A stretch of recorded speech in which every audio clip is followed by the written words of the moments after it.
A linear search is very slow because it has to traverse the entire tree to find the data. A hash is a string or other types of data that you fold into a number. A hash table is a two-dimensional array pointing towards specific memory addresses of different points in the tree, and we use our hash number to index into that array.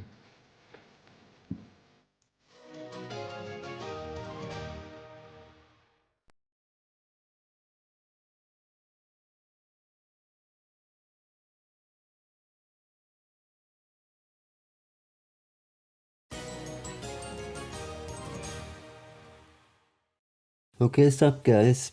Welcome to today's show. Today we are gonna talk a little bit about databases. So, what I want to do is I want to create my own database. So, what are we gonna talk about today? We're gonna talk about the actual design of these data structures. So, when you design a database, you need to decide how to store the data inside of the memory. I'm not talking about disk space right now. I'm talking about how to store everything in memory. So we have a couple of options, and I have decided on using something called a binary tree, or rather it's my own interpretation or my own design of which is based on a binary tree. So a regular binary tree looks something like this. We have a couple of these so-called nodes.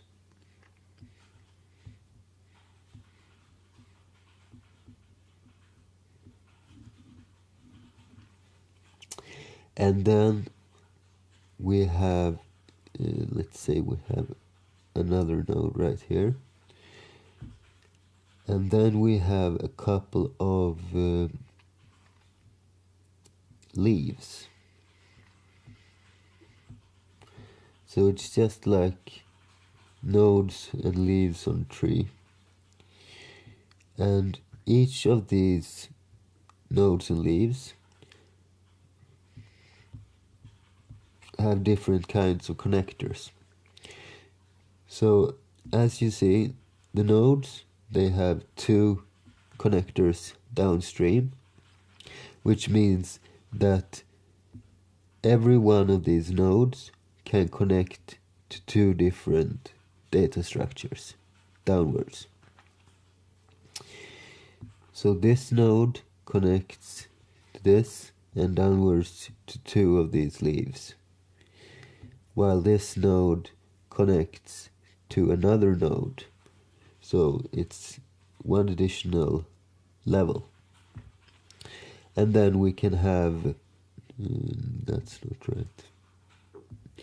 And then we can have a leaf right here, and perhaps two leaves connecting to this one. So what are the difference between leaves and nodes? Well, these nodes are the hubs or connectors. They basically make up the structure of the tree, while and they don't contain any actual value, no actual data. These leaves, however, they each contain one single element. And these elements could be like one int or one char, but it can also be one structure and perhaps a char pointer with a string inside. And that is what I intend to do. This is the standard way of doing a binary tree, but I'm gonna modify it a little bit.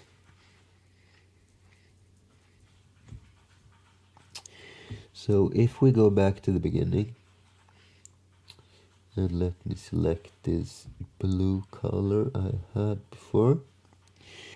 So let's start in the middle.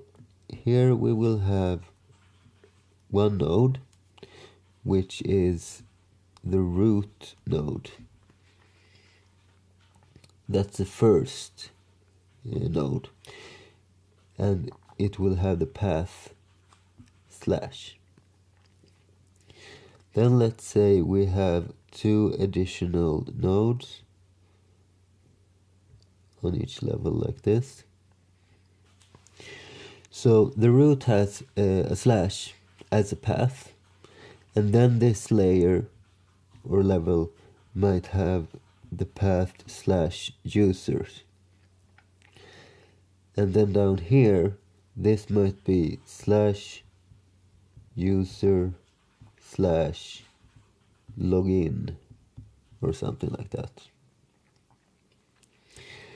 So these nodes, let me just put the word here, nodes, always go to the left, downwards to the left, right?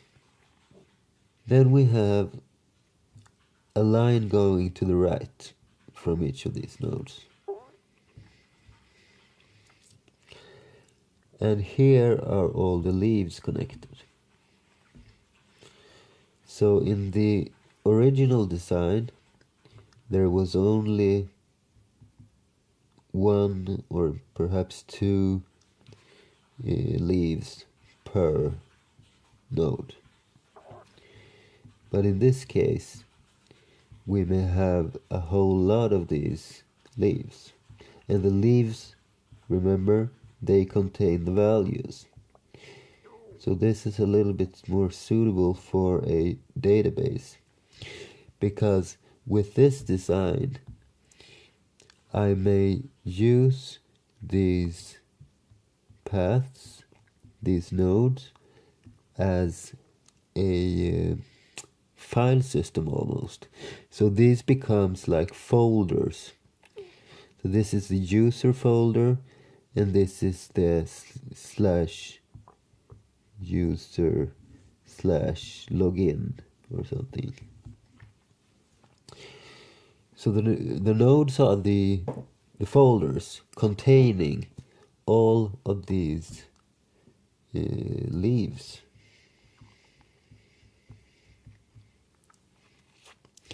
But how do we define a data structure of this kind in the C language? Well, as you might have guessed, we either store, at each level we either store 1 out of 2 data structures, either a leaf or a node. So let's create a union. And perhaps you don't know what a union is, but I will explain that shortly. Let's call this U tree.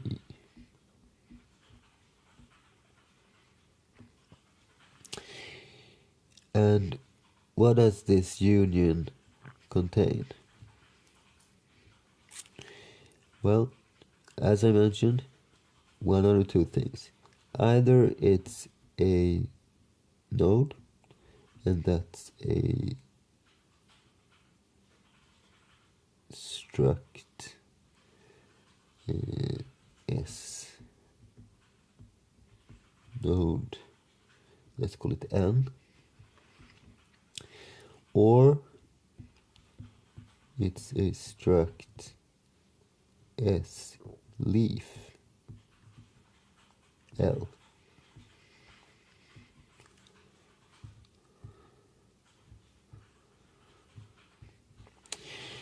So this basically looks like a struct, right?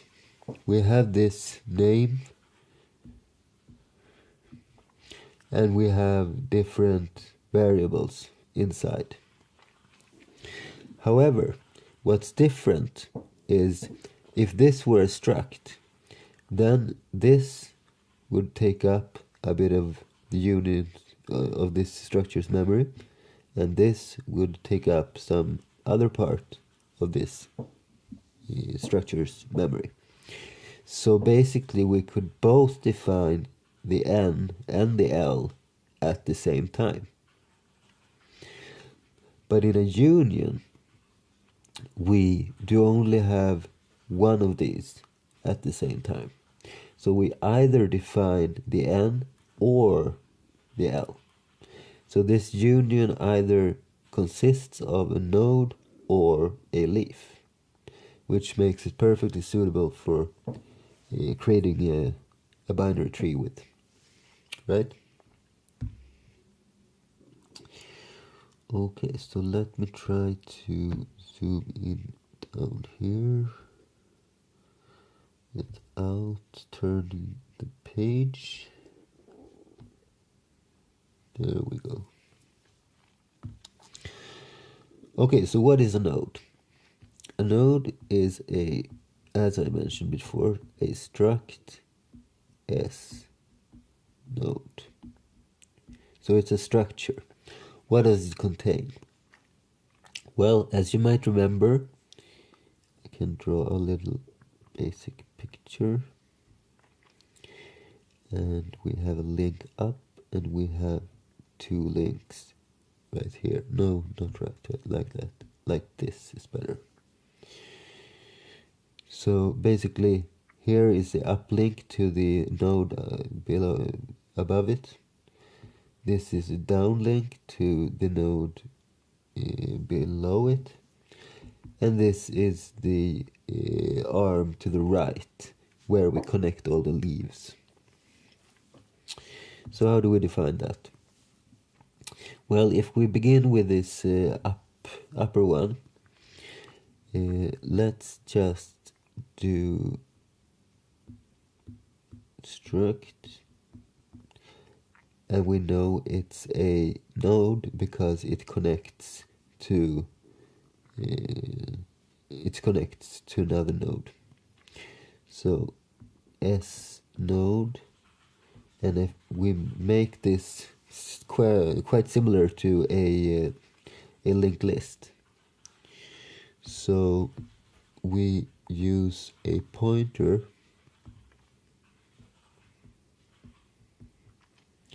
and let's call it up.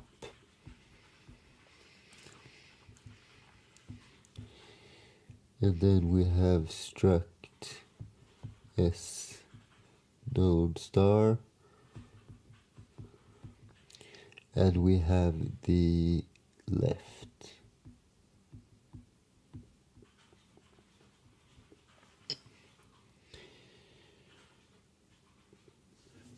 And finally, we have a struct S leaf and a pointer to the right.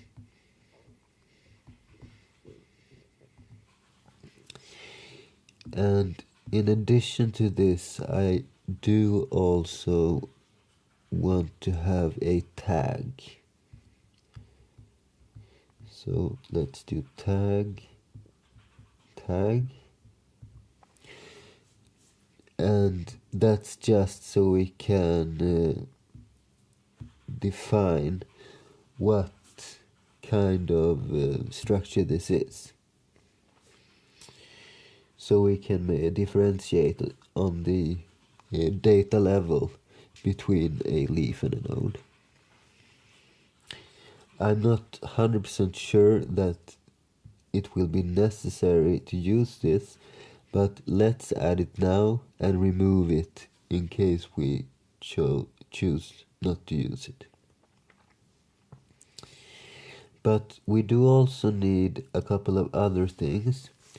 So if I scroll a little bit here, let's say we continue this structure I want to have something like a path, so we can give this a path like slash users or similar, like we did in the example. So let's just do this as I'm calling it char now. I will probably call it int8 later on, but let's do char and what should we call it? Folder perhaps, or just path. And then we give it a size, perhaps 255 or something like that. We can decide later. But that would be a regular string containing the path to this node. So we can access it on the user level. The thing is, when the user connects to the database with, let's say it connects just to the TCP port, then it should be able to do something like create and the name of a folder like this. And then it should create one of these structures, link it correctly, and put these users inside of this path. Okay? So this is quite simple. A node just links everything together. Let me zoom in a little bit here. So what's next? Well, we need to define the leaf. So we have a struct s leaf. And what does it contain? Well, we do have a link to the left. Right. I'm not 100% sure that I will use this either. Perhaps I will just point in one direction with the leaves. But for now, let's do this. So this will be a struct s3 because it can be both a leaf and a node. And a pointer, and this will go to the left. So this is the leaf's link. What does it contain then? Well, as I mentioned, every single one of these leaves will contain one element, and one element being a string. And in order to make this effective, I intend to allocate these strings on the heap. So the only thing we will store is a pointer, which we will allocate later on. So char, and this is the well, let's do like this instead. Let's wait a little bit with this value, because first we have the key, because this database will be, each leaf will have a key that distinguishes it. So char key, and this will be a string like this. So a key, and then we have the value as a pointer, which will be allocated on the heap. And we will also need to have a count. So int count, because we need to know how many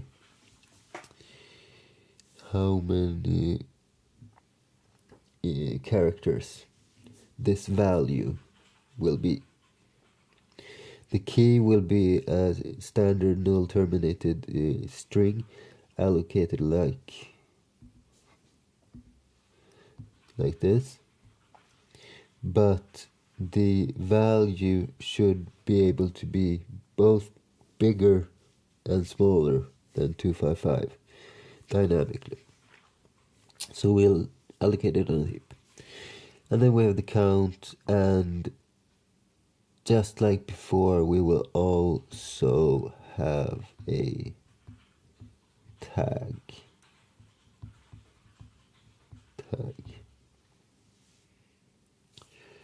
So if I zoom out, we should be able to see all this together. We have a union of nodes and leaves, which we call a tree. We have this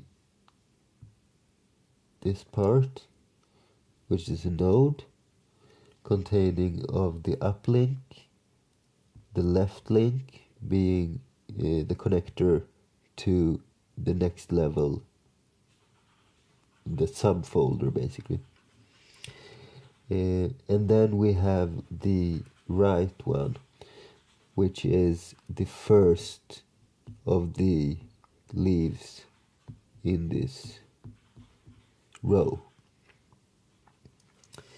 And then we have a path like /users, and we will also have a tag.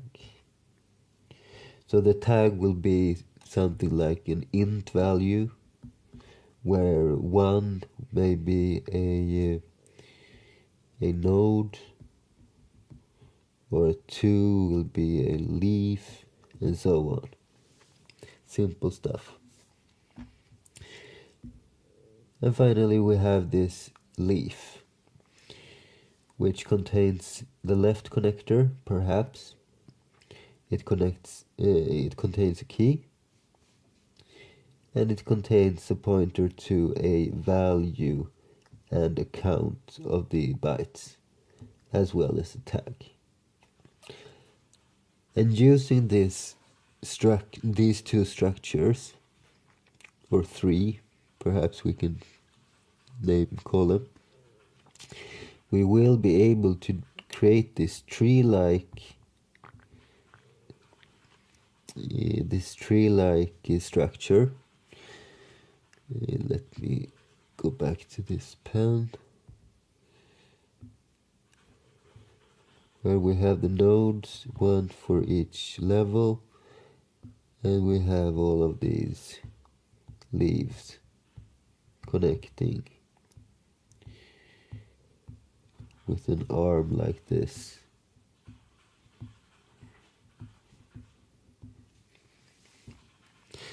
So if we were to describe this in computer networking terms, perhaps these nodes would be a router connected like this, and then they have a switch to the right connecting to a lot of different end user computers or something like that. So this is my take on a kind of binary tree with a little bit added to those. So in the next video, what we'll do is we will begin coding on this data structure. We will have a method for searching effectively, and we will create all different types of nodes and leaves and stuff like that. Storing values, finding those values fast, and we will also be coding the actual networking database program. And this is basically all for today. If you like this video and this kind of content, you will be very interested, I think, in this series, at least when we start coding, right? Which is the next episode in a couple of days or so. So thanks for watching, thanks for liking, thanks for subscribing, and I'll see you real soon. Thanks for watching, and thanks for today.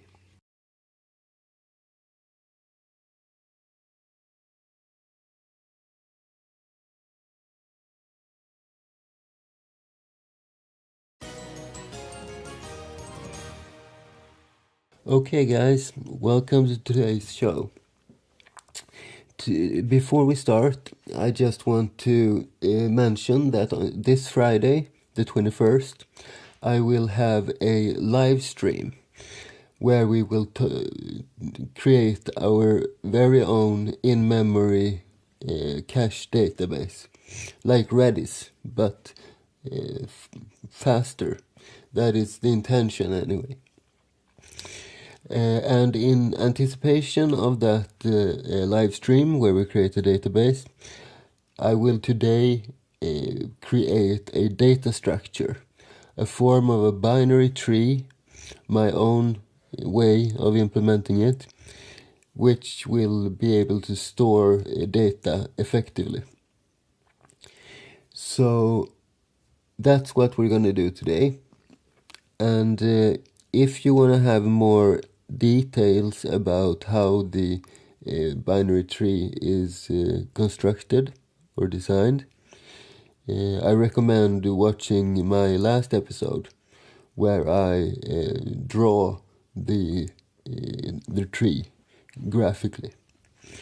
But today it's all code, so let's begin by creating a directory for this project. Let's just call it tree, like so, and I'm gonna set the home directory to my current working directory, so it makes stuff a little bit easier. And as usual, I'm gonna use Sociopath SCP client in order to alter the files live on my Linux server. If you do this project at home and don't have an external server, that's no problem. Then you just do this locally as usual. So let's see, where did I put it? Inside the temporary directory and tree. So I right click and open in editor, and currently this is just an empty directory.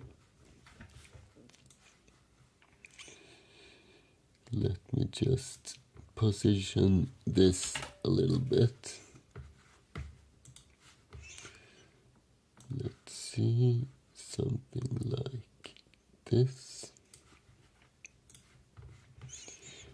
And I'm going to create the files. So we need a tree.h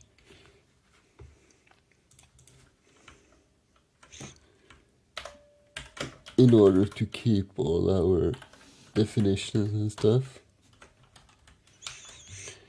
And we need tree.c where we put the entire programming implementation.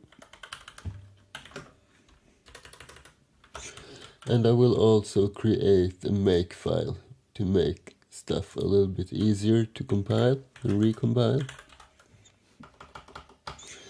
And I'm going to use this same the same kind of make file as I usually do. So what do we have? We want to compile tree.o, and we tree.c for that. So we will run cc with possibly a couple of flags. And I'll make this a little bit smaller. I hope you don't have problem seeing this. And we're gonna do -c and the name of the input file, which this represents. Okay, and when we have tree.o, we can compile tree, which requires tree.o. And in order to do that, we run cc with our flags, and then we will do, let's see, we will take the target, and as output file we will have, we will take the source, and as output file we will have the target. So that's a symbol for the target, and possibly we will have some kind of LD flags for the linking process, like so. I will also create a clean, which will simply remove all the O files and the tree binary.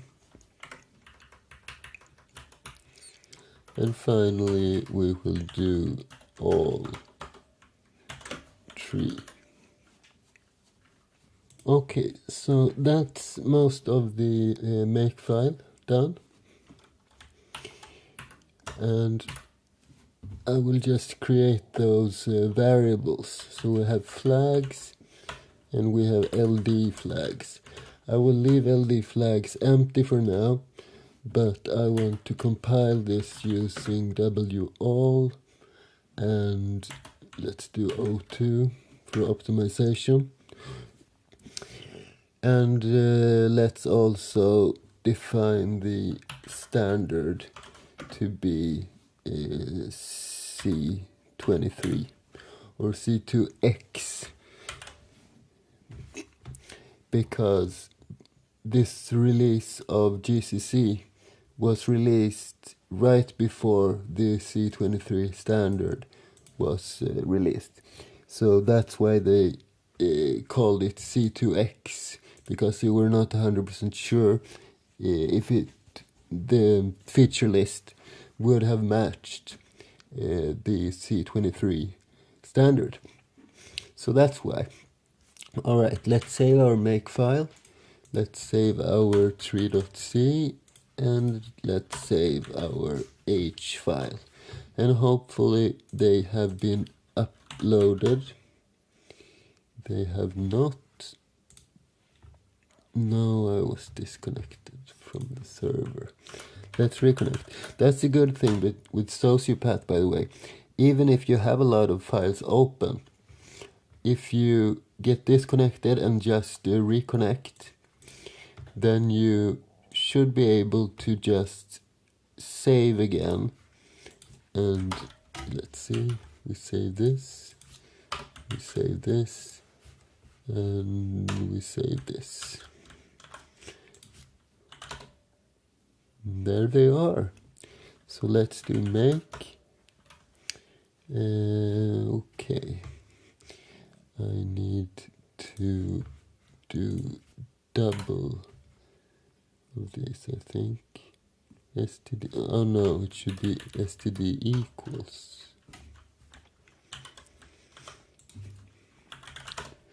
There we go. So the only error now is that the file is empty. So let's remedy that.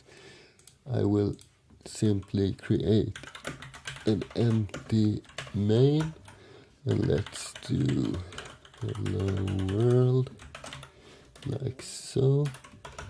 We return 0, and we include std, no, not here. Let's include our own tree.h instead. We save this one, and inside of tree.h we put all these regular header includes. Okay, and if we just do make, we have ourselves a binary. Hello world. Okay, so that's structuring our project.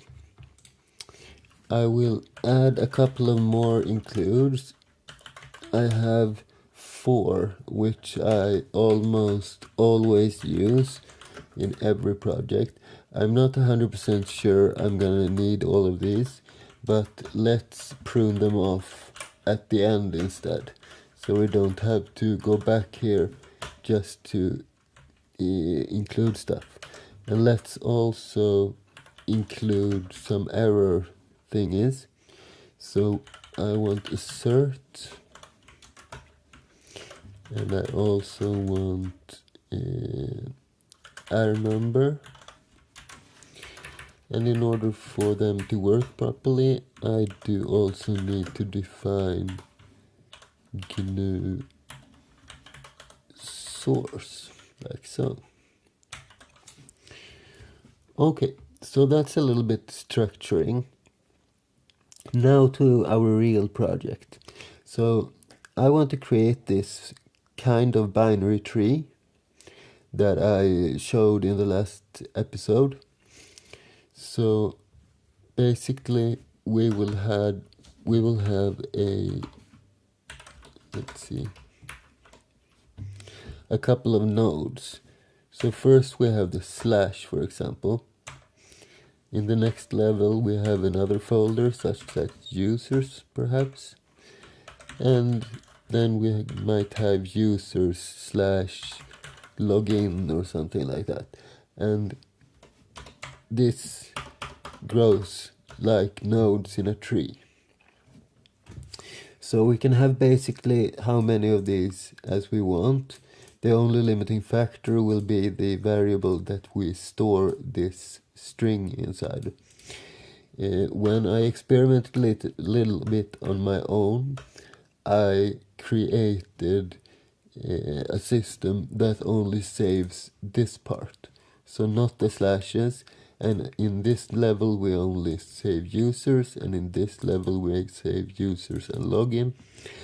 But I don't think I'm gonna do it that way this time, because what I want to create is a very fast structure based on CPU speed. I don't care if we waste a little memory, as long as it's not extremely inefficient. So if we keep copies of the whole string on each level, it might add a couple of kilobytes at most, and it will make our parsing a lot of easier. So I'll do that. And each of these folders, or nodes as I call them, can contain one or more values. So we might have, for instance, let's say we have users Jonas, we have users Jim, and so on. And those are the leaves. So this will contain a value, for example, and Jim will contain a value. And these needs to be unique in the folder, but we can have a Jonas inside of login as well if we like. So this creates linked lists from these nodes. So basically it's a couple of linked lists, one per folder, each including the value. And then we have the binary tree consisting of this folder structure. Okay, that's a lot of information at once. So how do we begin? It's a rather, what should I say? It's a rather ambitious project, creating this binary tree and make it efficient. So where do we start in a project like that? I like to start with the types. So I will have a type which is called node and one that is leaf. And those two together they form a tree. So a tree can be one of two things. It can be either a node or a leaf. And these are structures containing values in the case of leaf and just links to other levels in the case of the node. Alright, so let's start there. I'm going to create a structure which I will call S node. S is how I name my structures. And what do we need for a node? Well, if we think about the links, there is an uplink to the layer above us. And that is always a node, because only nodes can connect to other structures of the tree. So this is an struct S node, and it goes upwards. And if we are at the top, at the root, then this up will point to itself. It will point to this node. Otherwise, it will point to the node on the layer above. What else do we have? We might have a link to the left, downwards to the left. Let's call this left. Or perhaps we shouldn't use left and right and up, but perhaps we should use the cardinal directions instead. That looks a little bit more precise. So let's call this north and this west. It's west, right? West. Yeah. And we will also have a link to the right, but that's not a node, that's a leaf, because to the right or to the east we're gonna link to the first leaf in that arm that goes to the right. Okay, so there we have our links. We do also need to save our path. And I could make this a char, but I don't like that. I want to create my own, a little bit more precise types or integers. Let's do a type def, and I want to have a 32-bit int.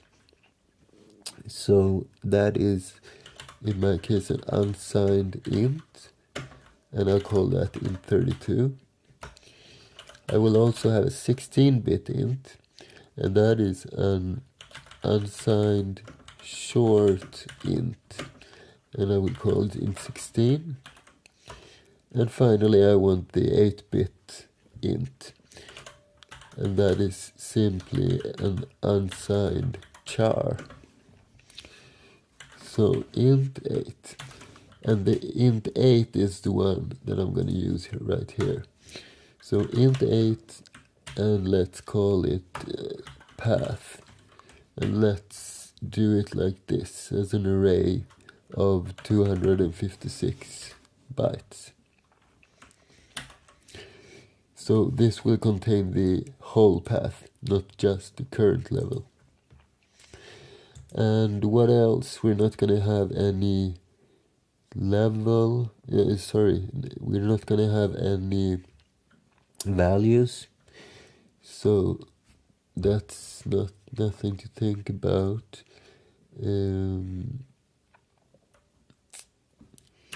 Perhaps we should do this as an U tree instead, because we don't know if, I think I will make the root a little bit different, so it's a node but it's not a node, and perhaps we need to do this. Let's have it like this for the time being, and we'll give it more thought when we need to. Okay, and we need to give this a name. So type def struct s node, and I want to call it node with a capital N, like so. Okay, so the most of the node is done. Now we need to create our leaf. So struct s leaf, and what will a leaf contain? If we begin with the connections, it will have a northern connection, right? Or rather, it will have a western connection to the leaf on the left, or to the node if it's the first one. So I think I will go back here to,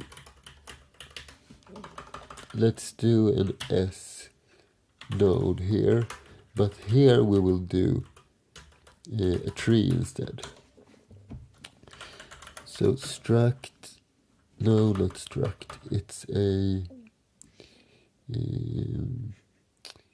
a union, and I'm going to talk a little bit more about unions later on.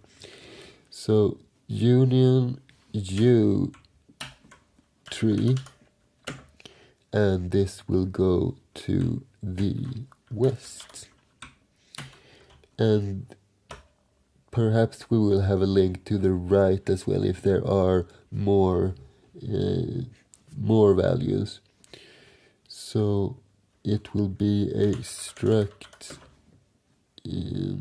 s leaf, and it goes to the east. Okay, that's the two links. We will also have a path. So, and I don't think I'm gonna call this a path. No, let's call this a key, because it will be like a key in a regular object type data structure, which this kind of is. And let's say a key is 128 bytes. And we will also have a value, but the value I will not store inside of here. I will just do a pointer to the value. So we will allocate that separately and just point to that value, because the key can be rather small, right? But the value can be rather large. Perhaps we have a big JSON structure here inside of this or something. And it can also be a lot less than 128. So by doing it this way, we can add, let's say, a 16-bit count, or perhaps size. And that is the size of this value. Okay? So yeah, that's basically it. And we will give this a name as well. So type def struct s leaf, and leaf with a capital L, like so. And finally we will create a tree structure, and that's a union. So it'll be union U tree. And what will the union contain? Well, it can contain one of two things. Either it's a node N, or it's a leaf L. And that's the thing about unions. All the different variables in the unions share the same memory space, which means I can only have one node or one leaf, not both at the same time. But in a structure, we can have everything at the same time. So let's give this a name as well. So typedef union uTree, and we'll call it tree like this. Okay, so let's create one of those structures. I'm going to create functions that do that, but the root of the tree I'm going to initialize using the new tools for that in the latest C release. So I can do something like tree root equals and these curly brackets, and I need to have the definition of the node. By the way, I forgot something. I do also want to have a tag. So tag, and same for the node. So tag. And what is a tag? Well, it's a typedef unsigned char tag, and it can be one out of at least two things. So define tag, or three things, by the way. It can be a root. Let's say we have one, and I usually put the binary representation as well. And we can have a node, a tag node, which will be 2, and that is 000010. And we can also have a tag leaf, which will be number 4, and that's 0100. And if you look at this 1, it goes to the left every time, which makes it possible to have one of these or several of these in the same variable. So this is how we is able to, if we look for a tree, for example, then we have the possibility of looking at this tag to figure out at runtime what kind of structure this is. Okay? And let's copy this into a comment so I can, or maybe we can, no, let's copy it to the comment. I think the screen is a little bit too small for split screens and stuff. Okay.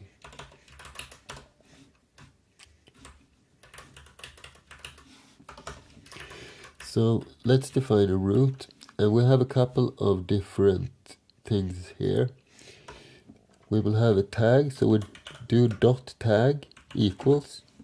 It's as simple as that. And what will we have here?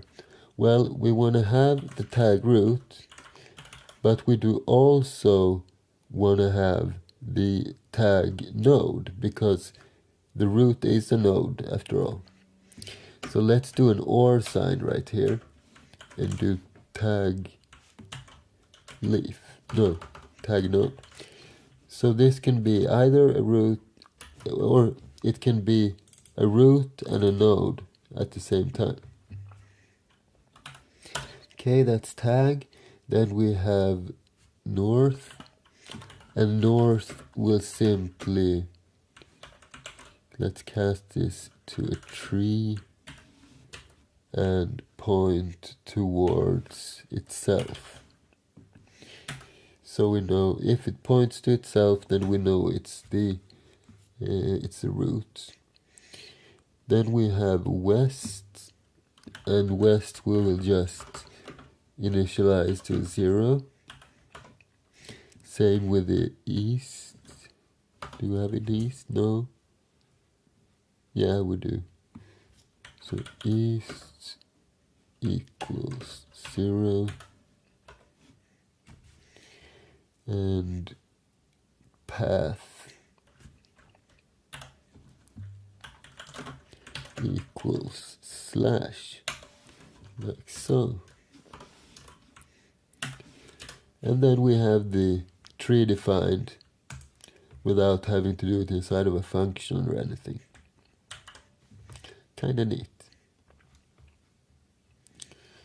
And let's, for instance, print out the address. Let's do %p for pointer, and then we will just, I think we can just say root here. Let's try it out.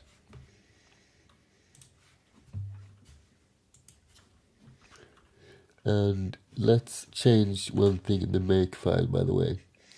So where were we? Right here. I want the standard make command to compile the tree, but first do a clean. Like so. Let's see what it says. Okay, that's a couple of warnings. Probably one of these that creates the rest. Let's see. Type def union utree expected blah blah blah before union. Oh, I misspelled type def. So let's see. This should be in the .h. I want to have this in the on the right. Let's see, where is it? Okay, this shouldn't be here either. Type def, like so. And now probably most of the warnings will have disappeared. No?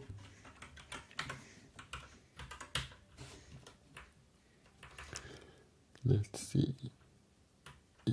Tree has no member named tag. Ah, right. It's a little bit trickier when we have a union like that, because you see these, we need to specify the N or the L as well. So how to do that? What if we were to just do .n equals, and then we have a double of this? Will that work?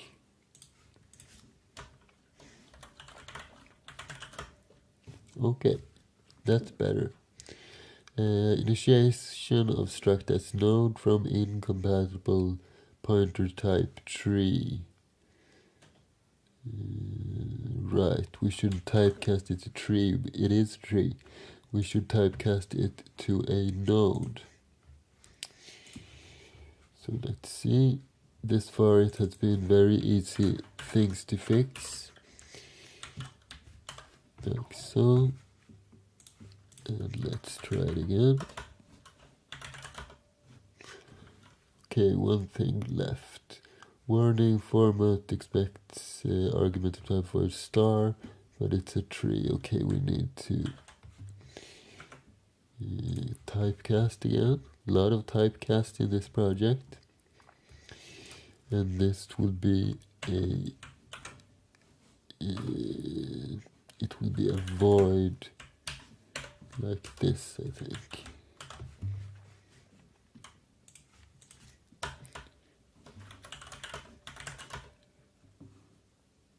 Cannot convert to a pointer type. Well, let's do it by reference instead. There we go.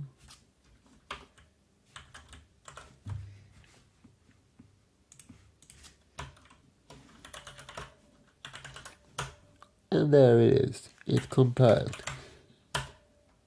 And it runs. Okay, so now that we have defined our data structures, let's create a utility function which creates and links up one of these trees.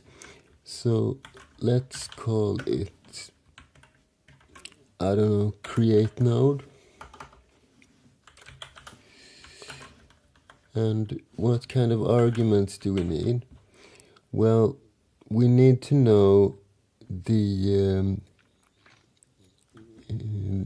parent. So let's create one of these arguments like this. And we do also need the path. So that will be an int8 pointer. And we'll just call it path. Like so. And in order to know, let's see.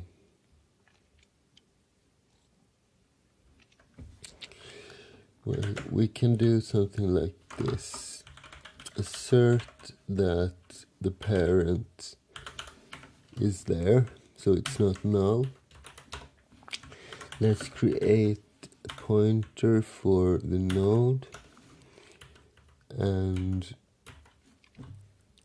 let's see. We will need something with a size as well, I think. So the size variable, we can reuse that to work with the path as well, if we need to. Okay, so let's see. We need to allocate memory for this one first. So let's set n equal to, and it's going to be a node malloc size.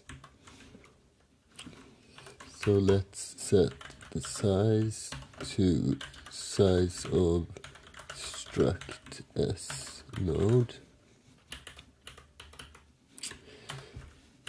And then we will zero out that structure. So let's do something like int8 and the n and the size. And we need to create this zero function as well. So the zero function will be a void function. No need to return anything. But we do need two arguments. And let the first be an int8 pointer. Let's call this the... it would mostly be used for strings, so let's call it str. And then we will have an int16 size as well. And we will simply loop through this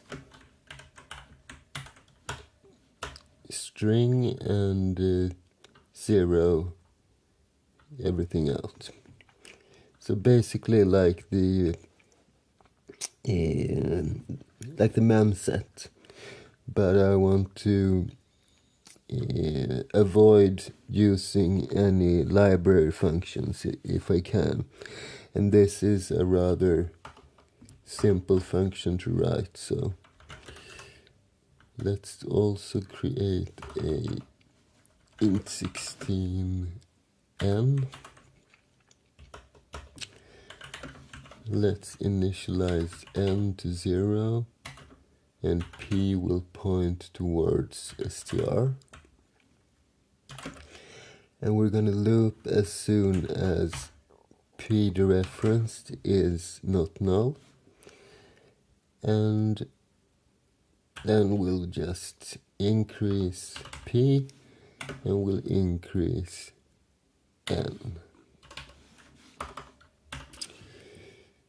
So we will also, no, let's remove this, by the way. Instead, we will check if n is less than size. That's better. Okay, and for each step of the way, we will simply set p to 0 and then return. Okay, so we have created our structure, we have zeroed it out. What's next? Now we need to link it up. And we have the parent specified. So we'll simply do parent, and let's see, this will be the west. So let's set this to n. So the parent's left leg will be pointing towards this new structure, and then we will initialize the fields inside of n as well.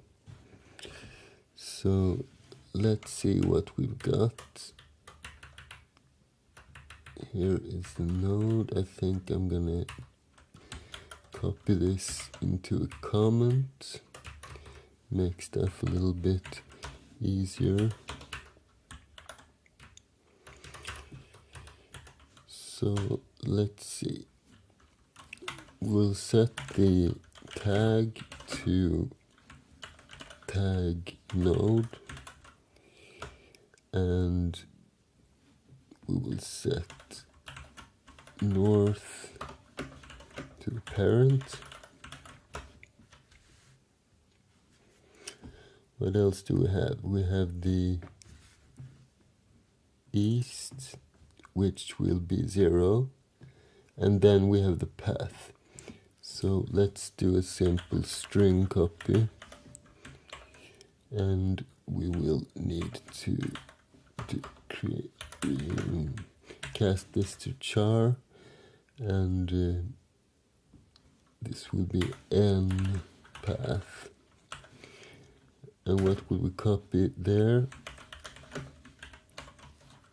It will be the path, and the size will be 255 at most. And that's it, I think. Let's just return n.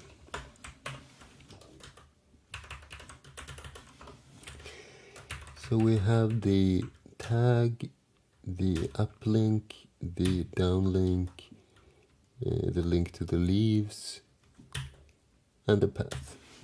That's everything.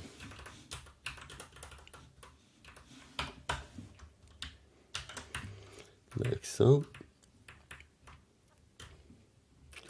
So let's create one of these nodes and see if we can make that work.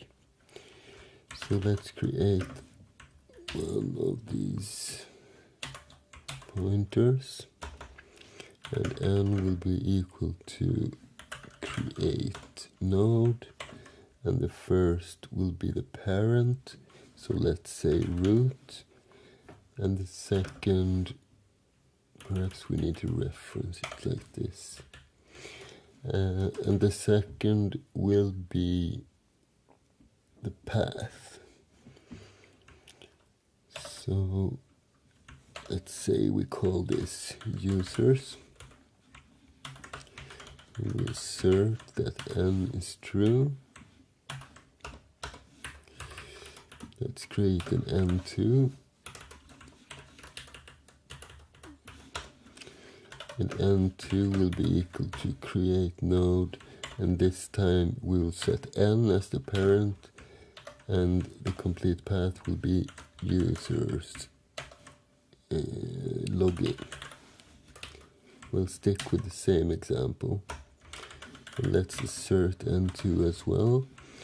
And then we can perhaps print the addresses of these pointers. So %p, %p. And the first is n, the second is n2. Like so. And then we will free n2. And we will free n. And return 0. Let me just check through this create node function if there is anything else we need to cast. So let's see, size of n equals malloc. This size perhaps need to be a regular int.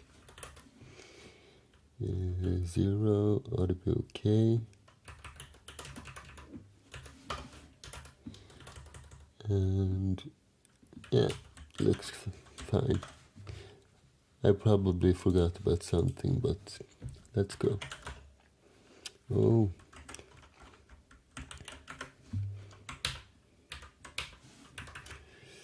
Let's see. Create node passing argument 1 from incompatible pointer type, expected node star, but argument is of type tree star. That's right. We need to cast the north link as a tree. So let's just do that. Let's see, north. So this will be a tree because we're not. No, that can't be it. Which one was it? Here we go. Create node. Okay. Expected node. Right. Alright. So it's this one. Let's cast this to a node because the root is also a node. And one error should be gone. Yes. Create node user. Okay, it defaults to a char string. So let's cast this to an int 8. This is the trouble when you are using your own variable types, but I think that it has a lot of positive effects as well. Besides, you become really good at casting after a while. Now it compiled.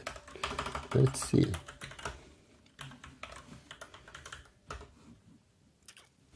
And we have 2 pointers and no error. It works perfectly fine. Nice. Okay, what's next? We can create our nodes.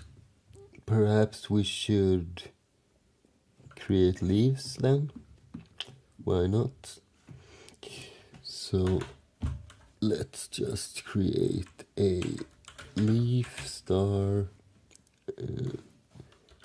Create leaf. And what arguments do we need for this one? We will need a path. Or do we? We will need a key though. And we will also need a size to that key. What else? The path is included in the key, so that's nothing to worry about. We do, however, need to know the parent. So let's put the parent here as well, and that should be it, I think. Okay, so we need a node N, we need a leaf L, and no, we don't need it, and we do have the parent, so that's not really necessary. However, I want to assert that we do have a parent which is not 0. We need a key and a size. Right. Well, let's begin coding and see where it takes us. Okay, so we have the parent, so we know where the nearest node is, but it's not certain that this leaf is connected directly to its node. Perhaps there's a couple of different leaves between. So instead of creating a parent like this, I think we will have a tree, which can be a node or a leaf, and this will be on the western side of this leaf. Okay, so let's assert the west instead. And it doesn't really matter to us if that is a node or a tree.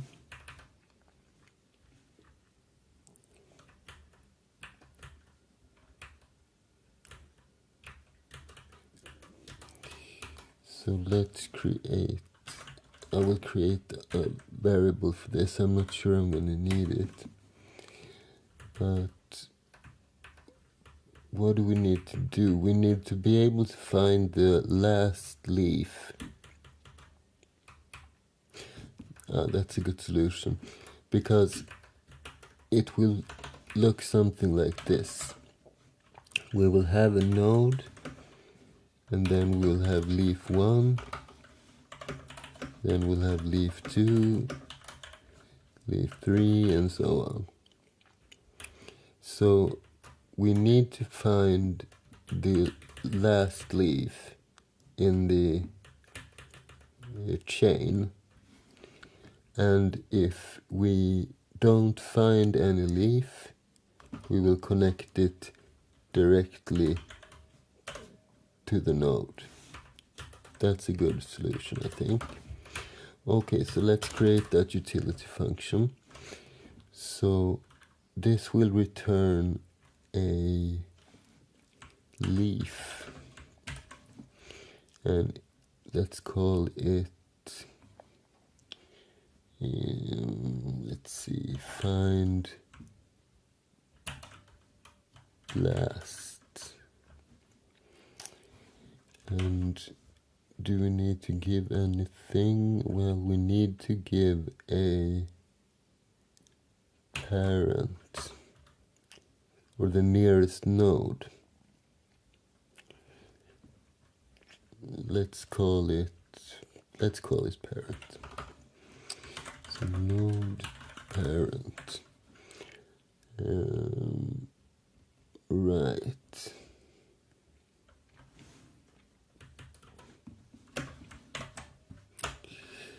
So let's assert that we have a parent, and we need a leaf L, and we need a loop looking through this chain. Perhaps we should name this find last linear, because then we can optimize it later on and have like a find last something else, and then we can just alias that through a macro. So something like this: define find last x as find last linear x. And then we can simply change this one, and we don't need to change every function that calls that function. That's a good tip. Alright, so let's do a for loop. We point L towards the, let's see, towards the east of the node. So the parent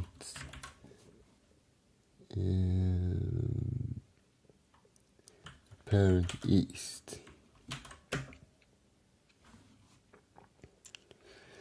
And we will loop as long as we have an L.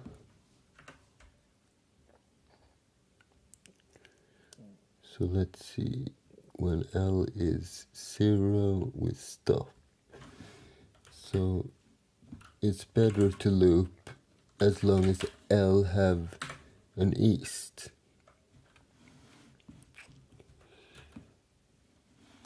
And for each step, we will set L equal to L east.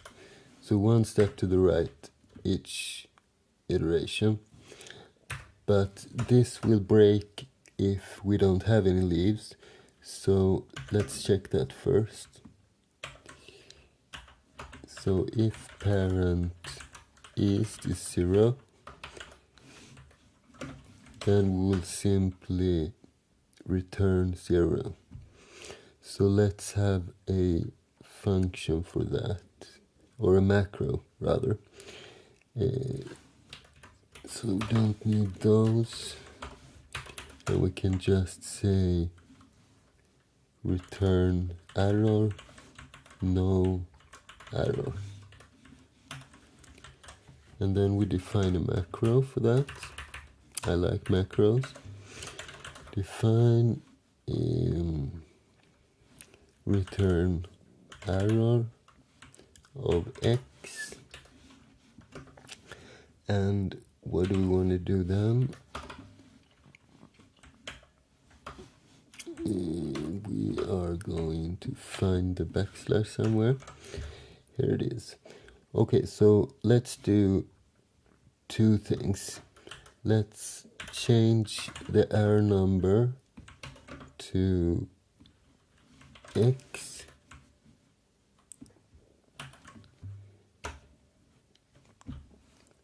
and then we will return, let's return a null pointer.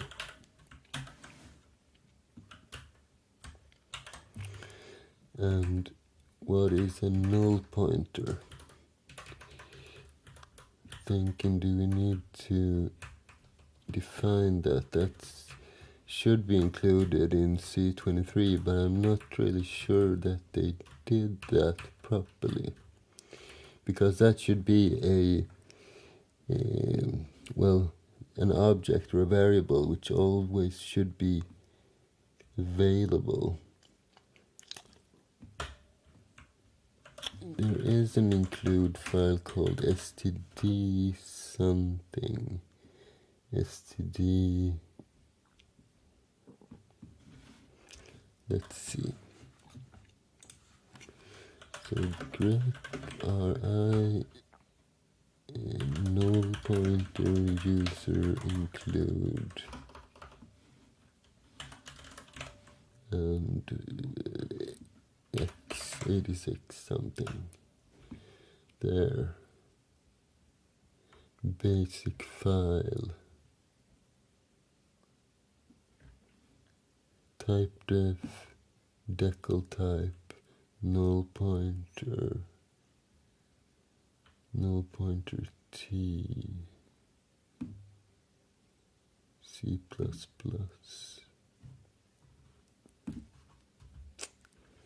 Perhaps this is an older GCC or something.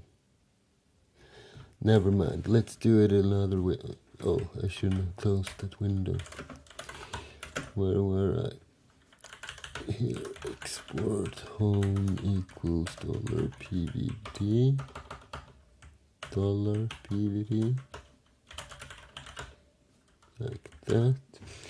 And let's create our own null pointer instead.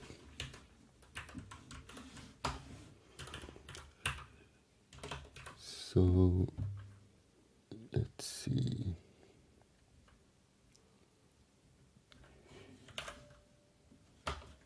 Type def null point.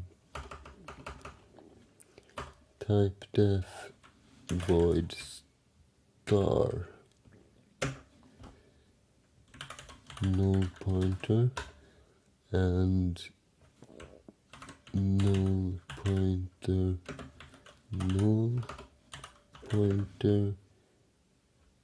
equals 0. That should do it, right? Right, return null pointer.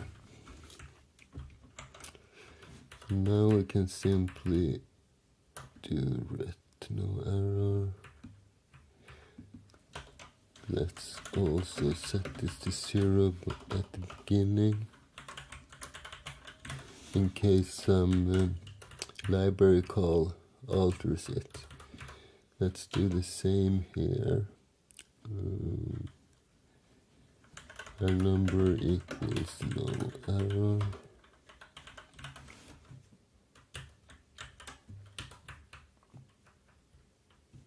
And nothing can really go wrong here unless we supply the wrong arguments.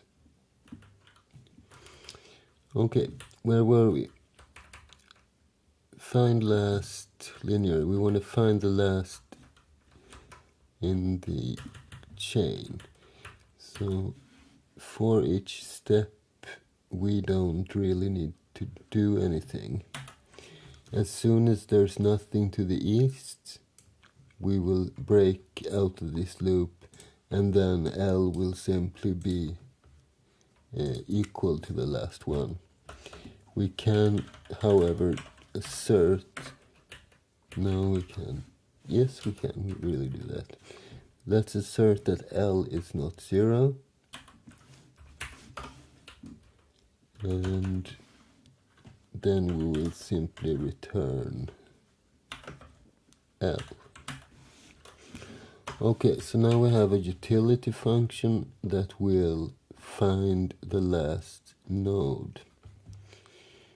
So let's set L equal to find last.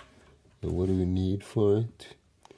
We need the parent. So how do we find the parent? We do not have that. Tree to the west. That could be a leaf as well, right? Perhaps we should do something like node parent, or possibly grandparent. Okay, so we have the parent, the nearest node, and that's all we need, right? Yeah.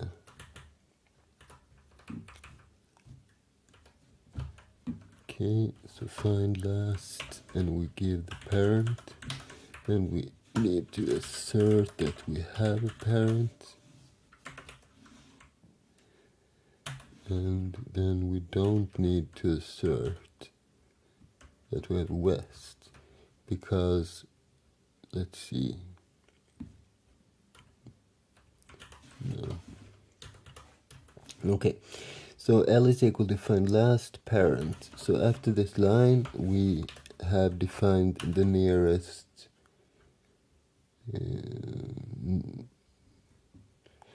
no, this is the last leaf. Right. So if this returns 0, then we know we are directly connected to the... Right. Let's just do this for now. Directly connected. And else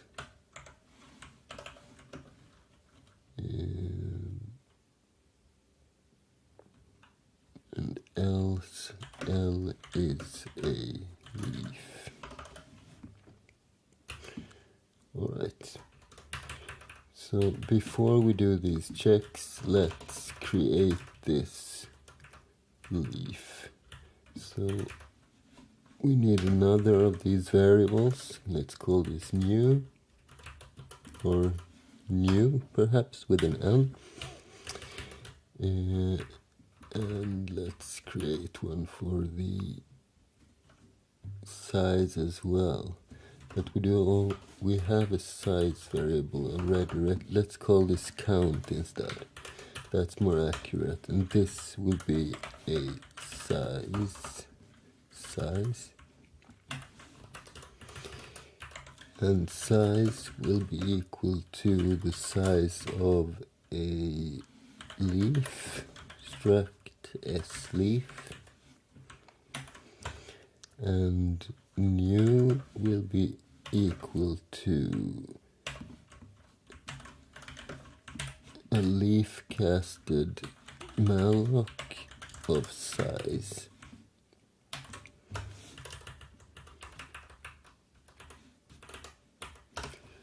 And we assert that we have this new one. And now we come to this part. So if we are directly connected to our node, then we will simply do parent east equals new. And if we're not, then we will do L,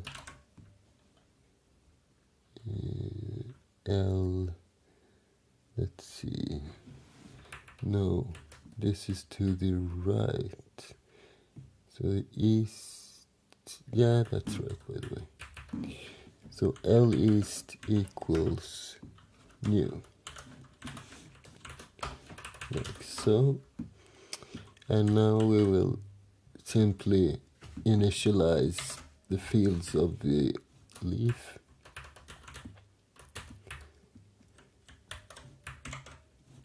As before, I will make a comment and paste this in, because with this font size my screen isn't big enough to split. I am aware of that function though. Okay, so before we do that, by the way, let's zero out this structure. So zero out an int 8 version of new size. And the rest of the fields, let's fill them in one at a time. So we have new tag equal to tag leaf. We have a tree to the west. So new west is equal to, depending on if we did this already, right? New, no, we did the other direction, okay. So if we don't have an L, which means we're directly connected to the node, so then we will do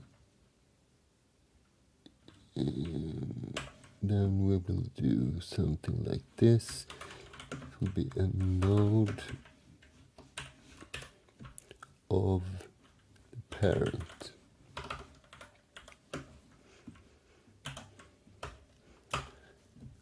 Otherwise, it will be a leaf of L,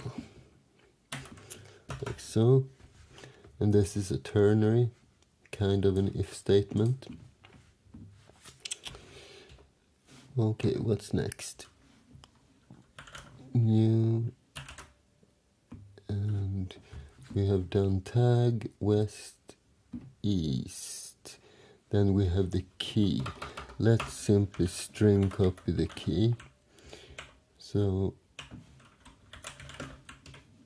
let's make this a char, and we will use our key, this one.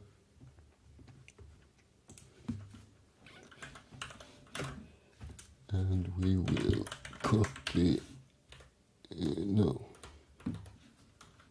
to the key, we copy our key. And how big is it? Let's do 127, so we have a little extra space, like so. And then we come to this part. So we will also have a value. So int 8 value.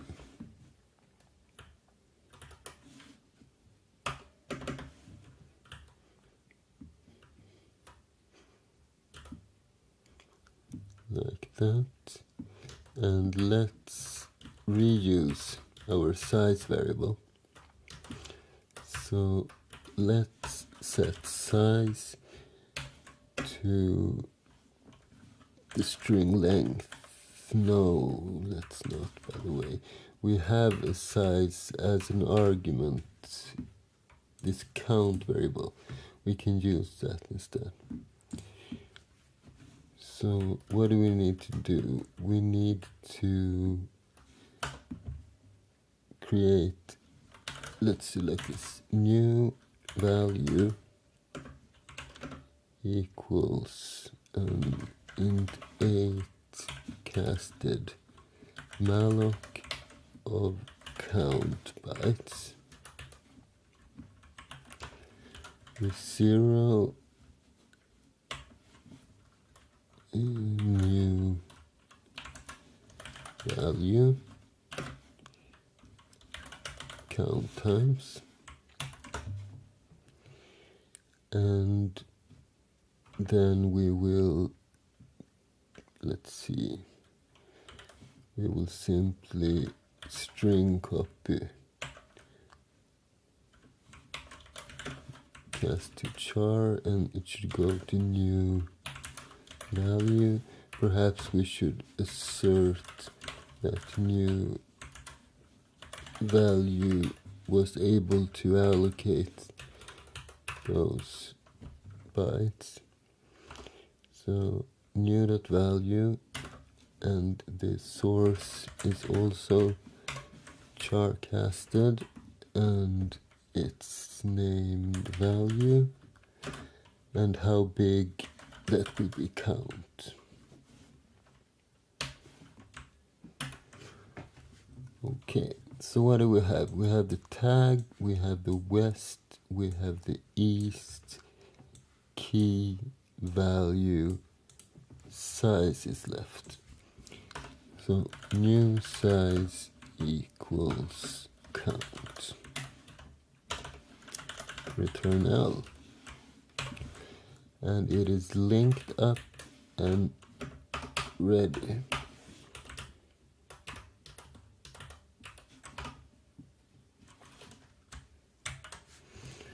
Okay, so now we should be able to create a leaf as well. Let's see if we can do that. Before that, let's just see if it compiles. Probably have a couple of errors. It's kinda impossible not to have when doing this semi-advanced piece of code.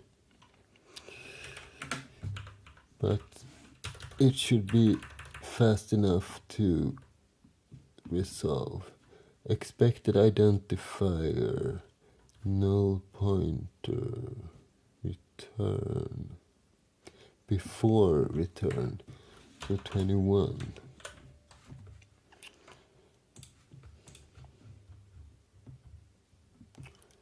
This is here, let's remove this comment.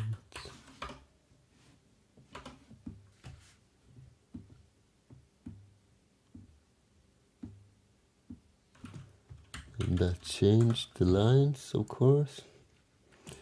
Let's run this again.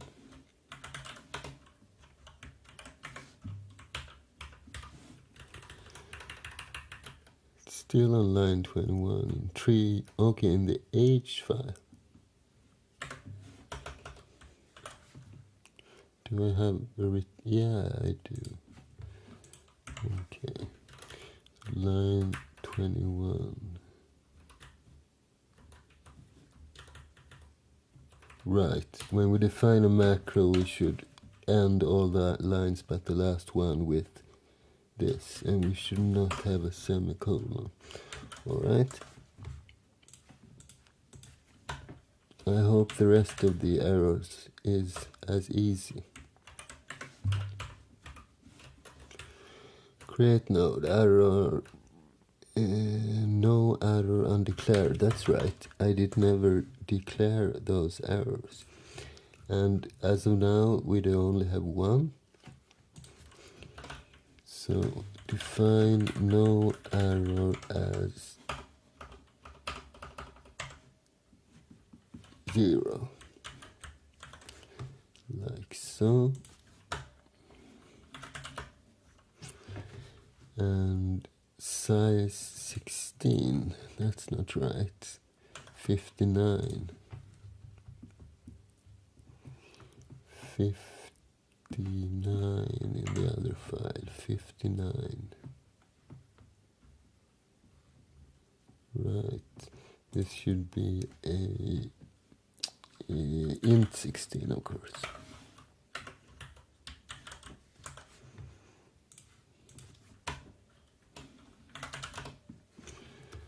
And the warning pointer type mismatch, node parent, pointer type mismatch in conditional expression, cast a pointer from integer. Okay, that's another error. Let's see where we had this. Okay, newest equals node parent, and parent is node. Yeah, we should probably, let's see, where were we? Here. We should do the other way around. This should be tree, and this as well.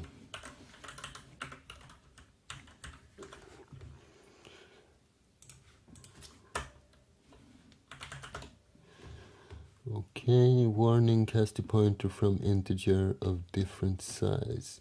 The string copy char new value, char value, strncpy. Cast a pointer from integer. How did I declare this? Int 8 value, no? Yeah, it should be a star here. Okay. This should be an int8 pointer.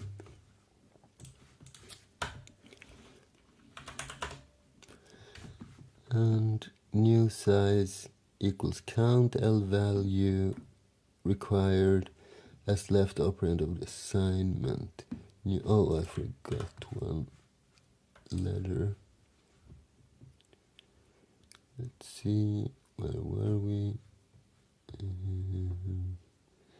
Find last linear, create leaf, and new arrow size.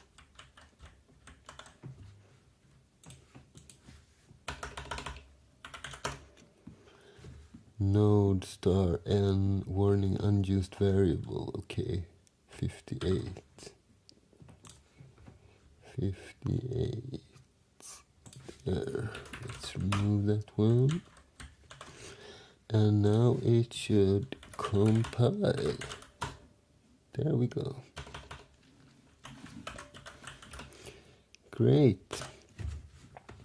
So the troubleshooting has been very smooth and effective today. I like that. Less than 5 minutes per session, I think. Finding this editor, on the other hand. Okay, let's see. Let's test this out then. We have 2 nodes, so let's connect something. Leaf L1, L2, and L1 equal to create leaf, and I don't remember we need a parent, we need a key, a value, and a count. Okay. So parent we have key, so int8 key and value, and we need the size as well, so int16 size. So before we create it, let's initialize those variables. Let's say we have a key of, so we're inside /user/login, perhaps it's my user, and the value might be, let's cast this by the way to an int8, and same here. And what should be the value? Let's just put something, some kind of hex string or something. This could be like a session cookie variable or something like that. And the size will be equal to an int16 of string length. And what do we send? We send the char version of value. Okay, so now we create a leaf and we connect it to M2, and we need the key and the value and the size. Like so. Let's assert we have an L1.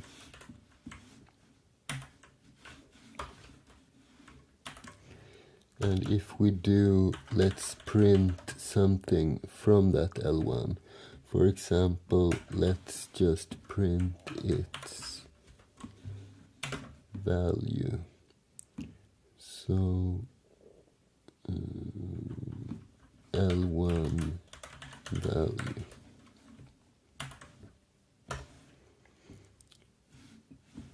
And let's see if, let's begin there by the way.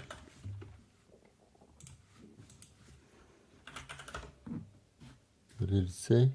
Unused variable. Okay, never mind that. And let's run tree. Assertion L1 failed. Why is that? That means that this create leaf failed. Assert parent. We have a parent. Find last.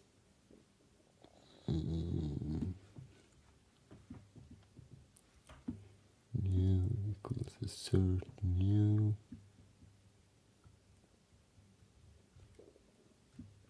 Turn L.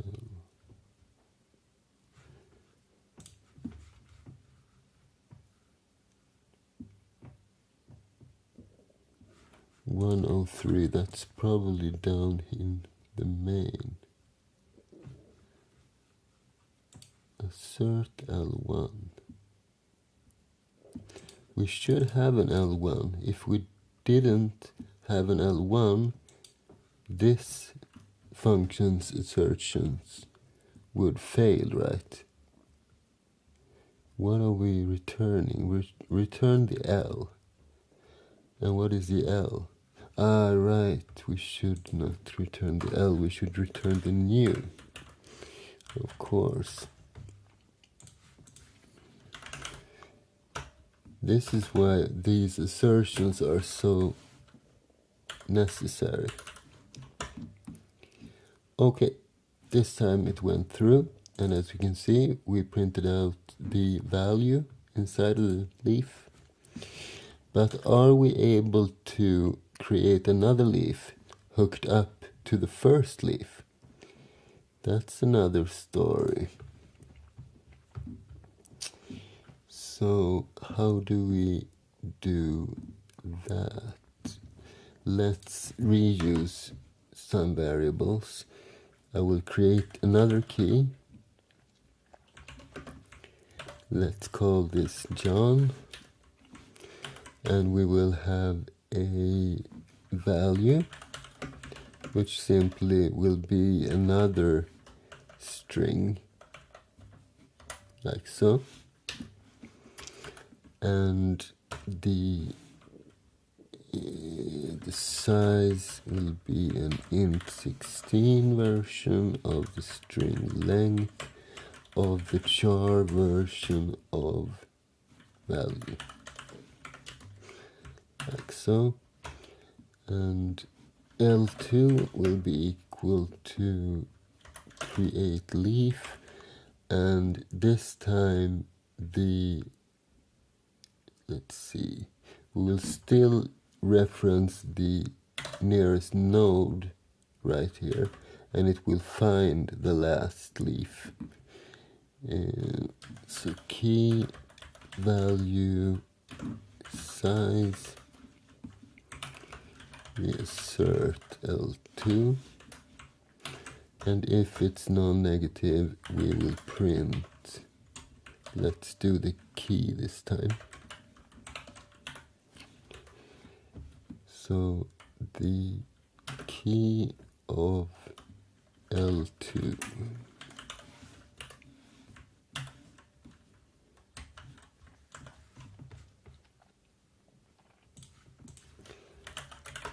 Let's compile. What does it say? Warning, pointer, target, and assignment. Right, I forgot to do those. So int 8 and int 8.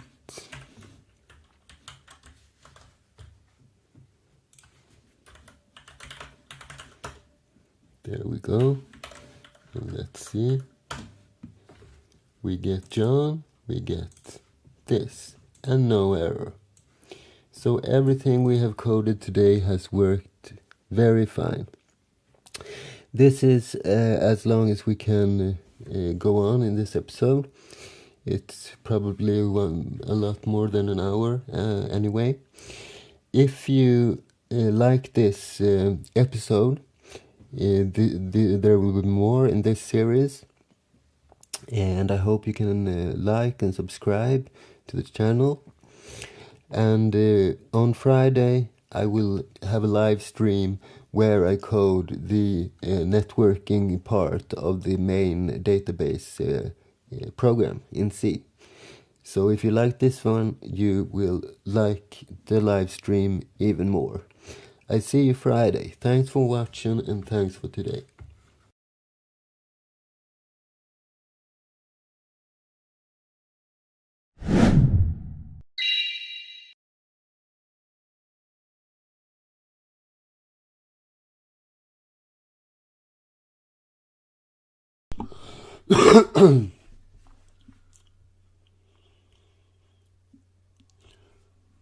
Okay guys, do you hear me okay?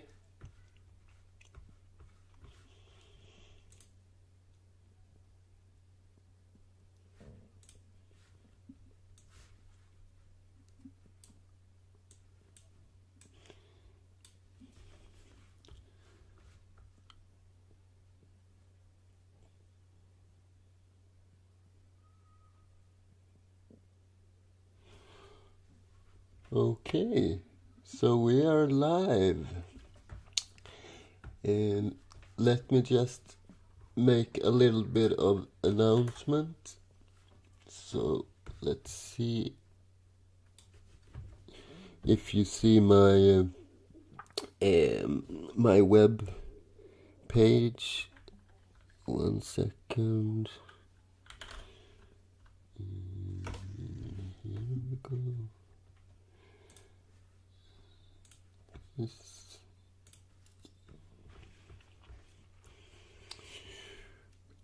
All right, so I'm just gonna type something like "We are live. Join you too." Something like that. And then I should be able to click this one and that and so.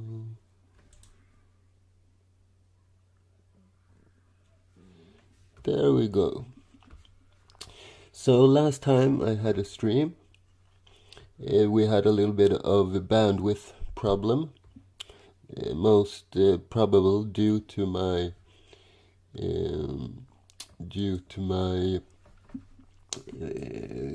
Wi-Fi connection. So this time I have connected through cable, and I hope that everything is all right. And according to my indicators, the quality should be good. What do you say in the chat? Is the sound okay, quality-wise?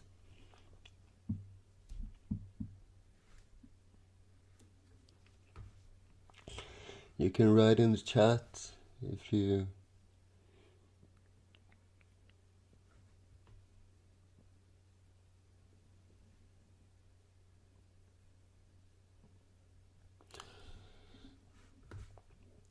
Okay, good. Hello, Noel, and hello, Robert.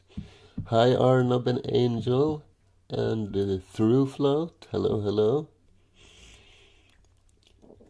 Who else do we have in here? A couple of other people who hasn't written in chat yet. If you want me to greet you, you can also write in the chat, because I don't really see a list of all the users, unfortunately. So the first few minutes I want to dedicate to just talk to you guys a little bit, because last time I had a stream, there came a couple of users when the stream started, and after 5-10 minutes a lot of other users came in. So I don't want to start the real project until like 10 minutes past the original start time or something like that. Sounds fine, guys?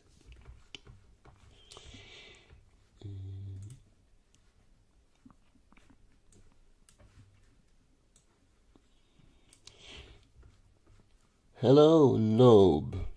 How are you?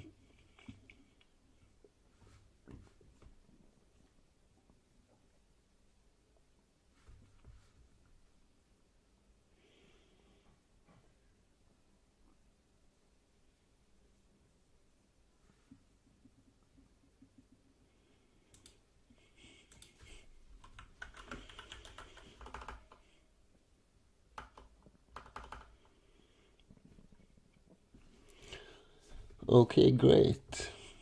Very good. And as you all guys know by now, Angel is my trusted moderator, and he will keep external spammers away.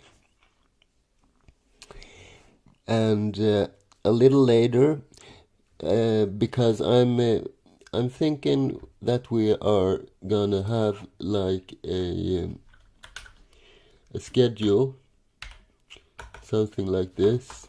So at 90, let's do 00. So 00, that's the time when the stream started. So it's 1900 in my country, Sweden, but it might be quite different for you guys. So let's say that 0000 is when the stream starts. And I'm thinking the entire stream will be perhaps 3 hours, something like that. And I understand if you don't can dedicate 3 hours, but I hope you can, and you can always watch the recording, which I will release in a couple of days. But I really enjoy you guys being here live with me.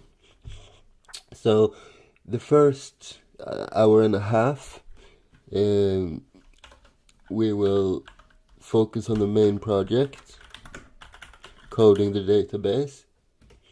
Then in the middle of the stream, so approximately 01:20 or something like that, after 1 hour and 20 minutes, we will have a 20-minute break.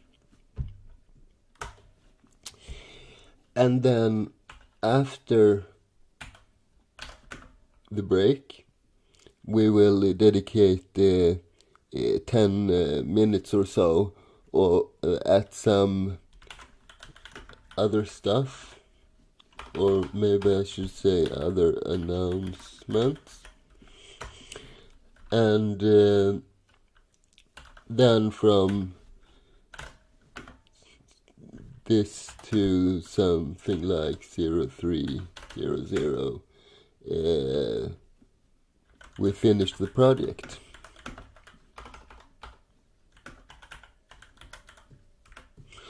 Okay, is this schedule understandable? The time at my place, it's 7 in the evening, so 1900.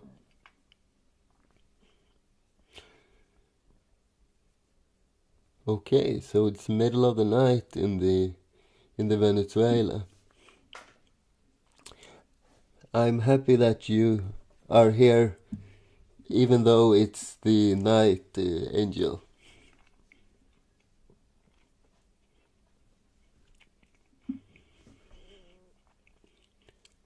And you're from India, Arnab. India is my biggest audience, actually. When I look at the statistics for my regular episodes, almost 20% or something like that is from India. I really like India. It's a beautiful country, and Venezuela as well. I haven't been, but I will go someday.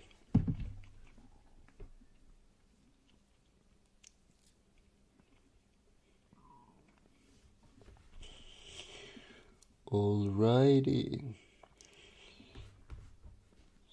So, what else? Yeah, I have one pretty big announcement myself. I have quit my day job to focus 100% on YouTube from now on. What do you say about that, Internet?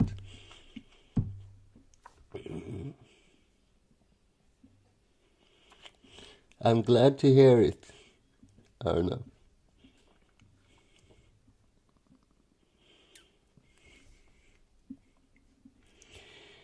So before, I think you all know that by now, I worked as a instructor and an consultant for programming and network technology, and I've been doing so for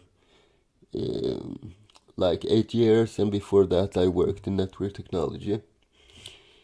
But now I will focus on YouTube. So what do you think about that, guys?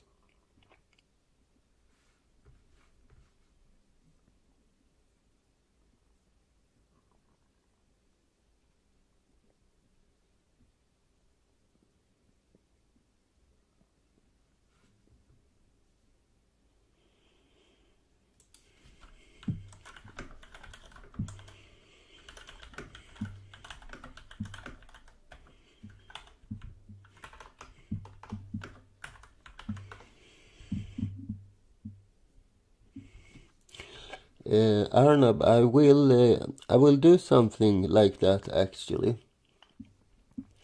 Uh, I am I am coding a platform where, well, all my episodes will still be 100% free.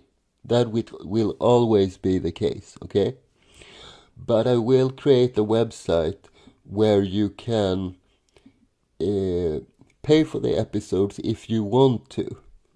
So it's voluntarily, you know. So if you go and watch one of my episodes and you think that you have learned something and you like the episode, then you can voluntarily, if you want, give a small sum of money to me. Thank you, Robert. Yeah, I think so too.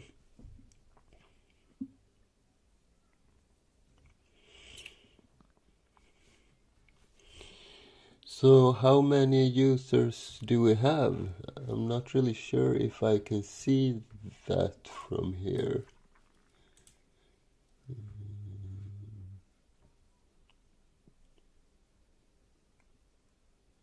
Okay, 6 people at the moment.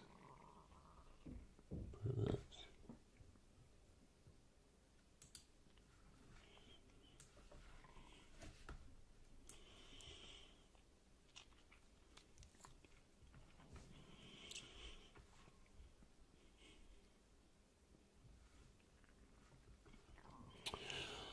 Okay, so the time is 19:15 here. Let's start talking about the new project. 1 second, I'm just gonna look for my image. Never mind, I'll do it another way. Okay, so are you ready to start with the project, guys? Let's just do that.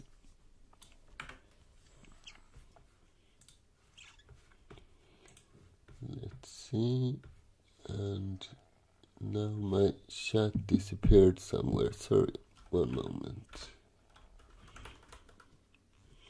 Okay, it went here.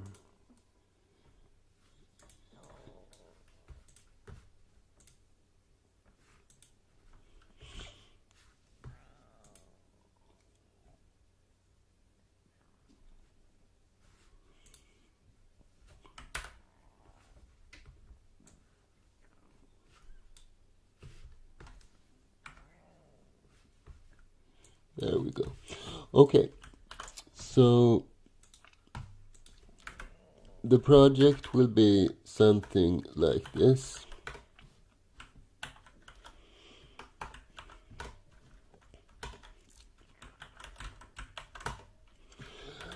I want to create a database, my own database, and my intention is that it will be very, very fast. So I'm gonna call it Cache 22. It's a pun based on the, catch 22, but it's a cache. So it's an in-memory database. An in-memory database is not saved to disk. If you restart the database, you will lose all the data. So it's basically like a RAM memory, and it's saved in the RAM only. And why would you need such an construction? Is there perhaps anyone in the chat who knows that? Where did you go? So chat, do you know what use you might have of an in-memory cache database? Thank you, Tejas.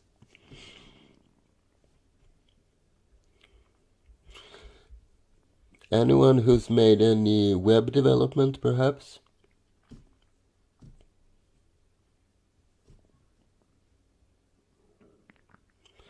That's right, Tejas.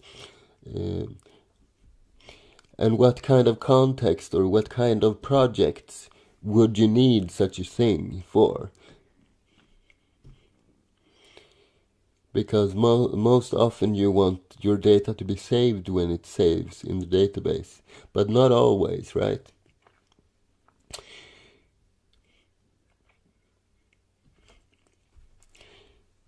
So the idea is the following. If you do any web development, for instance, and you have a login procedure. So you have a couple of users and they log in to your website. The user information, like the usernames and password and of such things, they need to be saved in a regular database that writes to the hard disk drive.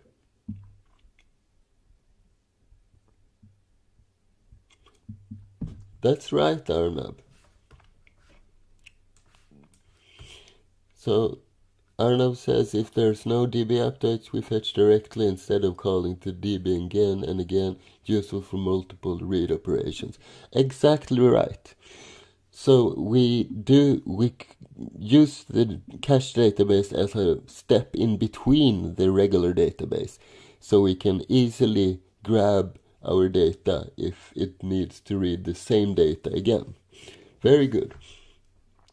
And there's one other case as well. So if you have the login information saved in the real database, when the user logs in, they get a session ID.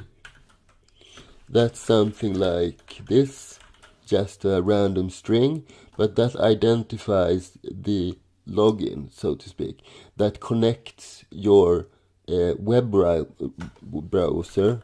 So web browser, it connects to the server. So every time you send a request with your web browser, you include this session ID as a cookie. And that defines your connection, so you don't have to log in again and again. It remembers that you are logged in. And that's exactly that kind of temporary information that you benefit from having in a fast in-memory database, because as soon as you have logged out, this information is deleted. And if the information would be lost, like if we have to reboot the server, that's not a complete disaster, because all you need to do as a user is log in again. So that's a very common use case as well for an in-memory database. And the most known or used memory in-memory database is called Redis. And that's what gave me this idea. So, one sec. So I was looking at Redis website, and I found something peculiar.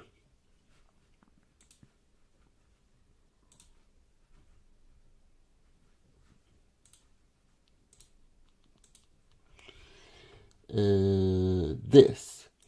Get the world's fastest in-memory database from the ones who built it.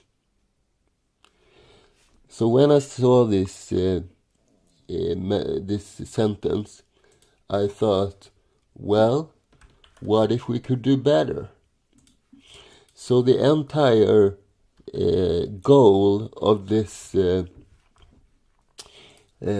project is to make it faster than Redis and force Redis to change their website and write from the almost fastest or something like that for the second fastest.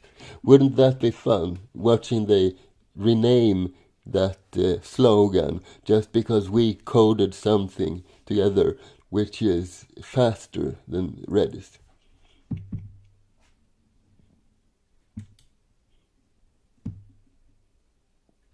And that's right, Angel. Exactly. We can have replicas of the original DiskDB to query data quickly. That's exactly right.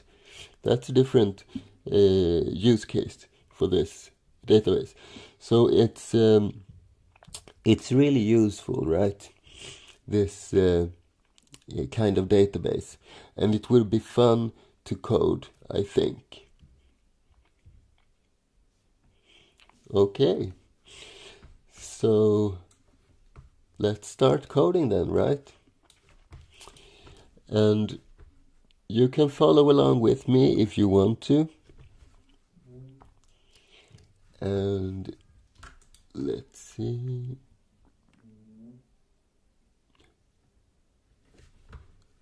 Okay, that's very interesting. Redis is not free anymore. Okay, so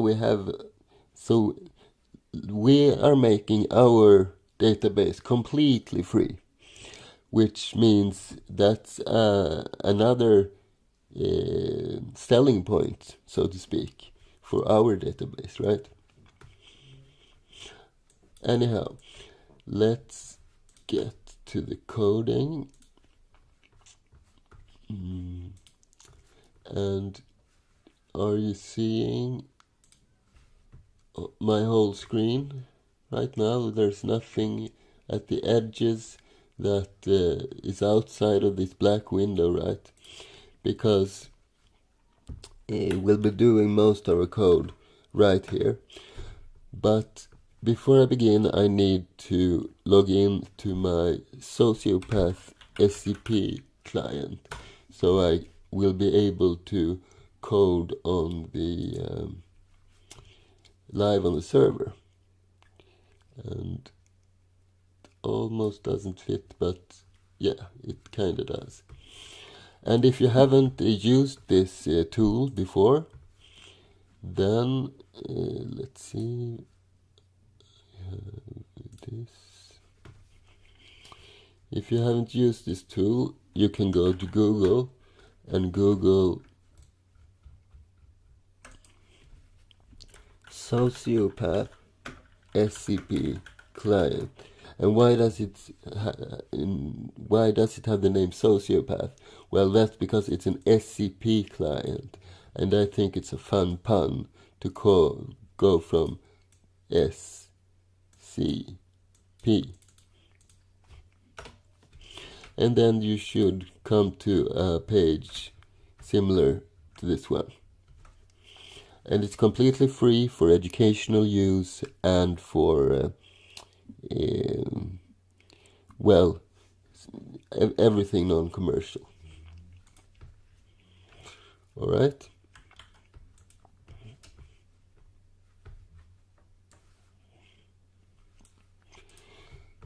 So I will log into my server, and this works on every Linux server by default because it uses the SSH protocol in the core, so to speak.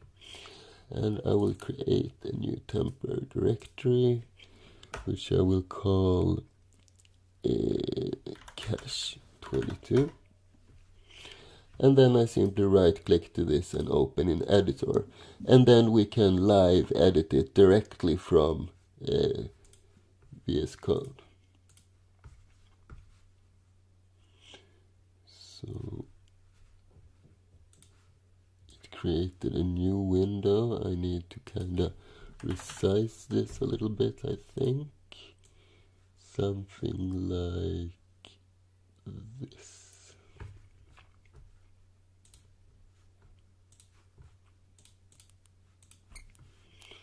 And let's minimize this.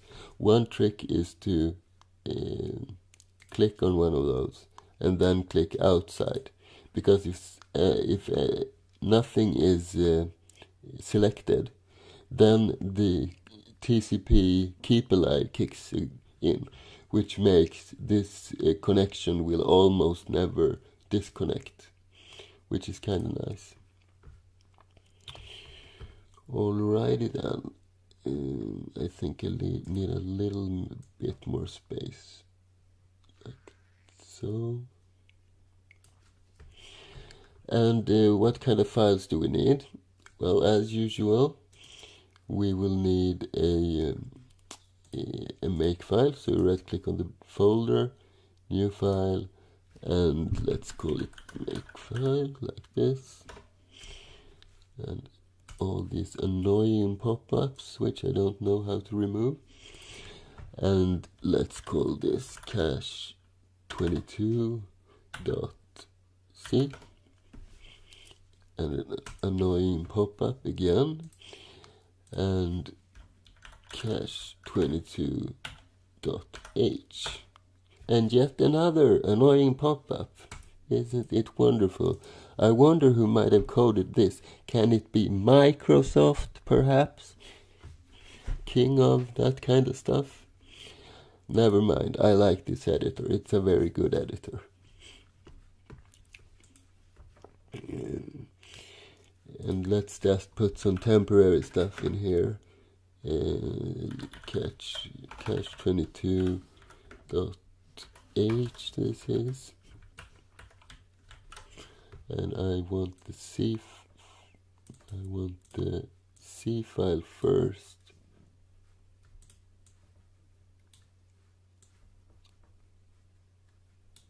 Okay, it didn't. Oh, there. And then I want the H file, and last I want the make file. So let's just put something in here for now. And in the C file I will do a comment as well, cache22.c.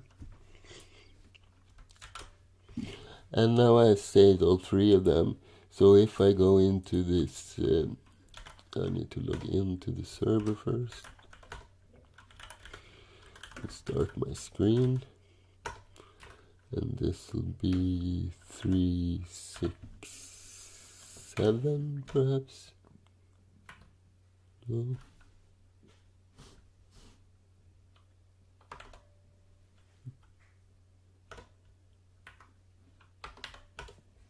Here we go.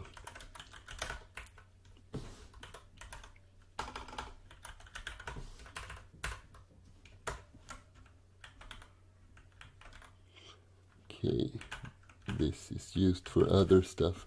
Let's just create a new screen like so, and I need to disable the visual bell off. Otherwise, when I do like backspace, it will flash the screen. Totally annoying. And what is the screen, by the way, the program I'm using right now? Well, I can have multiple windows, like in the terminal, as you can see.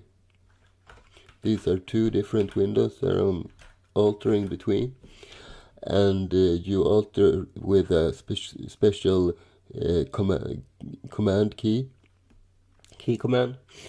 And if you get disconnected from the server, you can reattach to the screen and continue where you were. So it's very good. I use it all the time that I'm involved in some kind of Linux or Unix system. It's named Screen, so I recommend it. And it's not my own code, by the way, that I'm promoting. It's I just like that one. Okay. So let's see, where were we? Inside of the temp, we created a new directory, cache22. I will set this to my home directory temporarily. So home equal current working directory. And now the path, or the prompt, which was this big before, is only this big. So it's a little bit easier to handle. And as you can see, we have all our 3 files, and they update automatically. So let's see, where were we? Well, let's begin by creating the makefile, so we make our lives a little bit easier. And annoying that it resizes the entire window when I resize the size of the actual thing. I mean the font size. Anyhow, what are we gonna compile? Well, we will create a cache22.o, which has a dependency which is cache22.c. And how do we compile this? Well, we'll run our compiler, and we include a couple of flags, and then we add the flag -c, so we compile this to an O file, and then we will specify our source file. And source files in makefile use this $ and caret symbol thingy. That is the source, and you can remember it by looking at this as an arrow. Okay, and why an arrow? I will get back to that. And the next step, then we have our cache.o, but we want to create our cache, so we will add cache.o as a dependency. And how do we compile this? Well, we run our compiler, followed by flags, and this time we specify our source file -o our target file. So this is sourced, the arrow, right? And this is the target.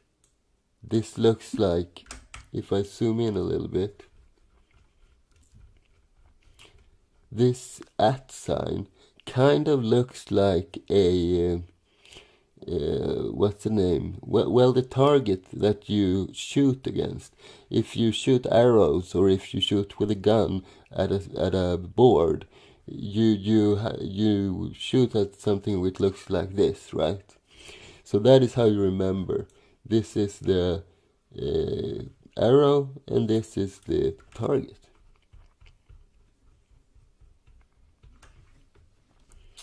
And in addition to that, we might have some, which I call LD flags. That's some additional flags which might be used to link the thing. Not necessarily used though. And when we just do make, then it will run the all thingy. And what do we want to make? Well, it's just one thing at the moment, and that is the cache 22. Let's rename this, by the way, cache 22. And I will also have a clean which removes everything. So it will remove all the .o files as well as the cache 22. And I want this clean to be run every time I run this. And all that's left to add are the flags variable, which I think we will optimize with .o2. Let's add w all so we get a little bit more warnings. And let's also specify the C version that we want to run. And I'm going to be using C2X, which is basically C23, the newest one. Okay, so save this. And if I have done everything right, then I should be able to run just make and only get errors because the files are empty and nothing else. And no cache.o. Interesting. So what do we have here? Cache 22.o, cache 22. Oh, I just did cache here. It should be cache 22. Easy mistake. Let's try it again. And this time it works. It creates our O file, as you can see, and also it gives an error because the files are empty, but that's what we want. And if I do make clean, everything is clean. So we have the structure of our project as of now, but we also gonna need a couple of things. We will need our tree, but our tree isn't finished yet, right? So what we're gonna focus on today, which will be big enough, I promise you that, we will create the base database server, okay?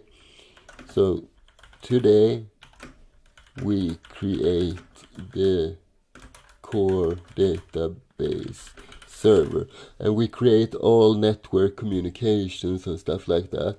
So my intention is that you should be able to connect to the database, issue commands, and those commands should be interpreted, and it should call the correct function.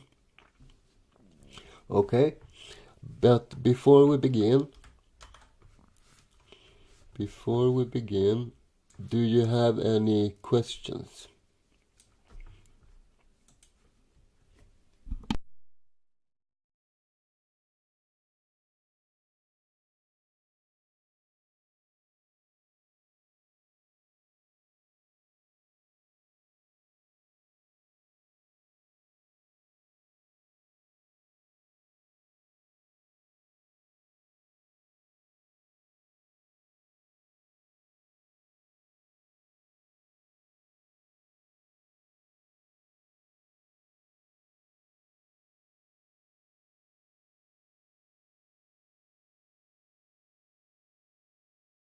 Okay, the chat is a little bit empty.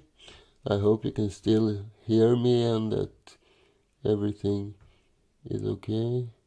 Okay, there we go. I think it's a little bit delay when I say something and when it happens on chat.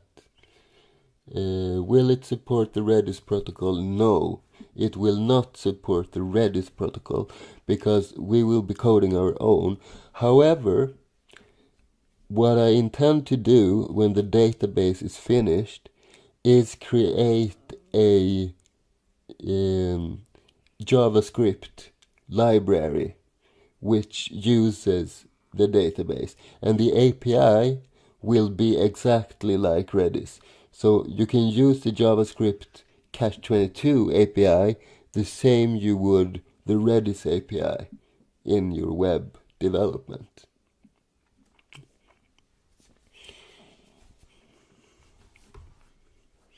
My protocol, I'm going to describe my protocol. One sec. So I think I'm going to do something like this.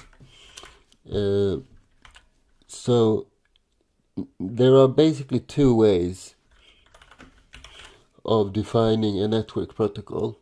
Either you define that these two bits should mean this, and then after that you have 4 bits, which is like something else, and so on.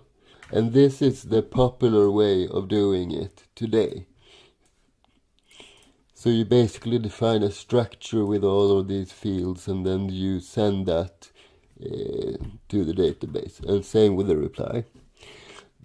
The advantage of doing it this way is it's slightly more optimized because you make use of every bit every time you send a message. But our project is not intended to have the best possible network protocol. That's not where the speed comes from, and it will not be the most memory preserved one either. No, we will focus on CPU optimization, because that is what will make our database fast, that it utilizes very few CPU instructions when you need to grab some information. So I have decided that my protocol will use ASCII. So basically you will be able to do telnet and then localhost and some port like this, and the database will say something like hello, running Cache22 version 0 or something like that. This will be customizable, by the way. It will not give out this kind of info if you don't want it to. And how do you reply when... Well, you will have a client, by the way, which will help you do this. But the actual protocol will look something like this. So the client will say something like create users. So it will create the folder users, and then you get back something like 100 or 200, okay? And then you will create, then you do something like insert users key value, like this.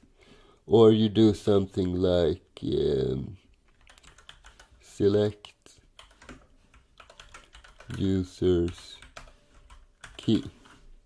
So it will be a very simple ASCII based protocol, but we will not lose many bits on each transaction, and it's much easier both for me and the user, if they are advanced enough, to troubleshoot if something goes wrong, right? Because they can just telnet to the server and issue the commands to themselves if they want to. But we will have a client, command line client, which will send these commands and have like a real terminal and stuff like that, which is necessary nowadays. If you have any questions, you can ask them anytime. I will not be able to see them and answer them when I'm coding, but my dear moderator Angel will collect them, and every now and then I will ask, are there any questions? And then Angel will forward one question at a time to me. Okay? So, it's time for the actual coding then. Let's see, where is this one? Here we are. And it's very big at the moment. If I do this, can you still see this? Is it big enough? Maybe I can also, but this is too small, right? Okay, yeah. Let's see. So, yeah, let's keep it this big until we run out of space in the x-axis, because I don't want to have to continue on the line below, you know. And we can remove this one as well, because we have all our files open, so we have a little bit more space now. Okay, so where do we begin? Let's start by including our own include, that is cache22.h, and then I will just create a small regular main process as usual, and let's print something like okay, and we return 0, like so. So we have something, right? And in our H file, we will create a couple of includes. And I like to include 4 different include files that I always use in almost every project. And then if we notice that we're not using one of these, we can just prune them off, right? We don't need to do it all the time.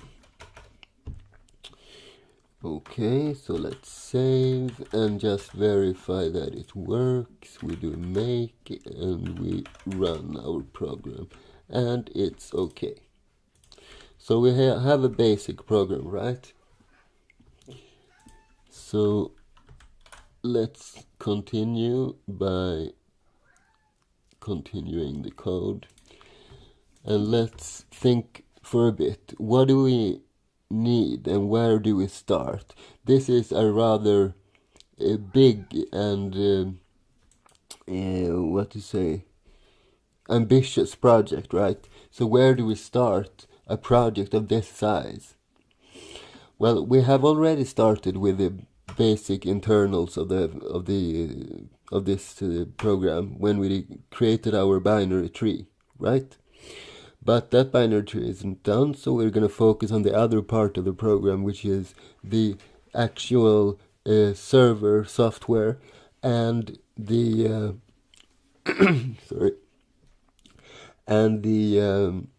the network communication, right? So let's start by creating the basis of the network communication, and so we can log in to our server to start with. Okay, so how do we do that? Well, we do need a couple of standard structures. We need a struct, let me see, sock,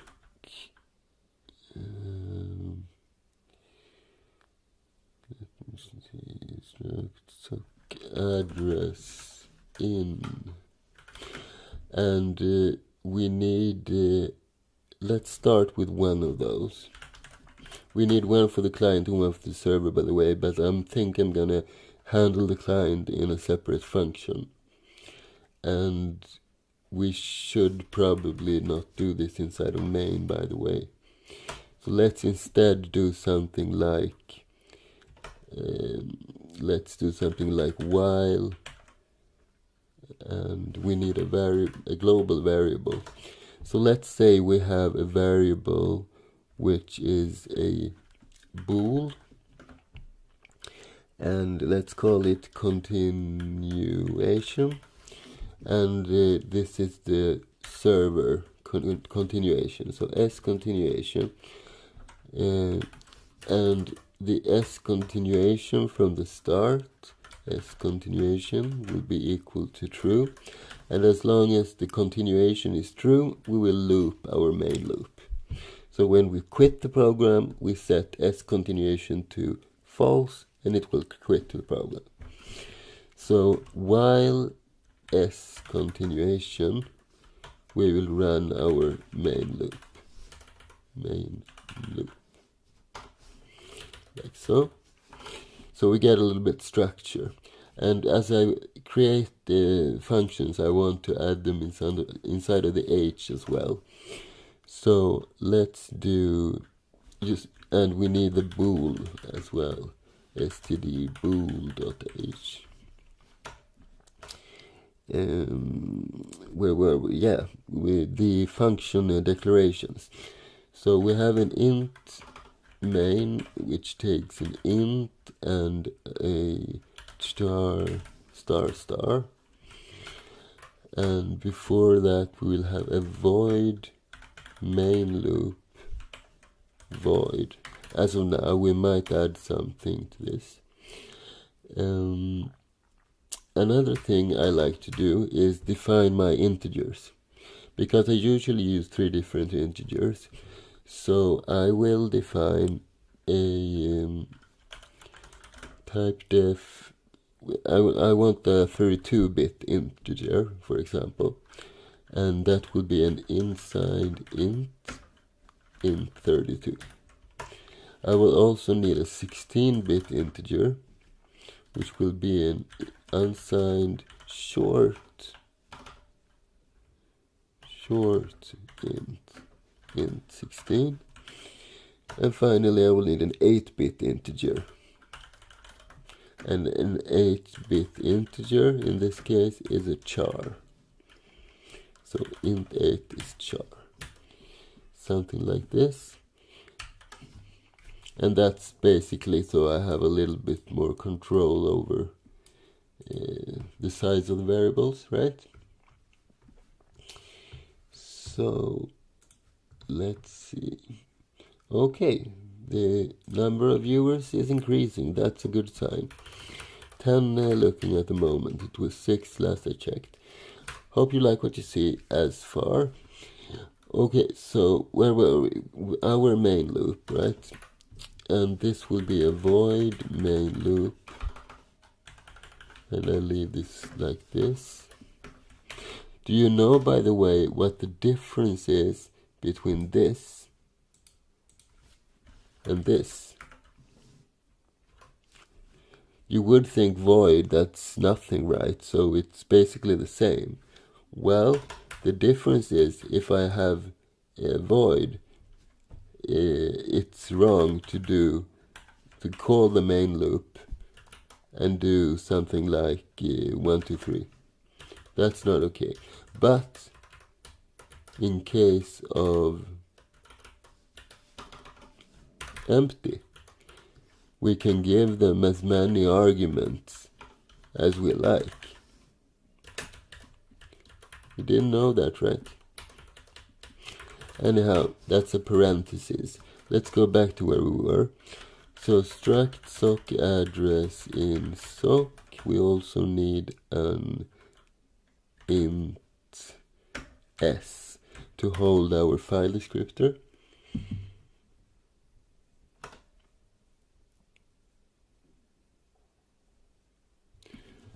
Okay, so we have a question.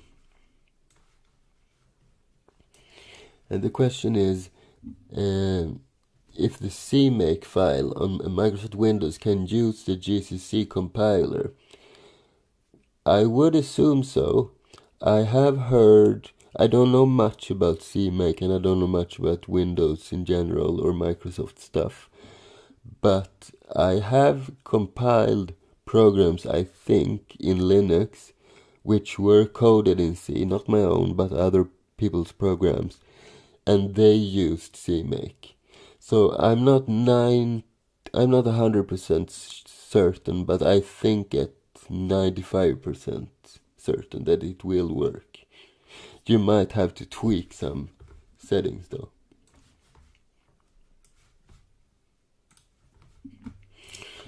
Okay, so where were we? We were in the VS Code, right? Okay, so now we have our structure. Let's begin by preparing our structure, and there's 3 fields in there that are interesting. We need the SOCSIN family to be AF INET. That's basically a standard thing that we're using internet protocols. Then the next thing is our port. And what should that be? Well, we need a function which puts the data in the network byte order. So if it's, for example, in hex FF55, we need to do 55FF. And in one of my episodes, I coded my own function for that. But we're not going to waste time on that today. So instead, we are going to use the standard C function HTONS, and we put our port right here. Yes, or perhaps, yeah, let's do it like this. So inside of here, let's define our port as, what port should we use? Any suggestions? It can be basically any value from 0 to 65,535.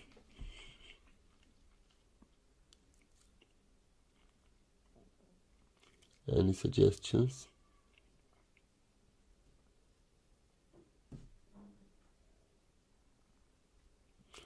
Well, let me define this as something for now, 12,000 or something.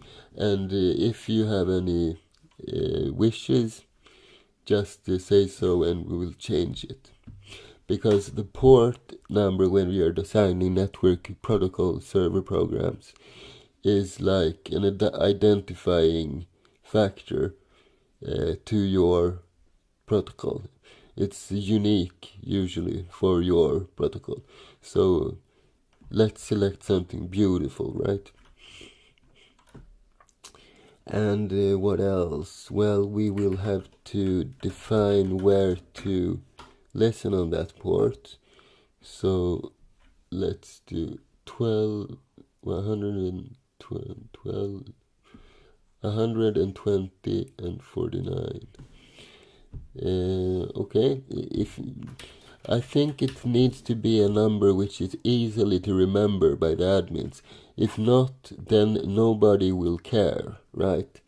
So I think a 4-digit number is better, and something which is easily remembered. But thank you for the suggestion. Okay, so let's do define host. And we want to listen to localhost, which is 127.0.0.1, like so. We go back to our C file and we do the SOCSIN address, source address, and we use a function called inet address, because this too will have to be changed to network byte order. So an IP address looks like this in hex, and we need it to look like this. So that's because the internet wants all the important data to be sent first. So that's basically why. But we use this inet address function in order to convert So all we need to specify is a string, and let's define that as a constant for the time being. I'm going to change it to command line arguments later on. So what did we call it? Host, like so. And now we have successfully filled in our structure. Next step is we need to initialize our socket. So let's do s equals socket, and we pass AF inet sock stream. That means it's going to be a TCP connection eventually, and 0 at this last field. That's always zeros when you use sock stream. And let's check if the now I remember I need to have an include assert.h, and also the error number.h. And if we want to use all of those functions inside of there, we have to define this odd GNU source definition. Otherwise it will not find our functions that we need. And by the way, let's check what h-tone-s needs for including.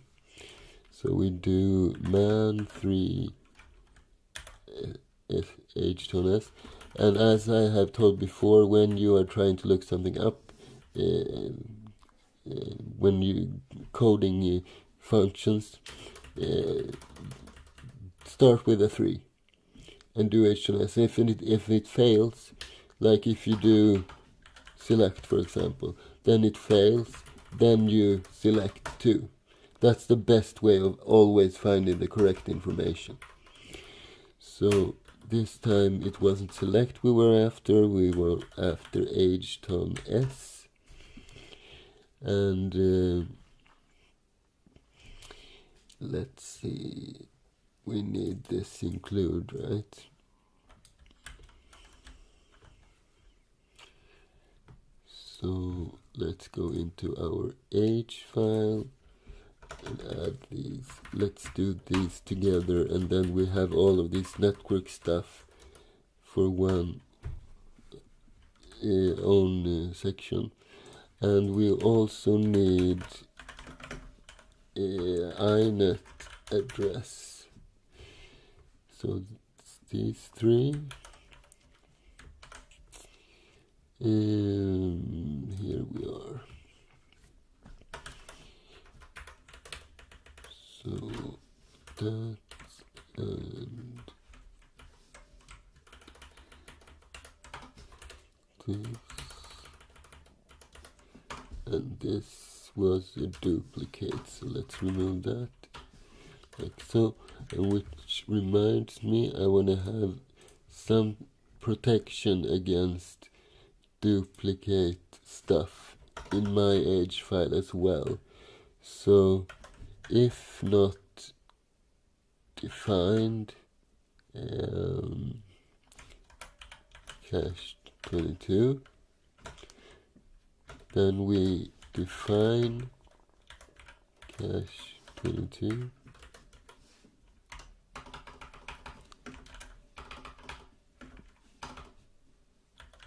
cache 22, and then we do all the rest of stuff, and at the end we do end if.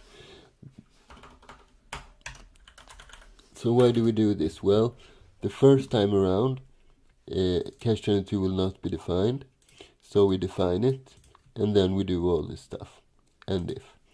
Next time, if you include it twice, then cache 22 will be defined, so it will not do all of this again.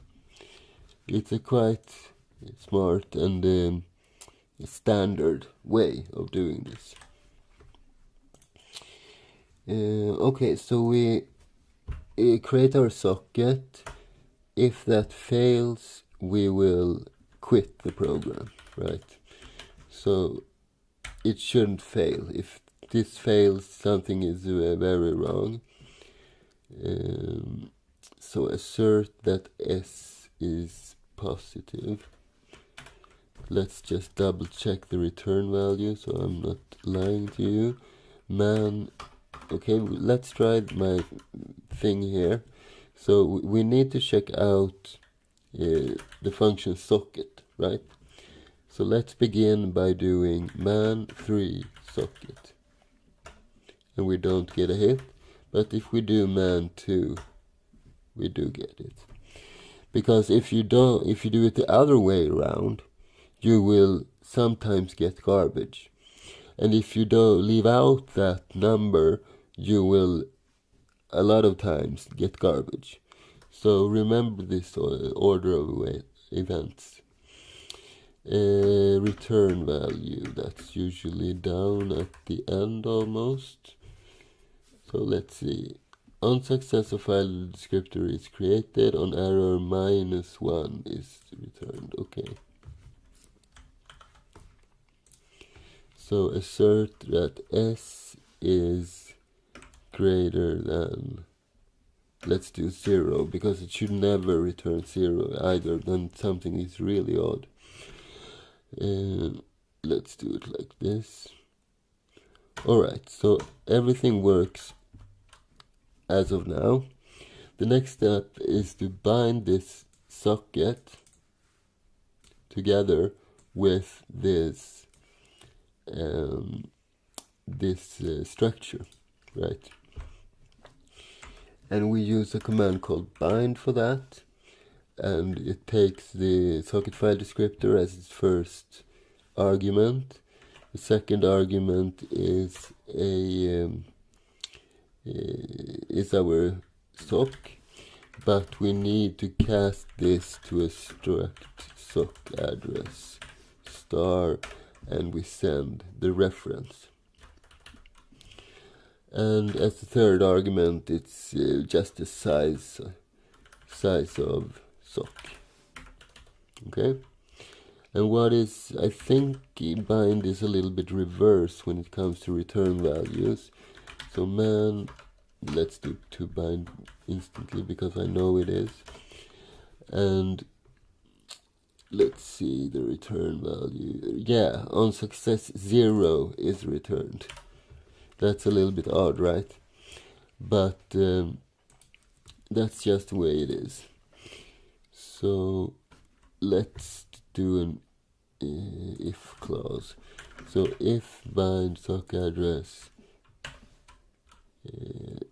is not 0, then we will fail by doing assert p error number.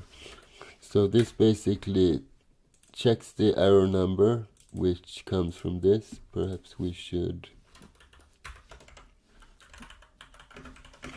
reset it first, and then it basically quits the program with this reason. Okay, so it's a combination of print error and assert, and it's a standard function, believe it or not. That's why we need that super weird definition. Alright, so the socket has been bound. What else? We need to listen on the port, right? So then we use the listen, and we just specify the S, and this is how many connection we will keep in queue. So if we do 20, we can accept 20 connections at a time, basically. And that will be enough, I think. We can begin there anyway. When we are completely done with this program, this will be customizable, of course. Let's see. We have something in the chat.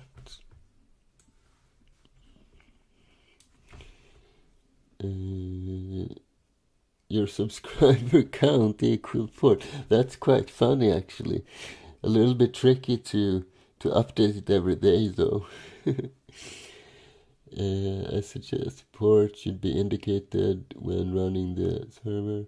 Not specify, we can place one by default. Okay, Robert, I didn't know that. That's actually pretty good. Let's do that. And Angel's thing as well.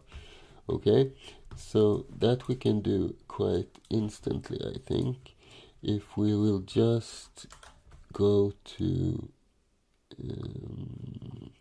VS Code, and we will write inside of our main function. I will create a char export. This is a port in the string format, and we will also have an int, which is a port. An int 16 is enough, by the way. So int 16 port. If arguments is less than 2,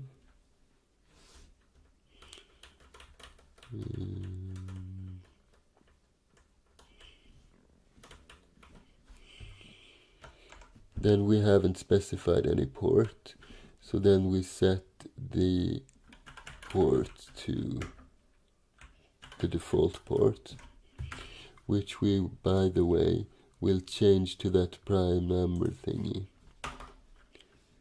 like so. And let's see, so if the arguments are this low, we will do this, and else if we have a port, no, let's just do this.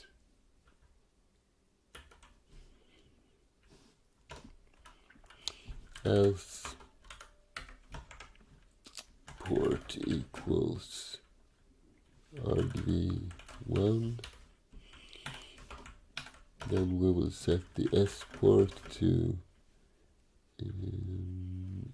the int 16 representation of let's see what it's called, A to I. And what will we send? We'll send the port like this, and then we need to send it to the main loop port.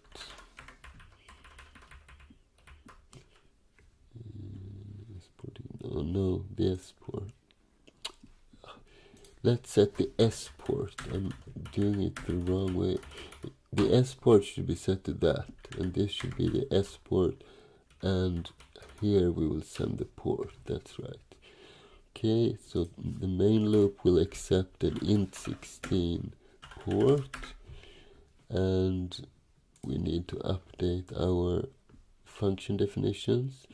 So instead of void, we will have an int 16 right here, and basically change this to port, right? So before we continue, let's check the return value of listen. I don't think it's something to worry about, but let's just see. Okay, some stuff can go wrong anyway. So on success, 0 is returned once again. So then we will do, let's just do, no, let's not. Let's do like we did before. So if listen S20 is true, then we will assert p error based on our number, and we need to reset that to 0, like so. And let's just try our program before the break. So there's something wrong at, a colon instead. So let's see, where were we? Inside main, I think. Oh, I forgot one there. Is that one? And we enter down a couple of times, and we do make again. No, 26. Okay, in the H file. So let's see the H file. We scroll up, and we look. Oh, there. Let's space down and clear and make. And now we only have a warning. Assignment to char from int. That's right. We need to save this as a... where were we? Here. We need to save this port as a string instead. And let's run make, and it compiles, and we run the code. And where did it fail? Address already in use. Okay. Address already in use. So it basically say that we already have a service on that port, right? That's that dash and grep dash y 120 49.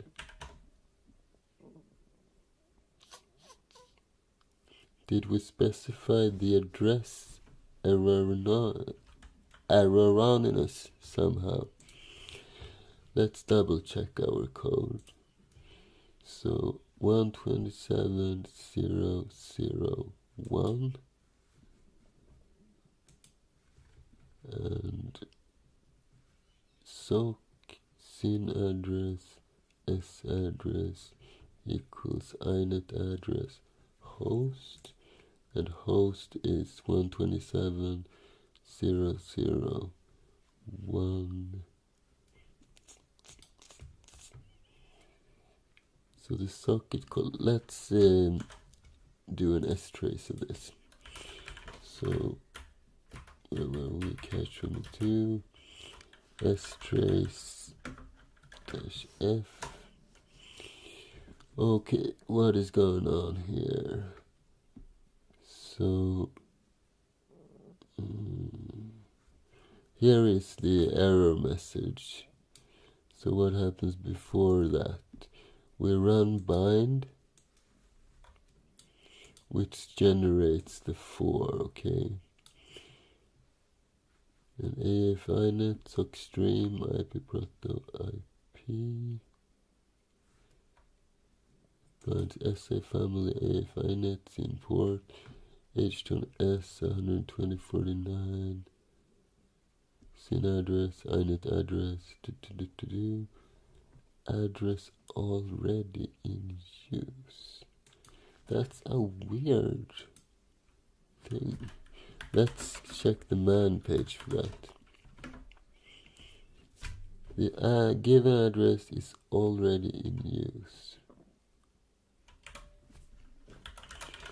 If we run ifconfig ENS 192, no, hello. Let's do. Oh, so we can just do this. Has been ifconfig. Hello. 127.0.0.1. Let's check one thing, by the way. What if we were to run this temporarily on any host?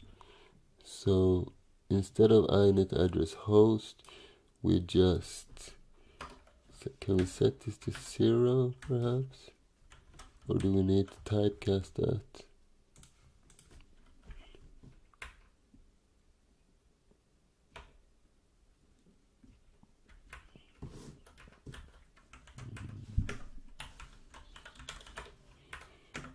Let's see, 369.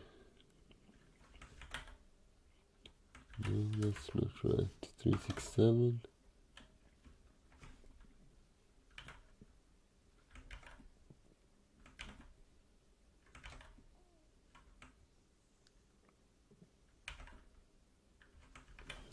Where were we? 36. Okay, it's here. So cd temp, cd cache 22, and make. Okay, it compiled.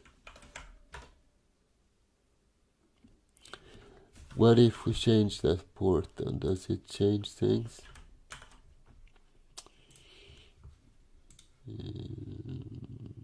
120.49. If we were to do 25,000 or something,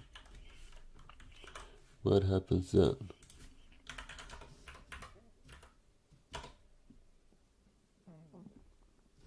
Address already in use. I must have done something wrong when I prepared the structure or something. Let's see now. You can do one thing 100 times but still make mistakes. So socks in family AFINet, socks in port hton s port, sock sin address s address equals 0, s equals socket inet sock stream 0, and bind. So if bind is not 0, struct sock address in sock size of sock. Bind assert PR. And bind should be 0, right? Let's double check that. Bind to bind. And because it returned 4. Did you find something wrong, Arnab?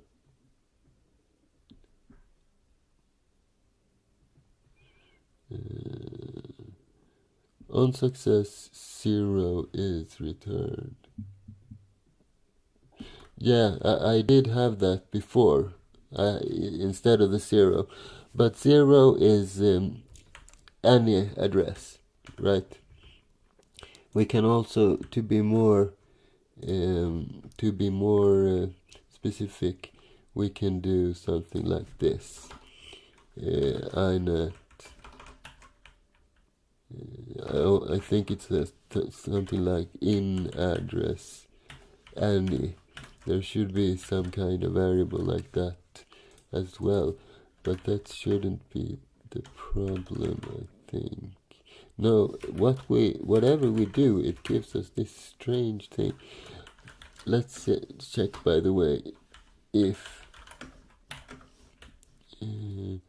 s-trace f let's 2t and 1. Let's check for the socket call. So it gives us a real socket.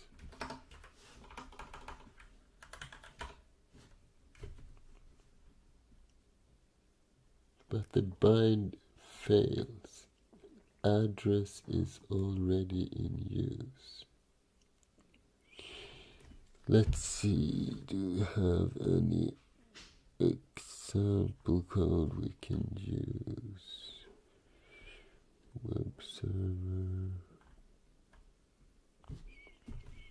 Or maybe something is wrong with my machine.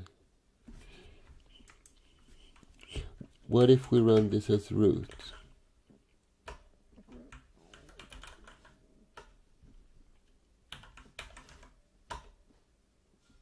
Same error.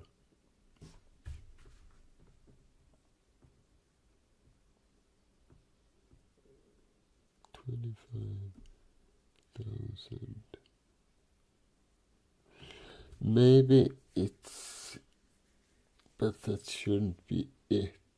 But maybe let's try something.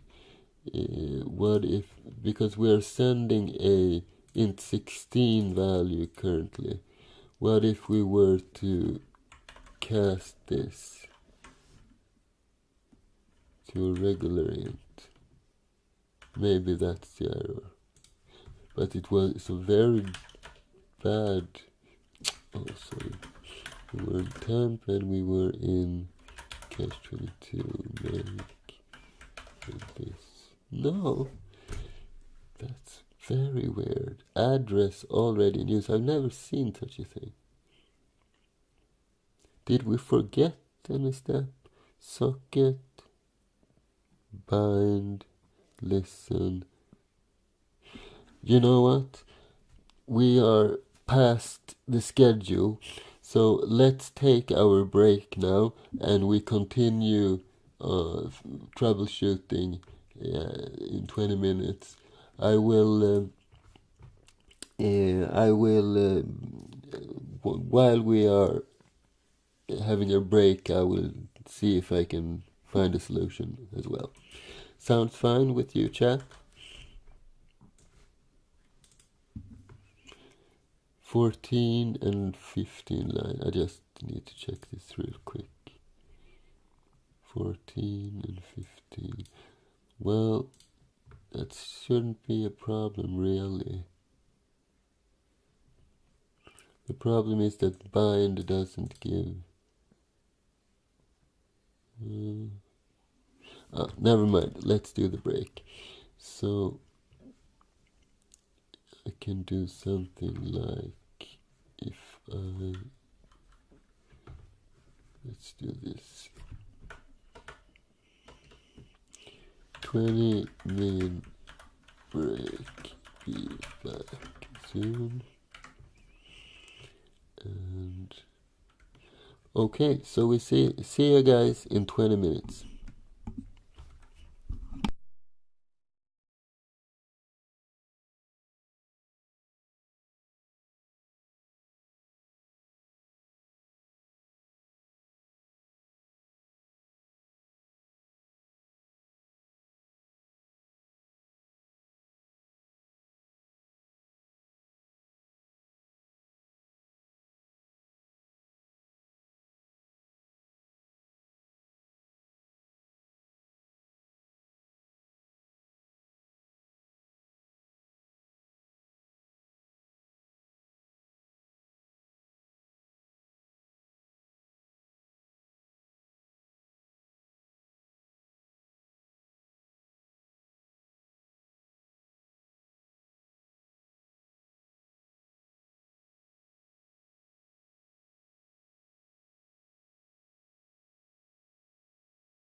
Do you hear me now?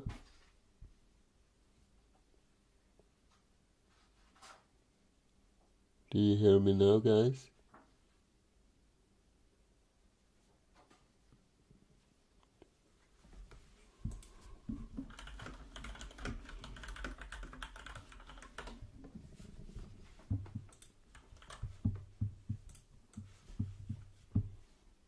Okay, great. Because I muted my microphone when I went on break, physically on the microphone, and then I unmuted it, but the computer muted in the software as well, so I needed to activate that. But all I was saying this far is the arrow we had before. Well, we have a main loop, right? And then the main loop is an unfinished function because we are in the middle of it, right? So what happens here? Well, we bind to the socket with the address, and then we exit, or then the main loop is done. So then the main loop function will run again, right? Because it's a main loop. So the next time the bind runs, it will fail, because then the port is no longer free. So it's quite embarrassing, but well, you know, that happens. So if we simply do something like temporarily s continuation equals false, so we really don't want to continue. And if we now were to compile this stuff and run it, it works, right? Because it shouldn't output anything if everything works. If something is bad, it will output the error. So yes, the problem is the main loop, right? Because we have an unfinished function, but now it works. So basically we need to finish this. I think we're gonna rename this one, by the way. Let's call this init server. And then we will simply have a, let's put it here.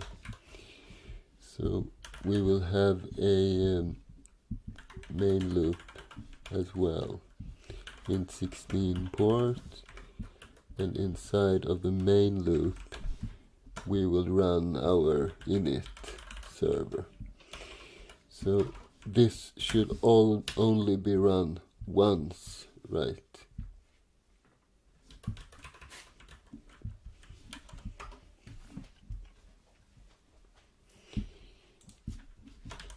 So we put it here instead. We give it the port, and let's see, port, and then we don't really need to give the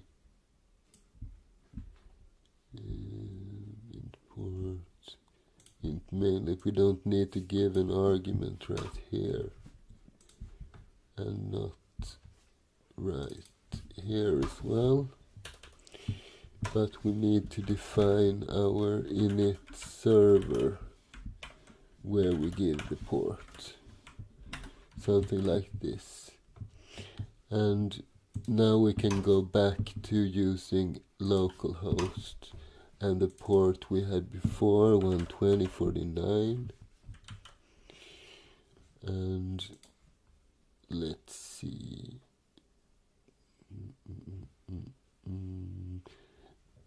We need the s, by the way. Int s. Int. So let's see. We do init server, and then we should return the s from here.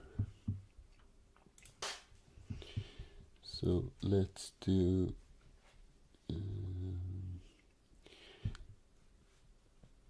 where were we? Right here. Init server, and inside of our main we do an int s, and s equals init server, and then we pass the s to the main loop. I think this is a better way of doing these things.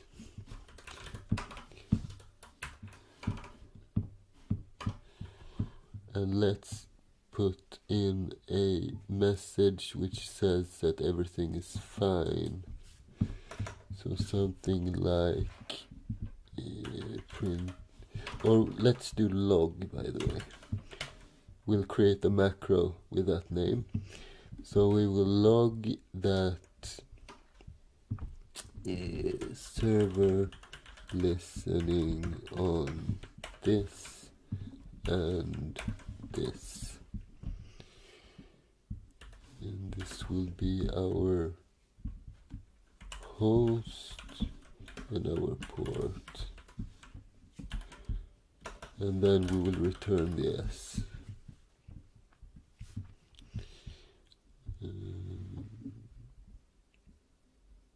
Yeah, exactly right. So let's see. What else? Yeah, we won't be using init address anymore. Instead, we will go back to this. Right. Like so. Let's see if I did anything wrong. Oh, yeah, log. We didn't define log. So what is log? It's basically printf, right? Yeah, but not quite. So define log. Let's just do log with small letters. And we will log an x and some arguments like args. And what are we gonna do with this? Well, we are gonna call printf, and we will have the x right here. This is the what's it called? The format string, right?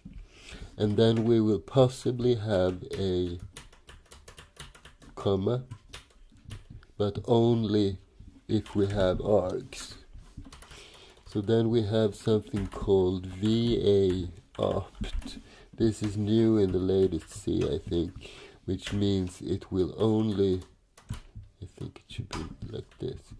It will only add this comma if we have args.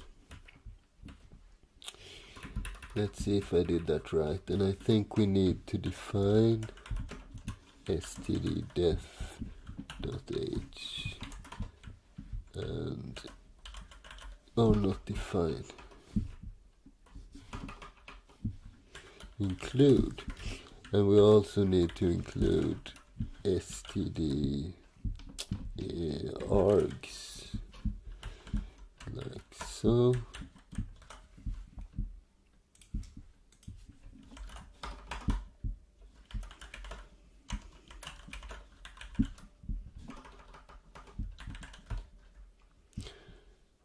Isn't it std-args?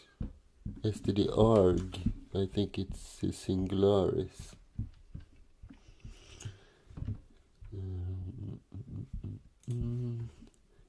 std-arg.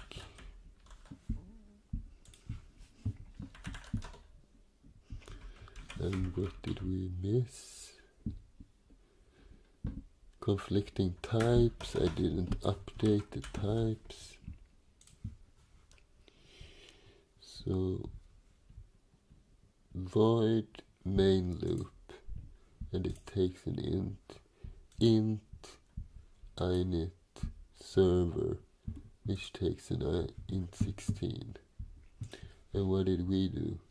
Void main loop takes an int inet server takes this. Okay, let's try again.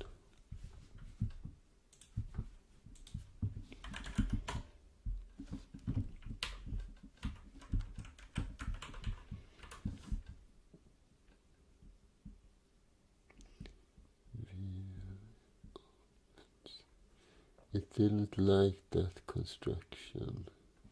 VA. Let's wait a little with that. I'm not feeling too eager to define that. I probably will always use it with args anyway. So let's do it like this.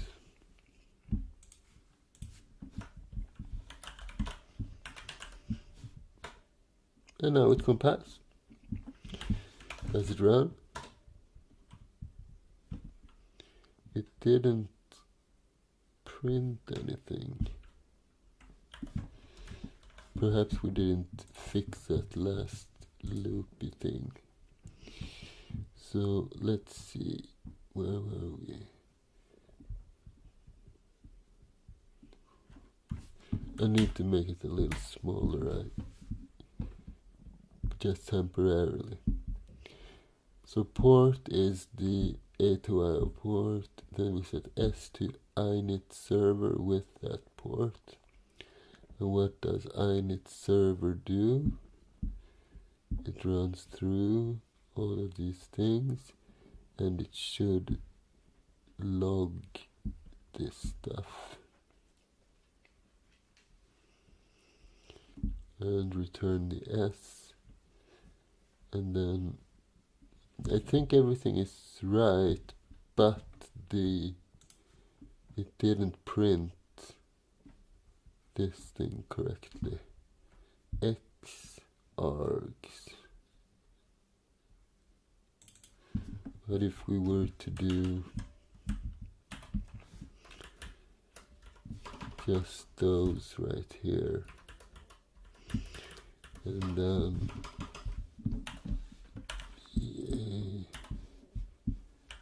args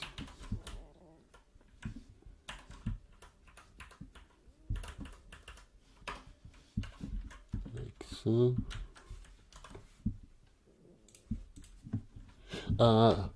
I renamed it, didn't I?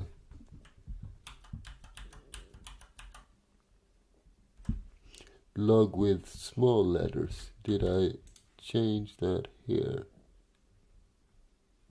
Log. I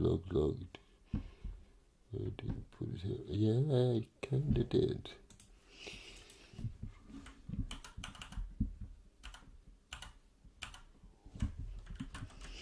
If this doesn't work now, I will just throw out this log function. VA args. Same problem that we had last stream. I thought I fixed that, but never mind.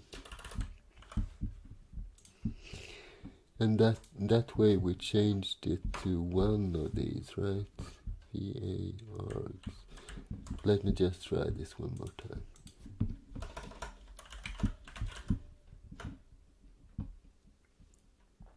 We are probably missing some include, but never mind.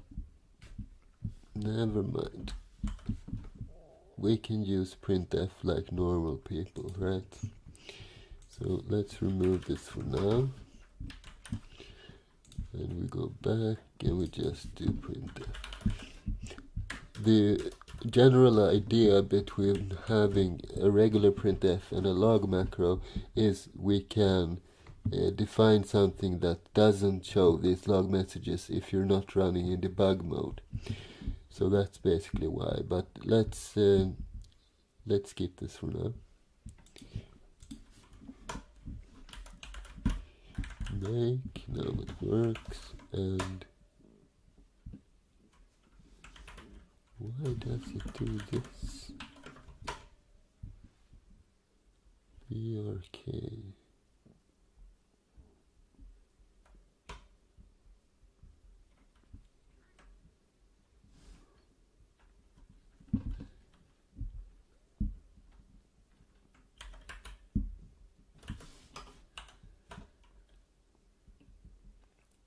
It does print it, right? It should at least. Perhaps we need to flush it. Yeah, now I see what's wrong. If we look at this printf, I don't end it with a new line. And if I don't end it with a new line, it doesn't get printed to the screen until it either gets flushed or it encounters another new line. So one way of fixing it is adding this new line. We could also have done a flush std out like this. So now it would work 1000% certainty. And there we go. We have a listening server, you guys. All we need to do now is accepting connections and handle that input. But before that, I promised you something else, or I mentioned something else.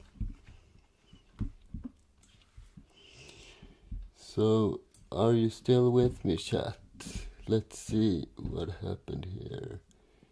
I remove the cast int on the port variable. I think I will keep the cast though, but in my case, because I have defined my own variable type, which is int16, and even though the cast might not be necessary in this specific case, I like doing it to showcase that. Okay. Alright, so now everything works. Well, we need I need to tell you something. As you know, Angel has been a moderator for us, and I have decided to promote him to a chief moderator because he has done a great job. And this means that he will be allowed to employ, so to speak, to regular moderators, which he will be the boss over, so to speak. So, Angel, do you have any special someone that you want to offer the job?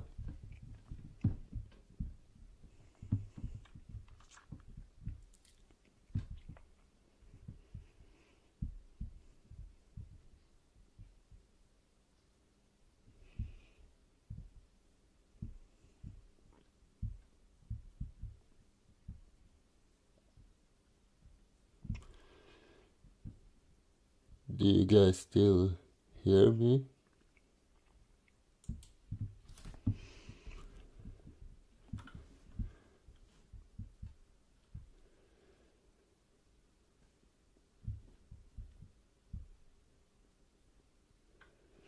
Maybe it's a little bit delay, I'm not sure.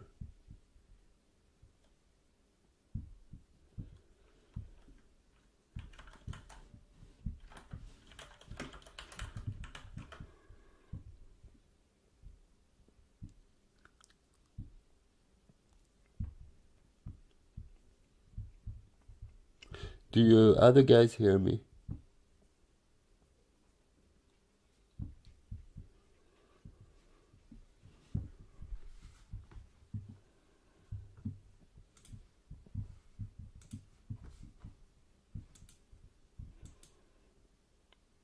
Is it some problem with the sound? Does it... I don't know, do you hear me, for example?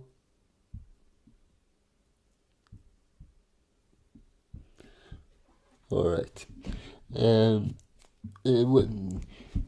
Angel comes back, please notify me and we will take this part then instead. We will never close the socket actually, or we will close it when we exit the main loop, and that's only when we shut down the server. So let's add that next. It actually does do that by default when you quit the program or press Ctrl C, but it's good to have here. So let's see, we do have the S, so let's just do close S when we shut down the server.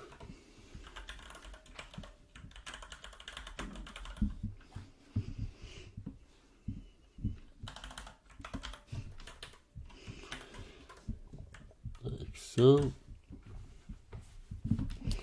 And yeah, so next step is to accept the connections, right? So let's see, and that we will do inside of the main loop, because we will accept one connection and do something with that, and then we will accept the next connection, and so on and so forth. So we will need an additional. Okay, Angel's back. Okay, Angel, good to have you back. I was just mentioning that you have done a great job, and I have promoted you to the chief moderator, which makes it which means you will employ 2 of your moderators, and you 3 will form a group where you will be the boss. So I will keep coding, by the way, but while I am coding, you can take care of this part, Angel, and offer someone or 2 people, up to 2 people, the job. All right?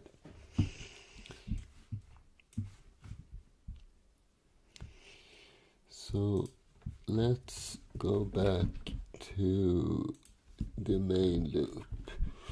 Sock address in, which is a struct, and let's call this client.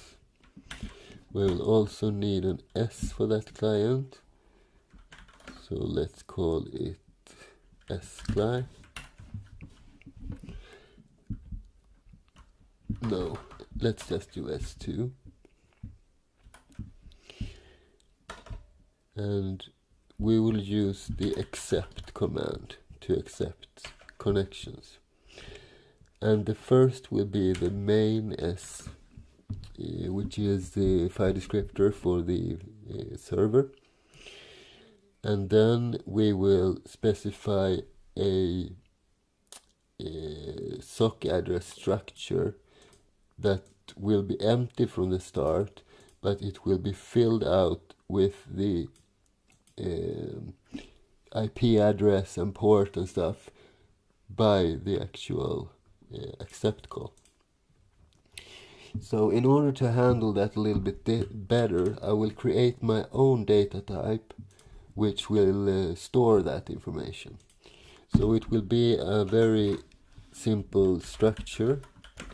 Let's call it sclient for struct. And what do we need to keep in here? We need the int s, the socket file descriptor for that client. I do also want to store the IP address of that client in a regular string variable. So let's do IP, and how big is an IP address in that case? Let's take the biggest possible, and it has 4 times 3 fields, which is 12, and then 1, 2, 3 dots, so 15, and then the invisible 0 at the end. So 16 should be perfect. And what else? Perhaps we will have use of storing the port as well as soon as like this, and perhaps even more things, but let's start with this, and we will do a type definition of our new struct as client, and we will call this a client with big C.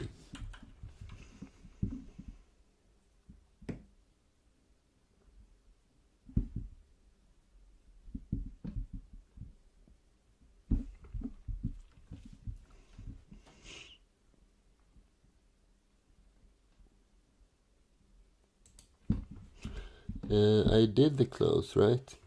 Here.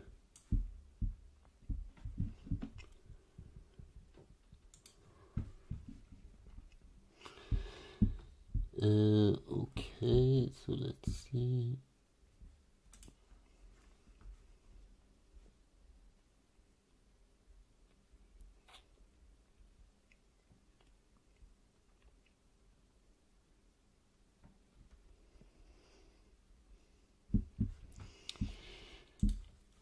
Okay, so we will accept the connections,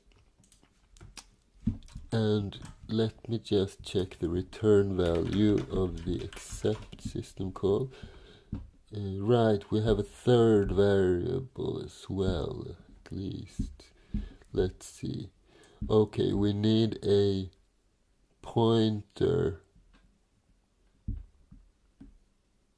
to somewhere to store the address length as well. Right. So let's check the return value at the same time. So on success it will return the file descriptor, on error -1. Okay. So it's here, and the second argument is the client structure, so struct sock address star, and we give the client, and then we give the, let's call it len for length.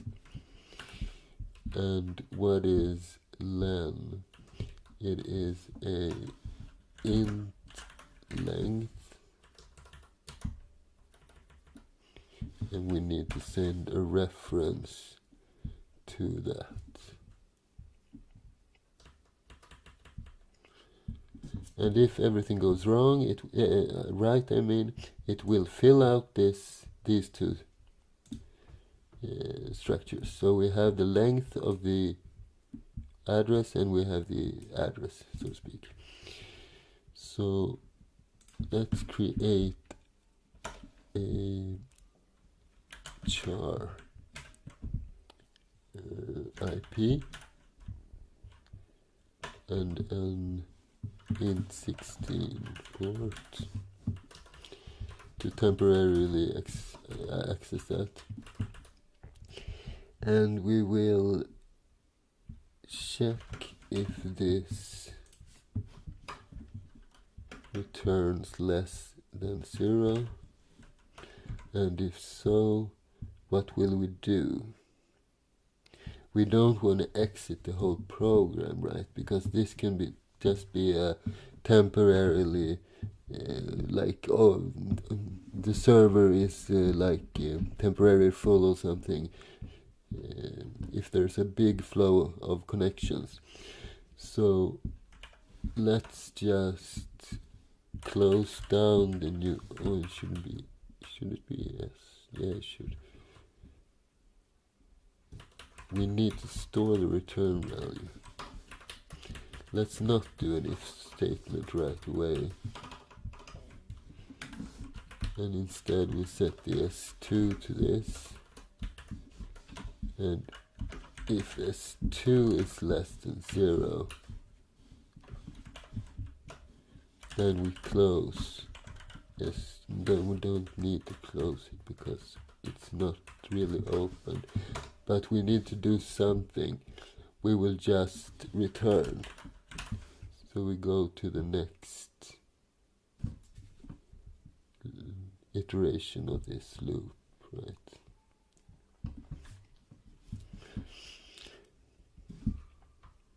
Perhaps we should do some kind of sleep before that. Let's just do sleep 1. Is that sensible?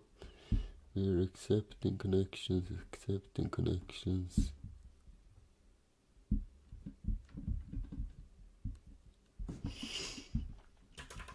We can try it this way first. Okay, so if this doesn't go wrong, we will have a connection. And we need to obtain the address fields. So how do we do that in an easy enough kind of way? The port should be rather simple, right? So S or port equals H ton S. Is it S ton H in the different direction? Let's check the man page. So man 3 S ton H. No, H ton S. Or wait a minute, we are changing 2 bytes. So if we have FF05, for example, the first time around we change it to 05FF. If we run the same function again, we should go back to where we started, right? Let's try that. Oh no, let's shut down the wrong window again. Let's see, we were in cache 22, export home equals pwd. No? Export, oh. Like so. And then we go here. And let's just do, so we want it to be an int16 return value. And we're going to run hton s on a int, I would think, of the client structure, and we want the SYN port. I think this should be right. And then we will need to obtain the IP address. That will not be as simple, I think. HOS, no. Here we need some kind of library call. So let's see. One way it's inet address. The other way should return a char. This one does. It's deprecated, but I think I'm gonna cheat a little and use it even though it is deprecated, and perhaps we can fix that later on. So struct in address in, okay, it just needs that part. Okay, so, and what was the name of the function?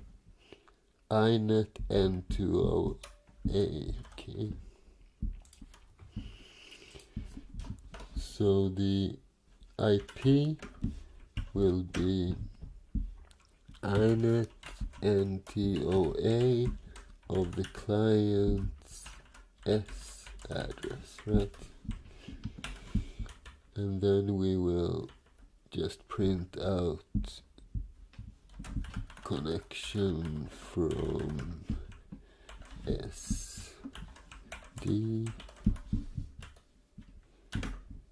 and we will do IP and port.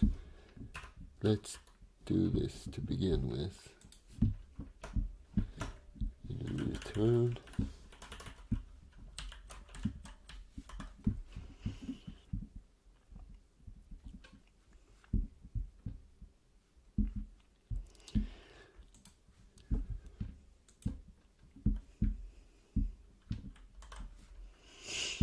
And let's just check the chat for a little bit.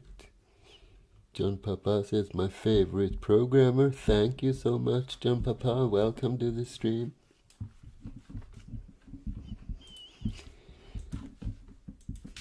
And let's see. Let's compile this thing, right?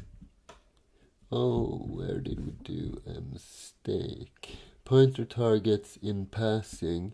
Argument 3 of accept differ in signedness.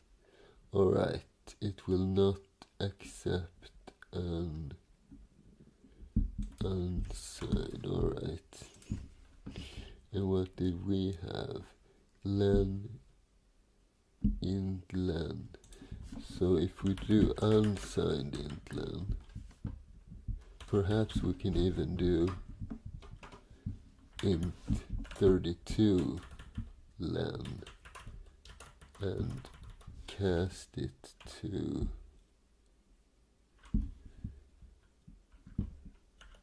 int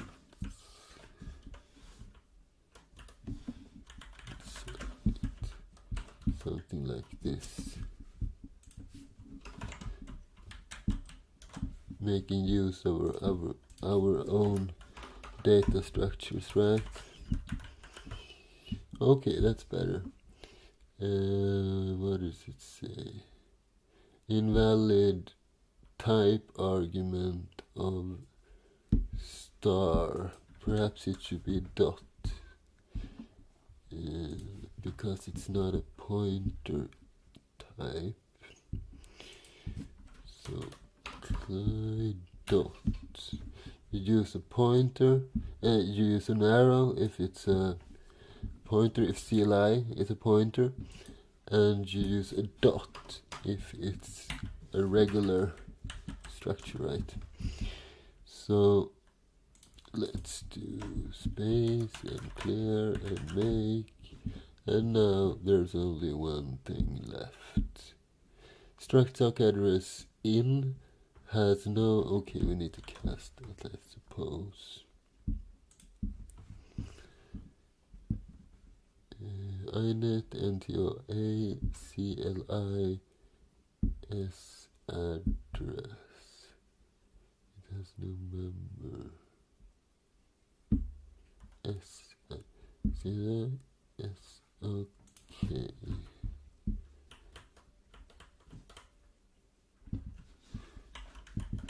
Struct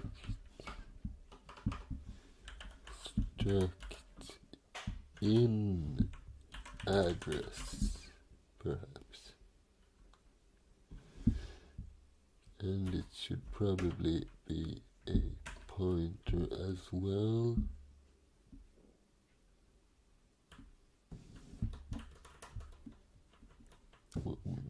Or let's try it this way first.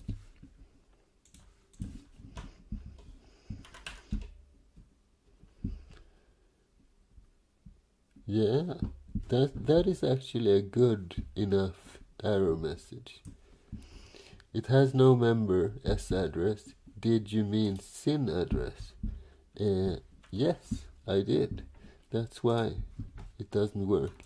Sometimes GCC actually gets it. So let's just do that. CLI SYN address. The address of all SYNs. Clear, make, boom. There we got it. And if we run this thing, it starts up Very nice. And if we telnet to it, 127.0.0.1, and now my cat is soon everywhere on my keyboard. And telnet 127.0.0.1, and we use the port 120.49, and now it should probably connect, but it should... 1 second, I need to remove the cat. Det måste vara snabbare.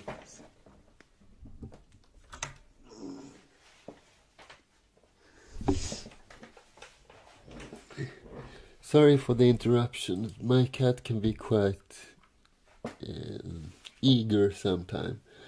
So let's see what happens. Okay, it opens, it connects. And how does our program look? Connection from 127.0.0.1, and this port is the client port, by the way, the other side of the connection, so it's not wrong, probably not.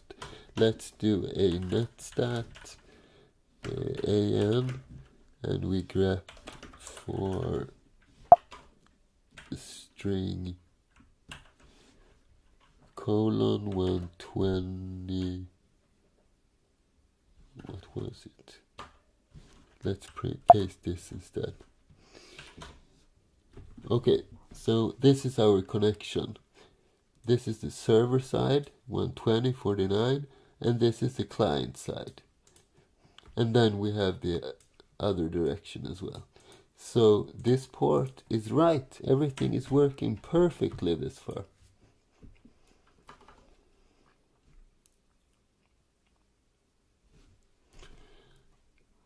And now everything is great.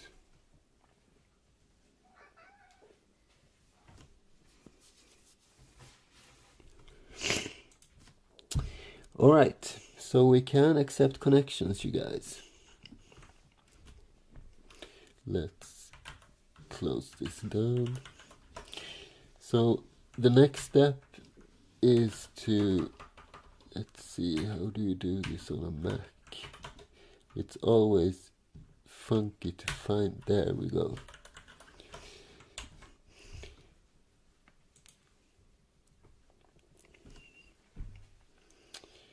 So, alright.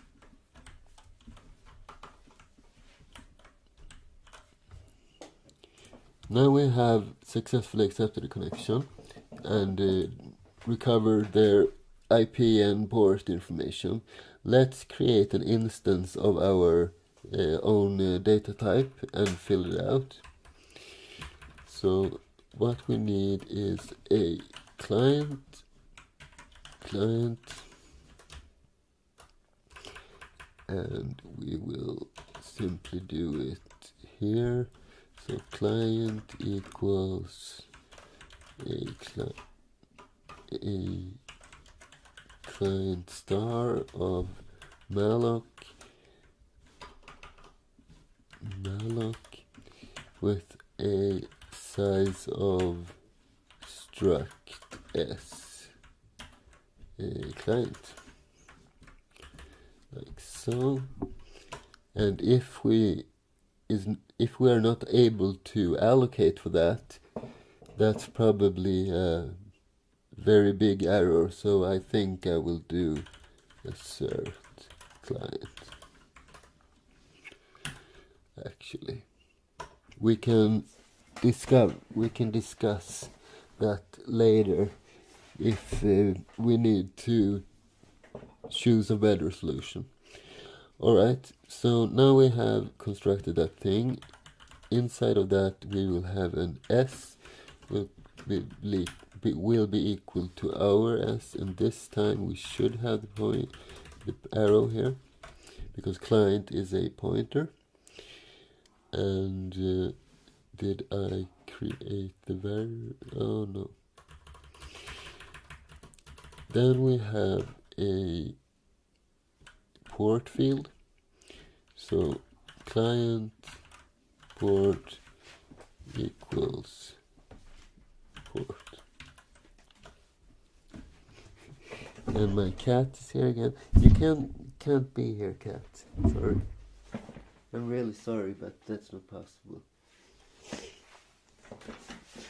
Sorry for the interruption.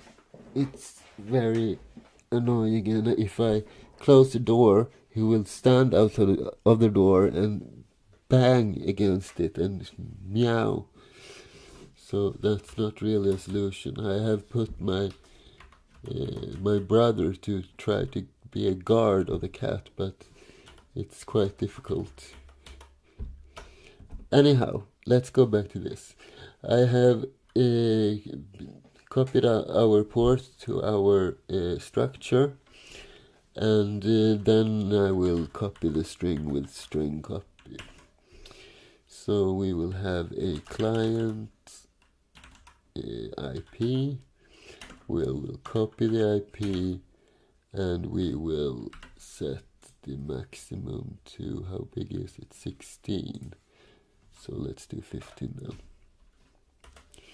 And let's actually zero this whole structure first. So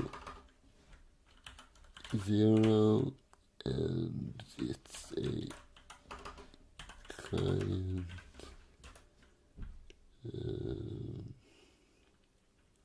client, and it's a size of struct s client, and then we will need to create that function. So it's a void 0. It will take an int 8 buff and a int 16 size. We'll need an int 8 p, and we'll need an int 16 n for n equals 0, p equals buff, and we will loop as long as let's see, as n is less than size, and each iteration we will increase n, and we will increase p, and that will be almost it. And then we will do like this. So p equals 0. Yeah. So this will zero basically any structure. Before we forget, let's put it here to have a little bit order. Void 0, int 8 star, and int 16. And perhaps we need to, let's see. No, we don't need to cast size of. It'll figure out on its own. So if we copy the maximum to this string, we still have a 0 at the end because of this. Right.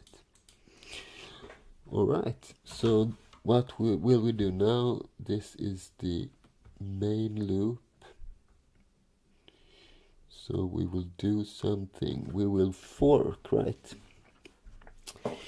So we need also a PID.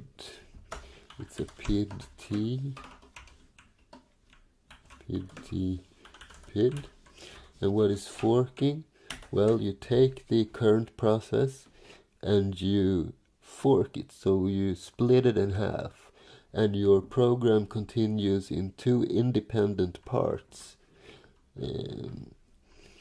So we can run things concurrently.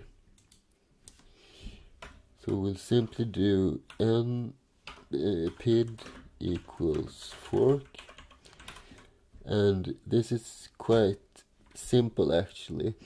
If we have a PID. Then we are in the parent. So what will we do here? Not much at the moment. Let's just return. So we go to the next iteration of this main loop. Perhaps we will add some other stuff here. We can clean up a little bit though. Right. So we can free the client.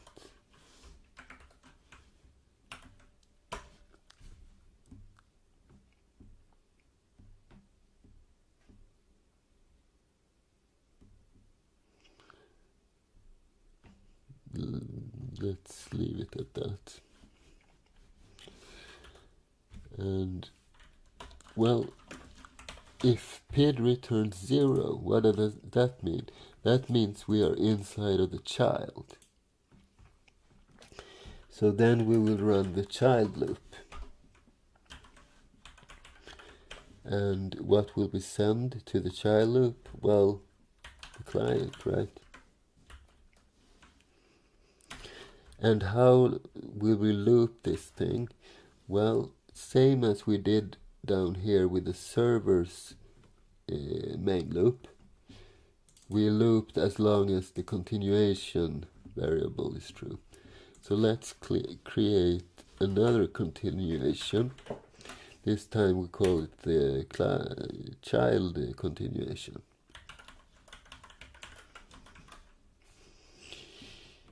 And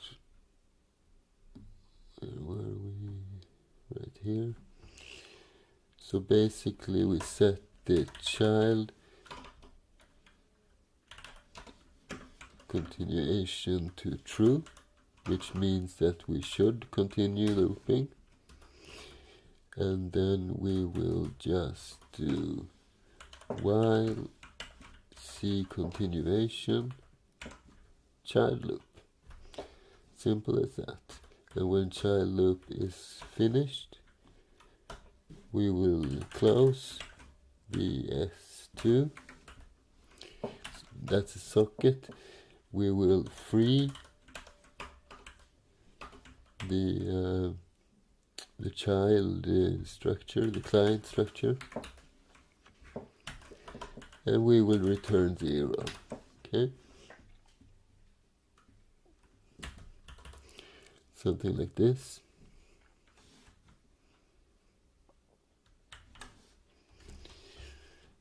So we should be able to test this right.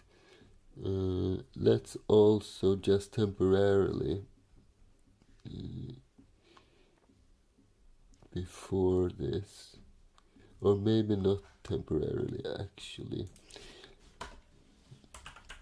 Let's just print. Dprintf is like regular printf, but it sends to a file descriptor, so it can be either an open file or a socket or something like that. So S2, we might optimize away these kind of functions later on, but right now it's good to have. So let's just do something like 100 connected to cache 22 server.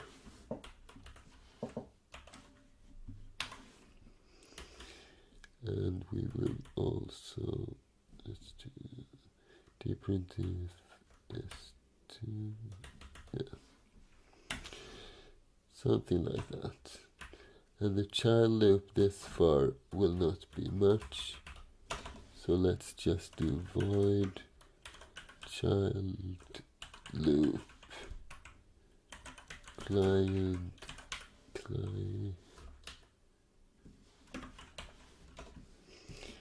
and sleep mode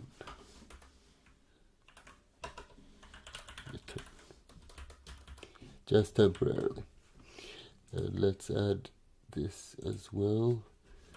So void child loop, and we will send a pointer to a client structure like so. Alright, let's see if it compiles. We missed something, probably a typecast or similar. Passing argument 1 of 0 from incompatible pointer type. Client. Okay, we typecasted this a little bit weird. Where is it? Here. It should be int 8, right? Because that's the format we want it in. So we can parse one byte at a time. Okay, that's better. Implicit declaration of child loop. Okay, I use those annoying underscore thingies.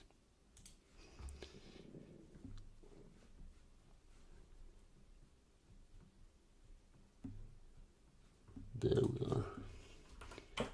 Remove that. And it's still as readable, right? Readability is a very subjective thing. And return 0 from a void, that's right. Where was it? Child loop. Return 0. Is it this 0? Yeah, it probably is. And make. There we go. Okay, let's start this thing up. And did we have the other window? We don't anymore. Let's telnet to localhost on port 12049.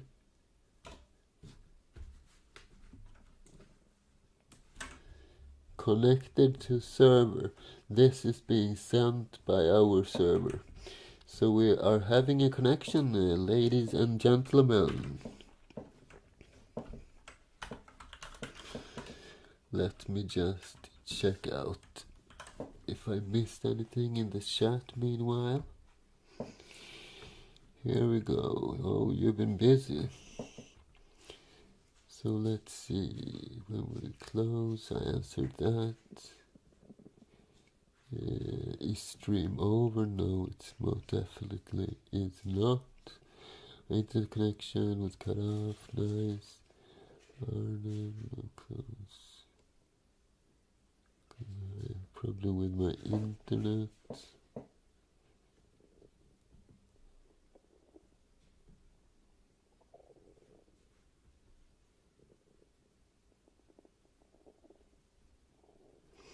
Uh, 200 is server okay, that's correct, but this is not really a server okay. A 200 should be sent by the server when the client has sent something. Like in a web page, you request a web page, you get 200 okay. 100, I think, if I remember correctly, is more of informational stuff such as you are connected to this server. I might be wrong though. Anyhow, we are defining this protocol, right? We together, so we can make up anything we would like actually. I just did a number thingy to make it more understandable, so to speak. Okay. Any questions this far? Please go ahead and ask.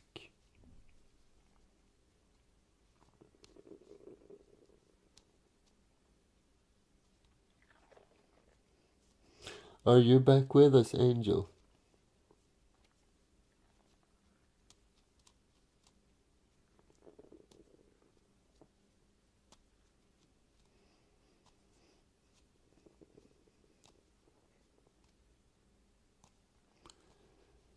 Great, Arnav.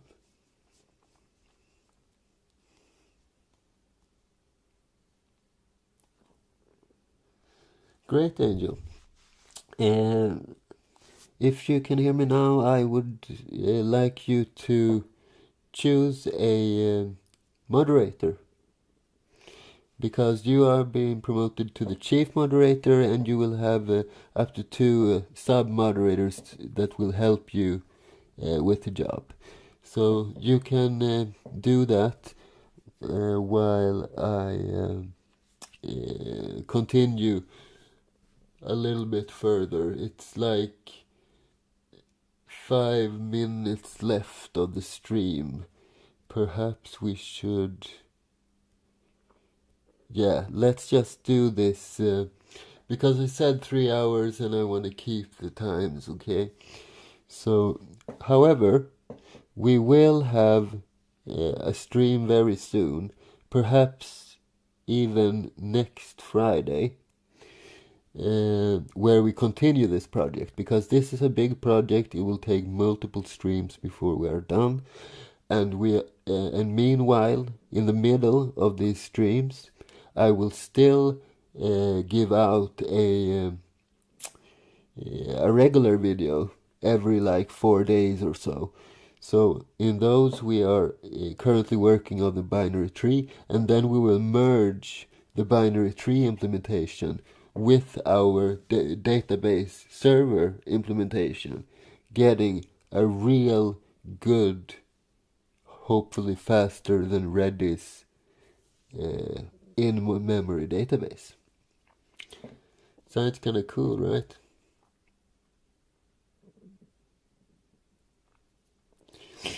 Okay, Arnav. I will, however, create a recording, and I am creating a recording of this stream.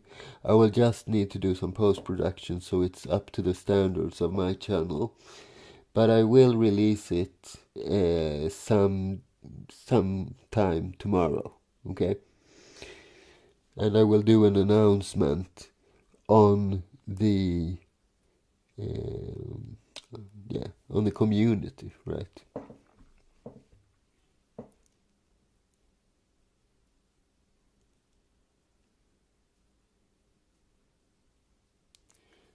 Thank you, Angel.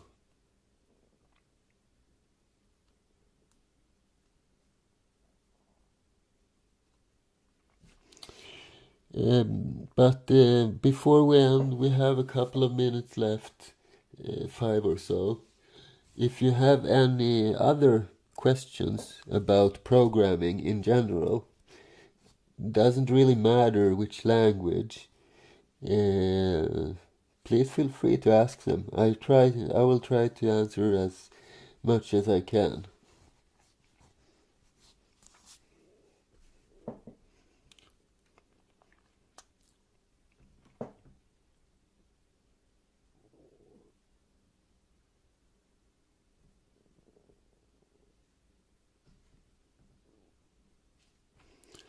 Okay, that's very interesting, Arnab. The thing about the process.age.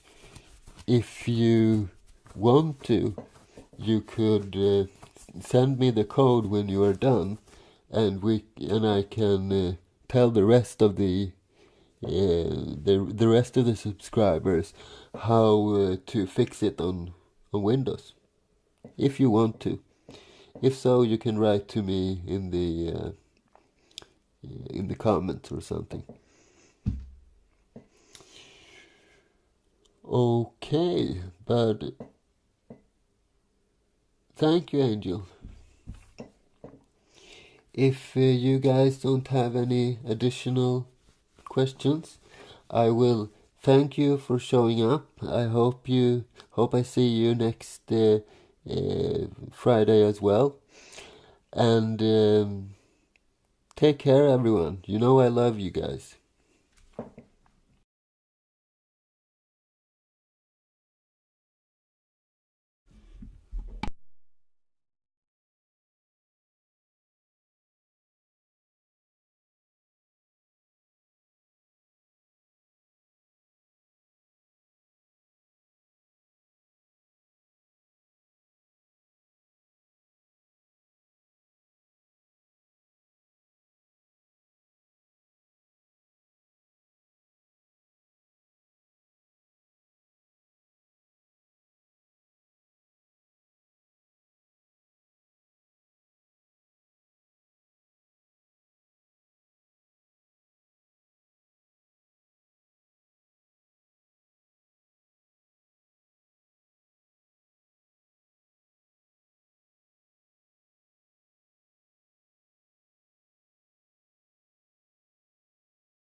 Okay, we are live.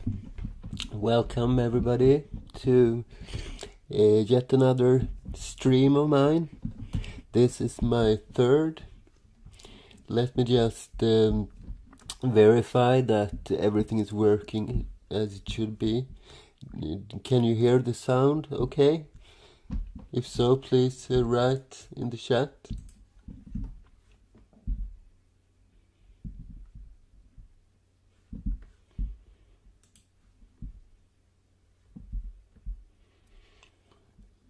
Can you hear me okay? Okay. Thank you, Arnav. And hello, Ansul. Welcome to the stream. For you who don't know, Arnav is my dear moderator. So he'll be looking after the chat today. We will soon be starting with the actual coding. I will only take a couple of minutes to talk to you guys a little bit and let other people join as well, because there's always a couple of latecomers, so I don't want to start coding right away and they will possibly miss the first part. Hello, Angel. How are you, my friend? And hello, Hezekiah. I'm sorry about the pronunciation.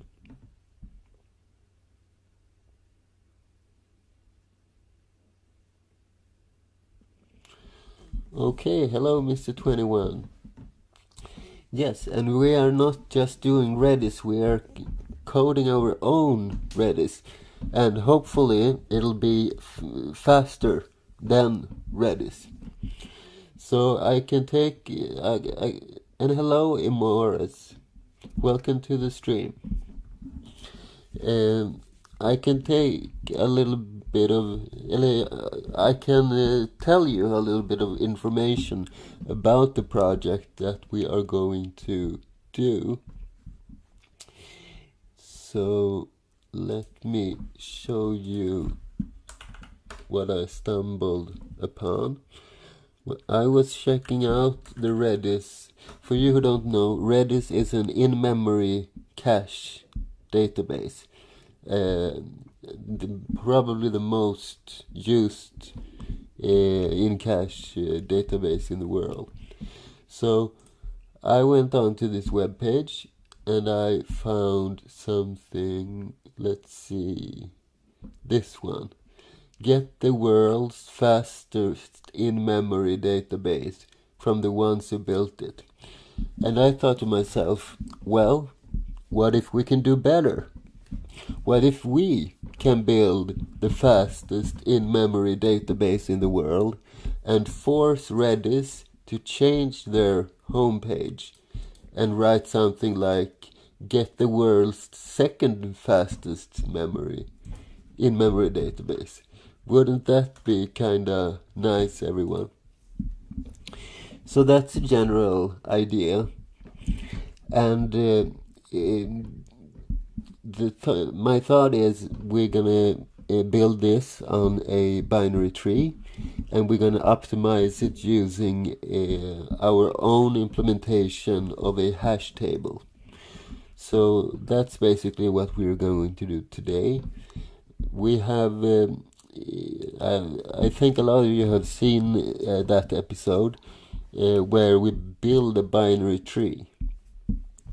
So we will finish that binary tree and integrate it into our database, and then we will try to optimize it, and we will do some testing to see how many collisions and stuff. I will talk more about how that works a little bit later. Let's see. Hello, Coffee. Welcome to the stream. And hello, Zuzu. That's right, Coffee. We have a new moderator.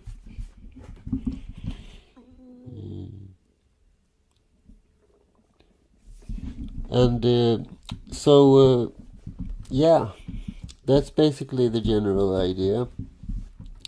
And I think we should get started. I'm planning to do about 3 hours, but we will have a 20-minute break somewhere in the middle. So that's basically it. Sounds good, 21B. And hello, Diraj. Ready. Good that you're not missing this stream, and welcome to this stream. I hope you will find it interesting. I think the topic is very good today, and I think we can do something really interesting with it.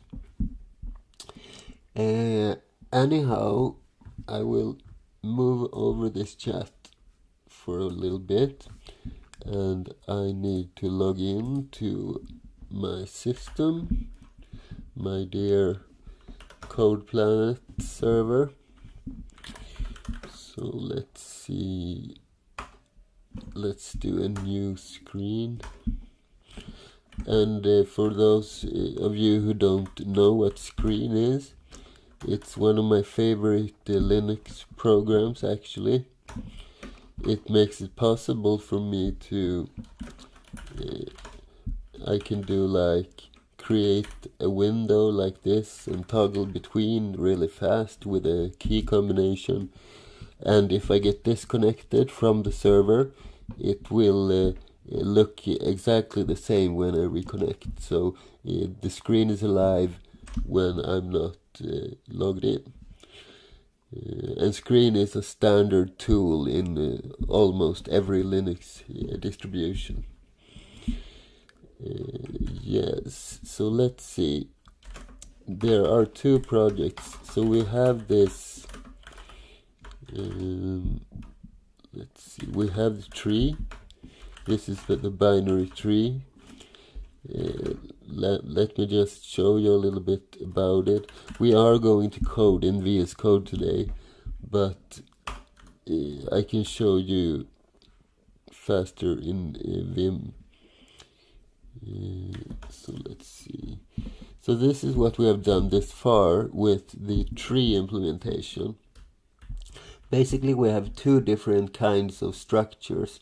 We have nodes, which connect to other parts of the tree, and we have the leaves, which contains the actual data. So every node becomes a level or a folder, so to speak. So basically, we can have like the root as the first one, and then maybe we have one folder for the users, and then we can have a lot of the leaves inside of these folders. So we can have like users and login or something like that.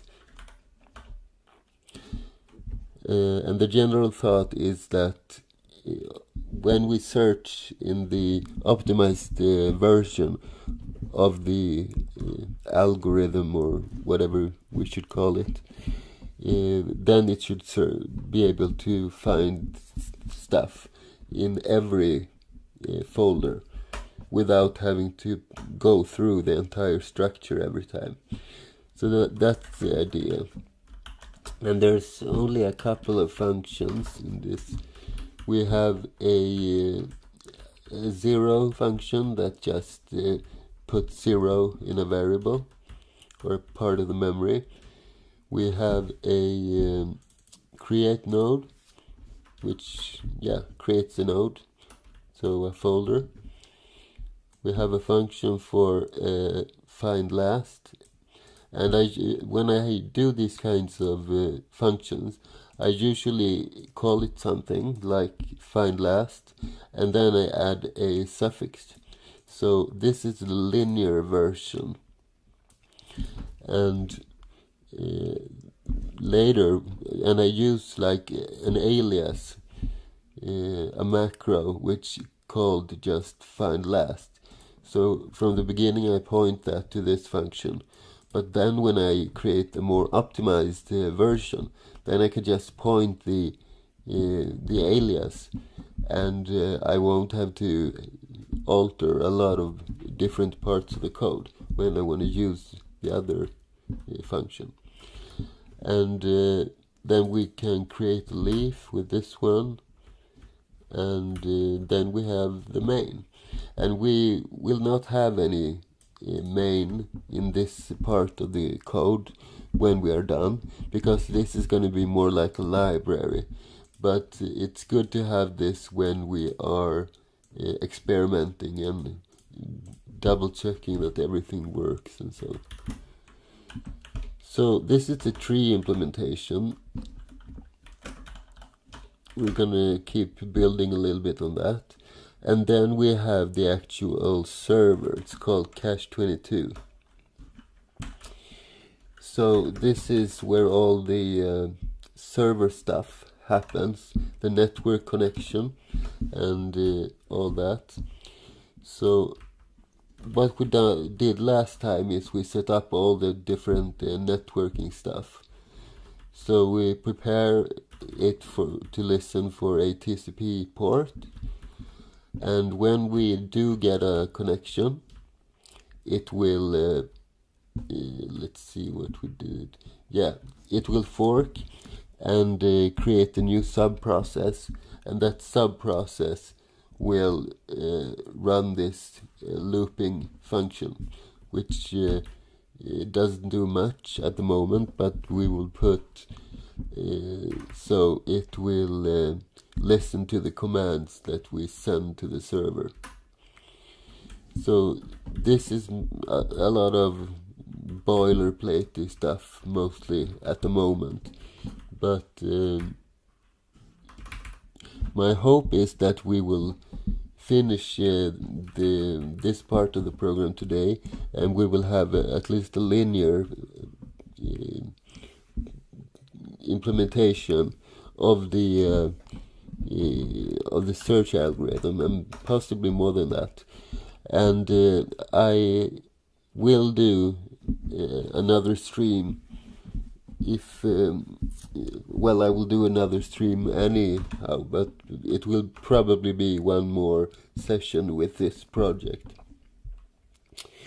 And for you who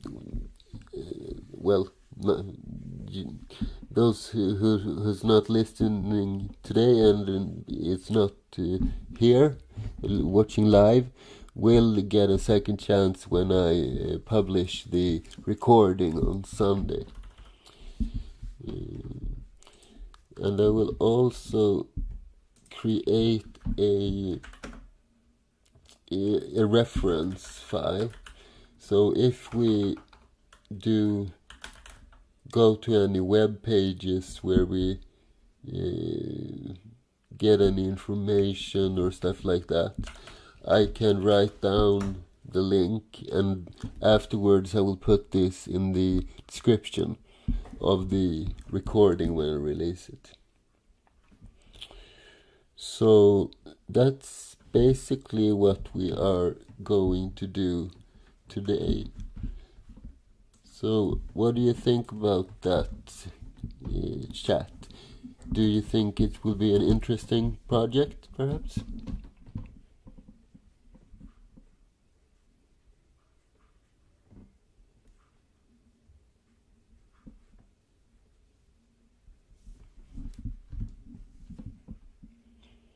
Great. All right then, let's get started. So I will, as usual, go into this and set my home directory to this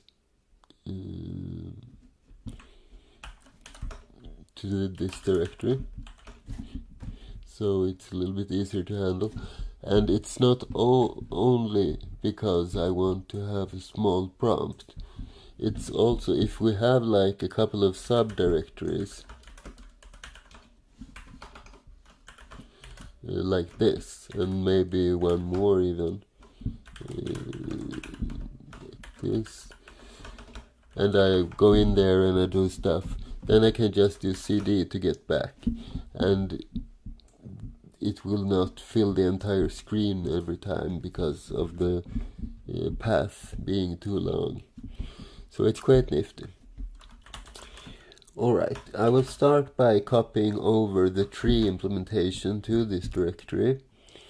So I will do something like this. I will go to the tree and I will copy star dot.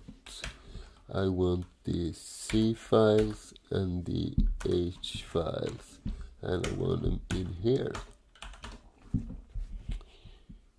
So there we go.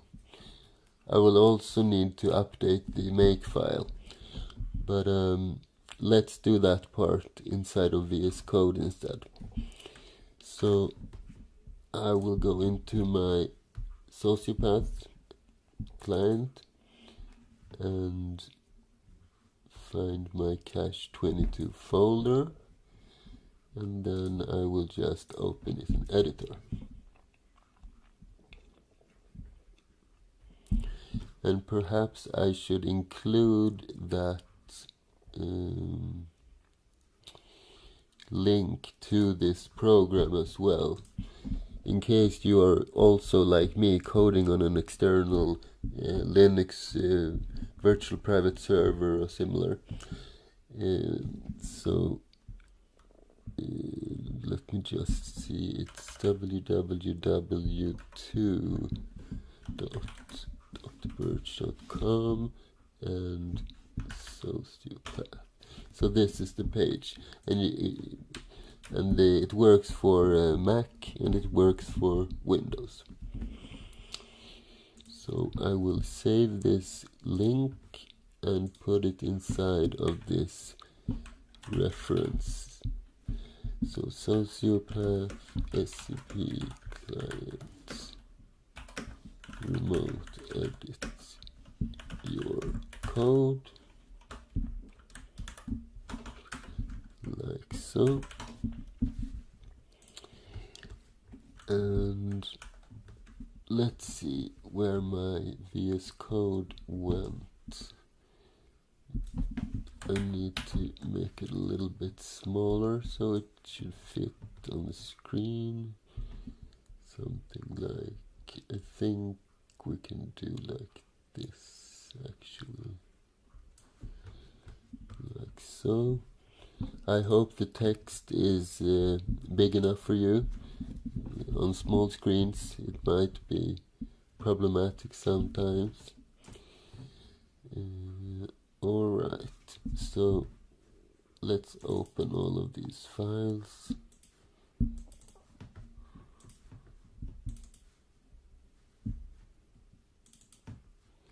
And didn't get the make file, so let's do like this.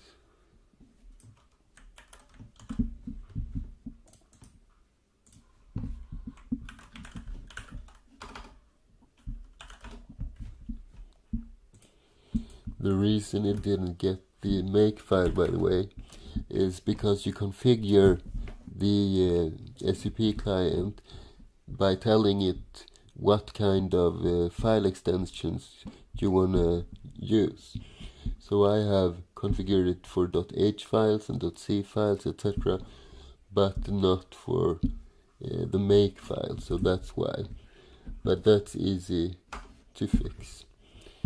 You just edit the configuration file. It's quite self-explanatory.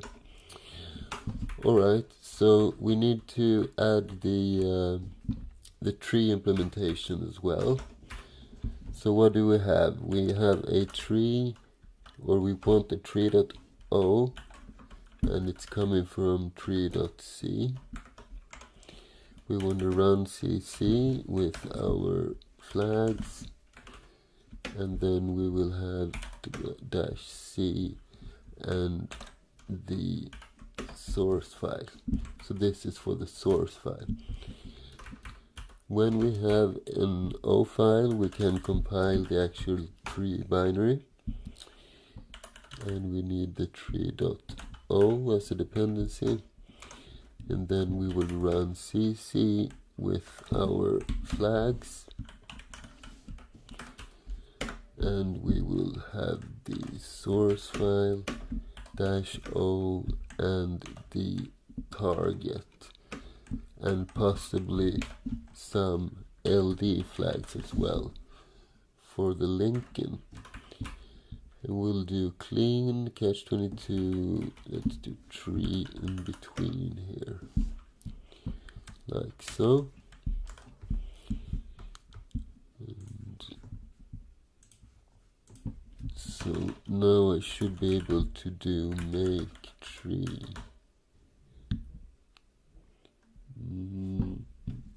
Okay, it didn't really like my spaces instead of tabs, probably due to the copy pasting from the terminal. So let's see. Let's do all of these.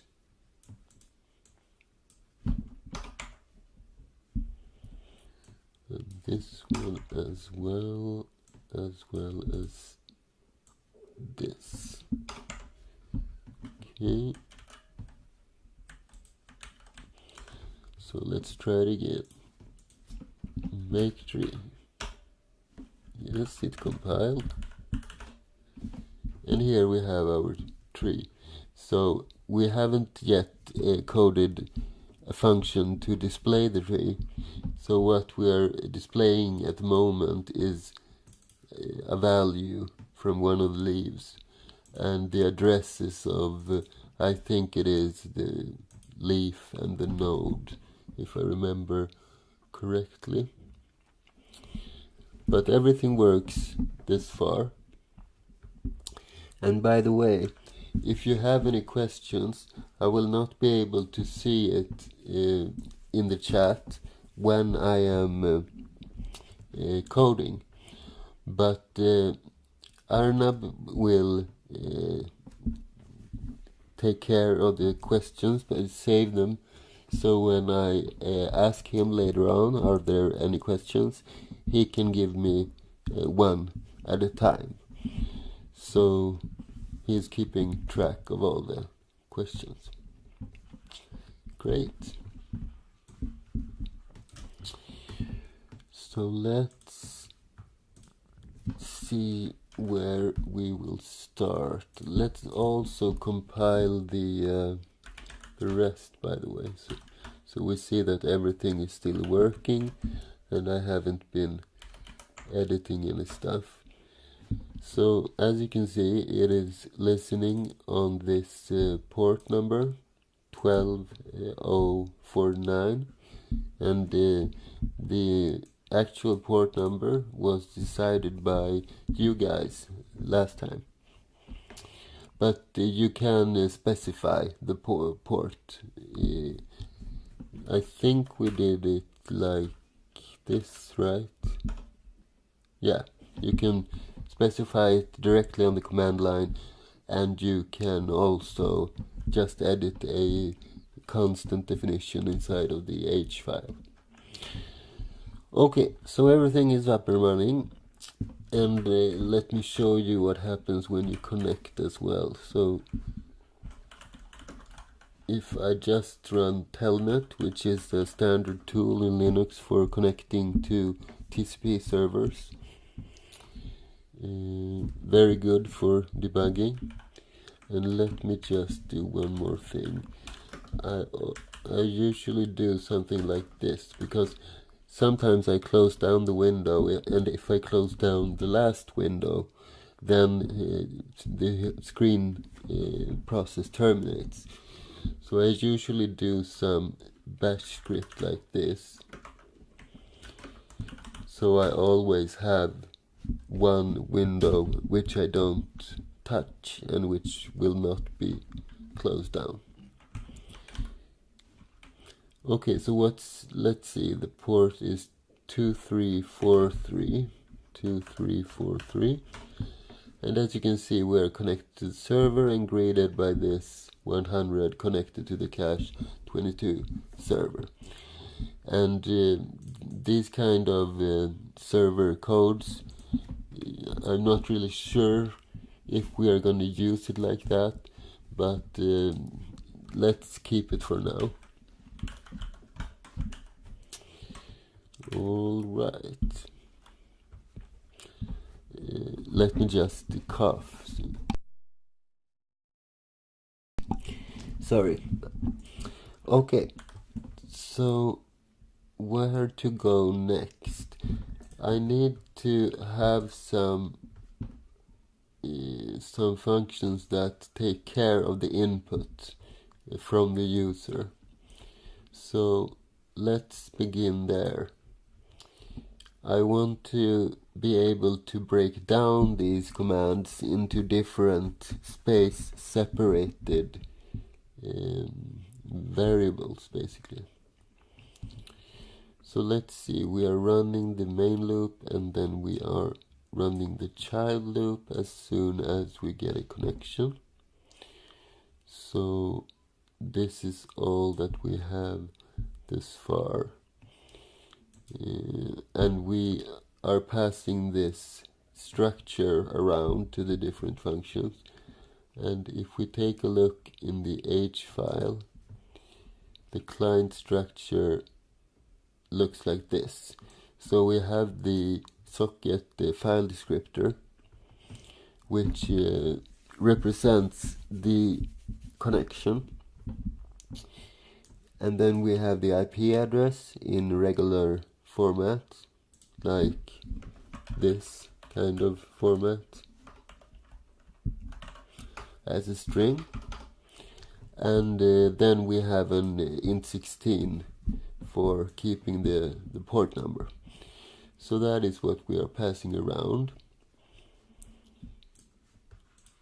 So what will we do here? We want to grab the input from the user every time this loop iterates. So let's create a string variable, or int8 as I use in this project, and let's call this buff and 256 as size. So this will be the buffer that we read from the socket file descriptor. So let's start there. In order to read from a file descriptor, we use the read system call. And before that, by the way, I want to zero out this variable, like so. And the first argument of read is the file descriptor, which we keep inside of this client structure, and S, I think we called it. And then we read it into buff. And finally, we need to specify the maximum number of bytes to read. And I usually take one less than the size of this variable. Okay, so now we have a command, and the command will look something like this. Select and then the path, so like users, and then we specify the actual leaf. So something like if we have a folder for the users, we might have a leaf for the different usernames. So this can be one command, and then we will have commands like create, just to create one of these nodes, like this. And in order to grab the data, we use select for that, right? But in order to alter and add data, we use insert, and we specify the path, like this, and then we will just put the value right here without any quotes or anything. So basically what I want to do is I want to have a function, or several functions actually, but I want to break it down so we get this command inside of one variable. We get this possible second token in a different variable, and then this third in the third variable, and then we will call that specific function based on this command. So basically we will have a structure which looks something like I don't know what to call it yet, but let's say ABC, and then we will have a function pointer as the first argument. So let's say we have a function for the select, and then we have a string for it as well. So the function we are going to write will map this to a specific function and run it and send all these as arguments. Then it will be very easy to add these commands, and it will also be very easy in the future to be able to create plugins and more functionality.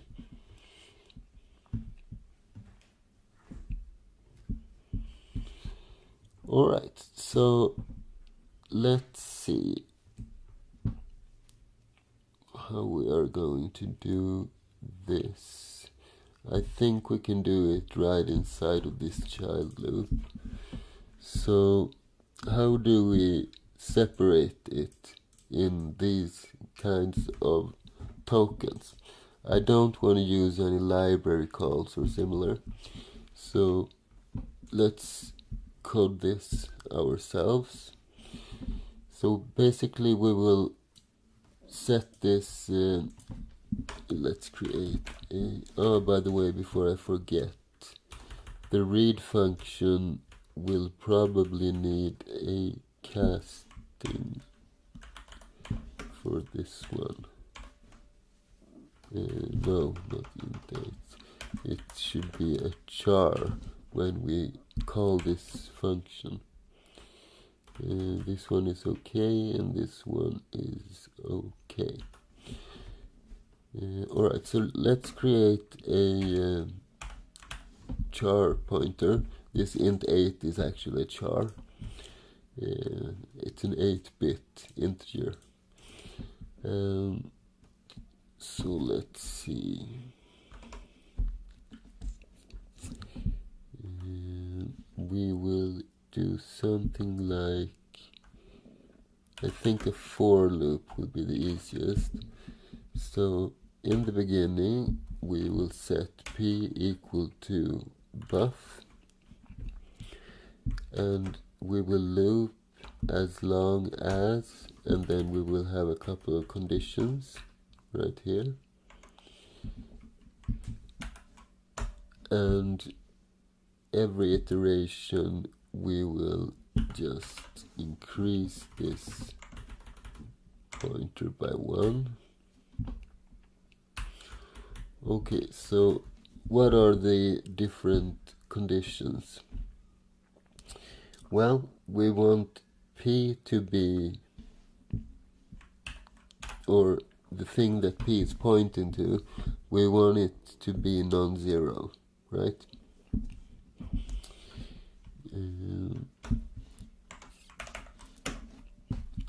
Because when we reach the 0, we will well, the string will be done, so to speak.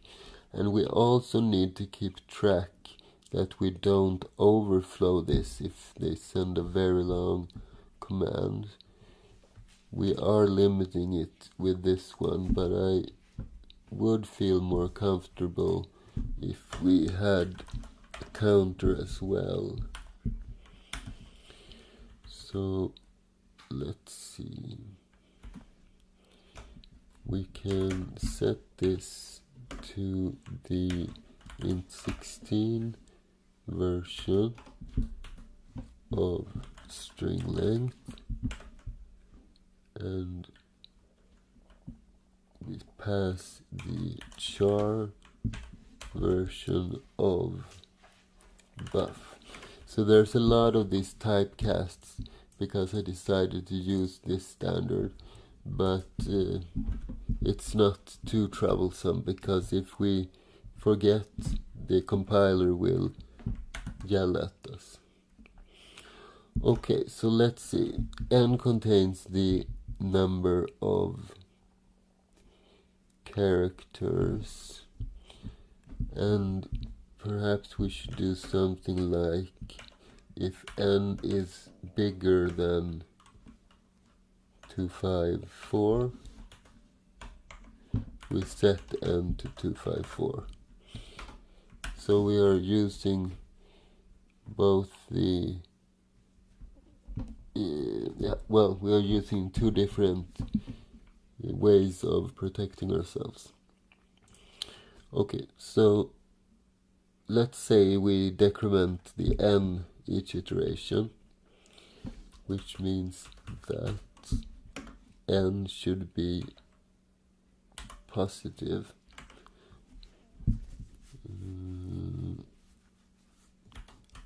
And let's do like this. So what else? We should also stop if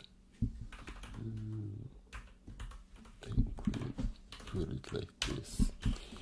We will also stop if p is equal to the space, because remember, this is how it looks.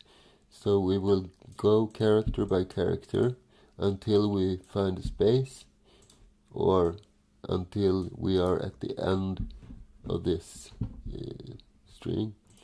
We can also check for p equal to new line, and perhaps we should check for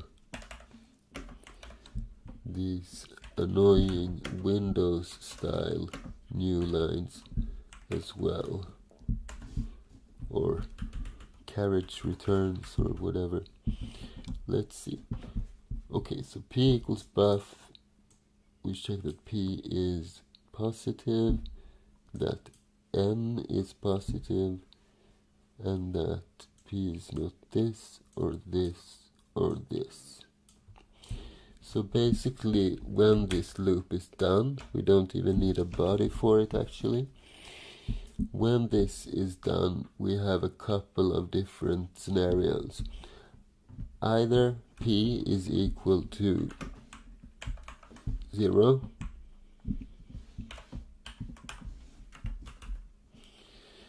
and what do we do then? That means that the command, let's see, it means that the command is filling out the whole buffer. So we have sent something like just insert. Let's create a couple of variables to hold the results as well.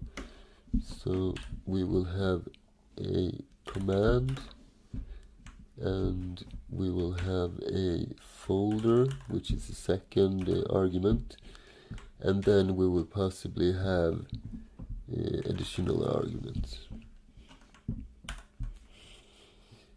Okay, so when we reach this stage, we can set the command equal to buff, because that's the only thing that we have inside of buff. And what else? If it's equal to space, then we will need to copy this. So the easiest way is to take this space and replace it with a 0 byte, because then we can just do a string copy on the buff in order to get the thing we want. So let's set p equal to 0, and then we will need we need an additional buffer. So maybe we shouldn't use pointers for these ones. Let's do this instead. 2, 5, 6.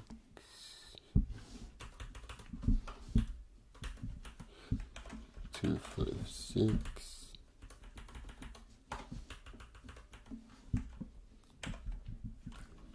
2, 5, 6. Like so. Or maybe, let's see. Well, let's do this for now. So in case, let's change this so we don't forget. So in this case we want to copy, and we want to copy into the char version of CMD, and we will copy the char version of buff, and the maximum number of characters is 255. And before we do that, we will also 0 out. Let's do that before the conditionals, by the way. So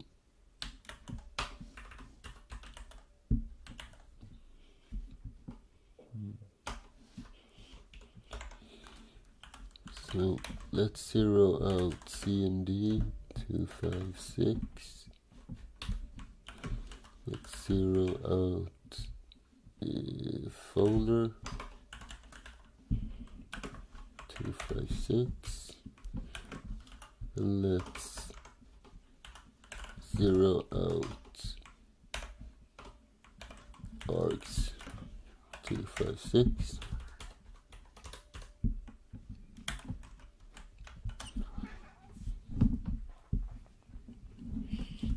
Like so, and now my cat will try to intrude.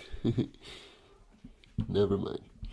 Okay, so we have zeroed out the variables. We have copied the command in case of when we have issued just the command.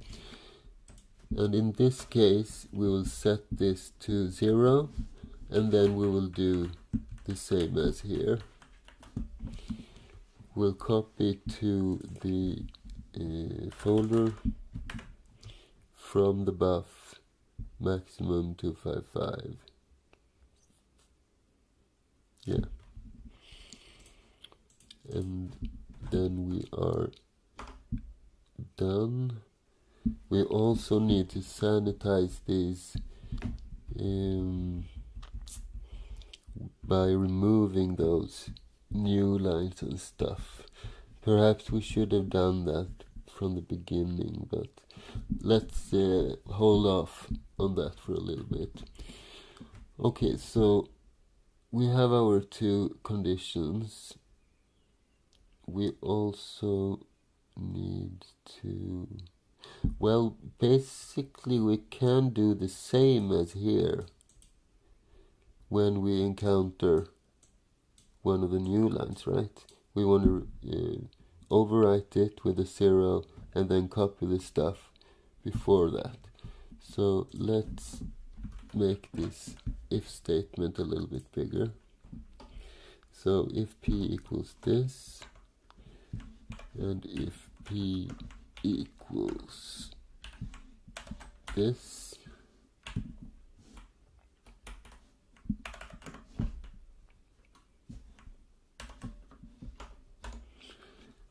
And finally, if p equals this.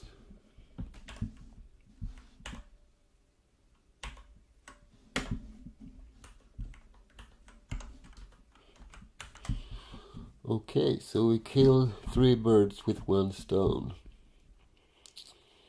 Right. Let's put it there instead. Okay. So, is there anything else we need to consider? Yeah, this one. When this reaches 0, it should be treated the same way as this first condition. So if p is equal to 0, or if n is equal to 0, then we should do this, right? If p, oh, this should be an or, because it's equal to this, or this, or this, then we do this. Okay, good. Okay, so now we have the command. Now we want to continue by doing the same again, basically. We will simply loop over in the same way. So it will be a little bit undry at this stage, but it's better to just make it work, and then we can use time to make it more good looking code if we want to. So let's just completely shamelessly copy paste this and just alter a couple of things. So we will not zero out these structures again.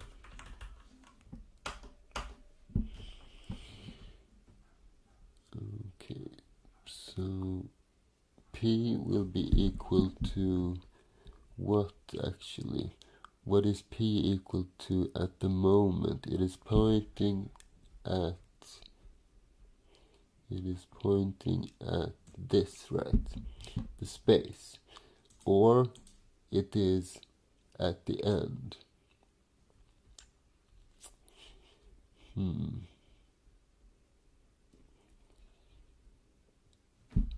Let's go to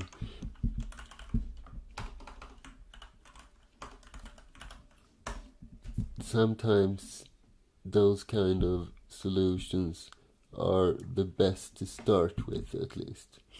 So if this happens, then we are done and we can go to done. Else we do this, and then we continue along with the second iteration.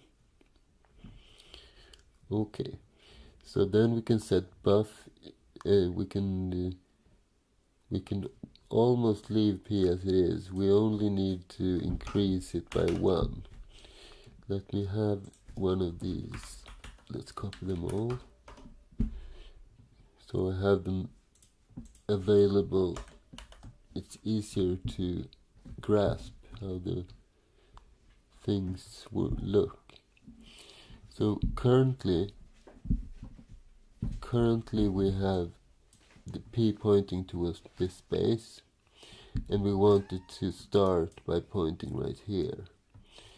So we increase it by 1, and then we do a loop again, and we check if we should reset the n too, right? How should we do with the n?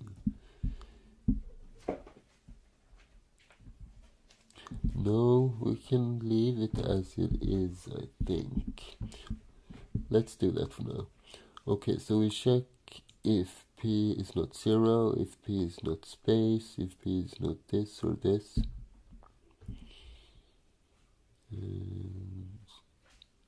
Right. And then we do this check again. this time we will copy to not the CMD but into the folder. And by the way, this shouldn't be folder, this should be command. Am I right? I think I'm right.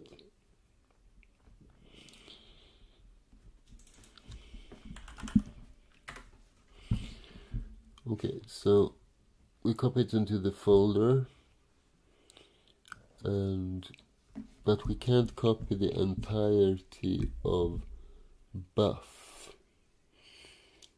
any longer. We need to have a pointer instead. Let's name this F, because it will point towards the folder's beginning. So P equals buff. Let's see, which one is it? Here. So P++, and then F equals P. So basically the F is pointing towards the beginning of this second argument, which means when we do the actual copying, we will be copying it from F as a starting point, not buff. And same here, F, like so. And we'll also have the go to done.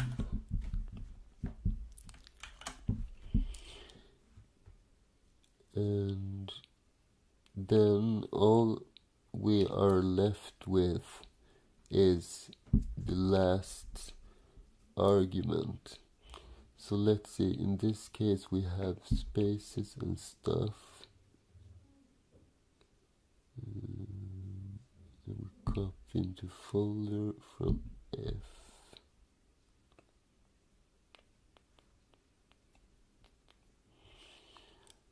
So let me see. So we start here and then we copy this stuff. So P is pointing towards this, either this or P is pointing toward the end of the string or of the buffer. So if we are pointing towards the end, we should have jumped to done, right? No, we do H. Yeah, we do it here. So the only thing we will need to consider, let's see, here it is. The only thing we need to consider is that we are here, and if we jump one more step to the right, we should just be able to copy the end of this, basically. Am I thinking correctly? We complete the folder, and in here we are. Well, let's try it out. It's a very big function with a lot of moving parts, so it's a little bit tricky to keep track of everything. We'll probably have to troubleshoot a little bit, but when we create all of these kinds of functions ourselves, we have a much greater possibility to optimize it. If we just use something off the shelf, we don't. So I think this is necessary if we're going to beat Redis. Alright, let's increase P, and if P is positive, what will we do? Then we will do a string copy into the char version of args. And what do we want to copy? We want to copy the char version of P. And what will be the maximum? Well, we can still use 255 since this is a different string variable. Why is this here?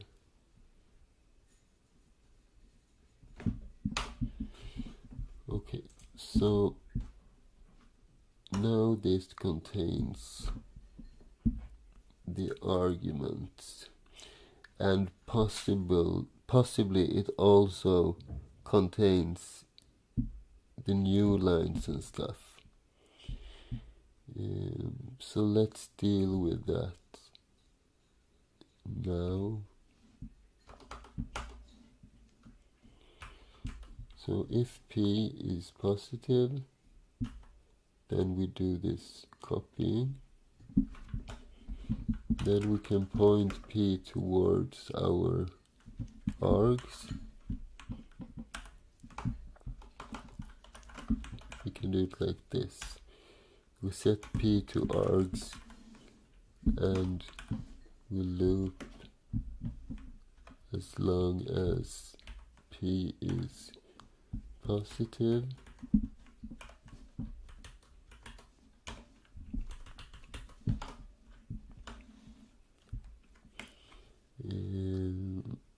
As long as P is positive, and P is not equal to a new line, and as long as P is not equal to this. Let me just check this first one so I didn't mix up the logic. If P is positive and N is positive and P is not equal to, because we're going to stop the loop, right? So else if P is equal to this, or this, or this, and then it'll be the same right here, because P should be positive, this should be positive, and this and this and this should not be any of those, like so. If P and N are, if P or N are negative, we do that. Else if yes. Okay, that looks right. And now P equals to args. We will loop as long as P is positive and P is like so. And what will we do each iteration?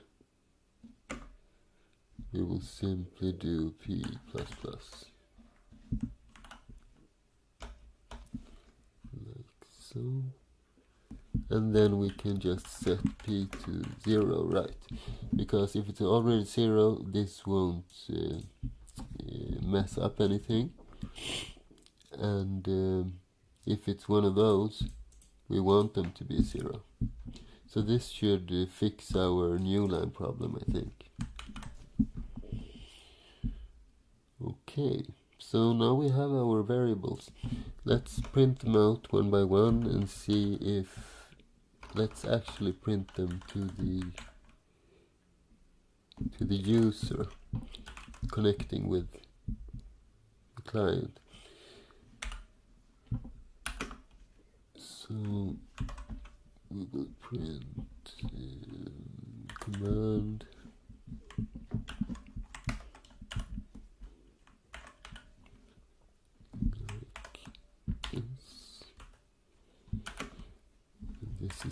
command,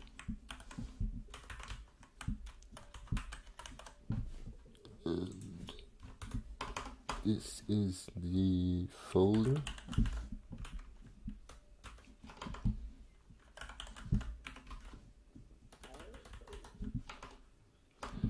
And this is the potential arguments.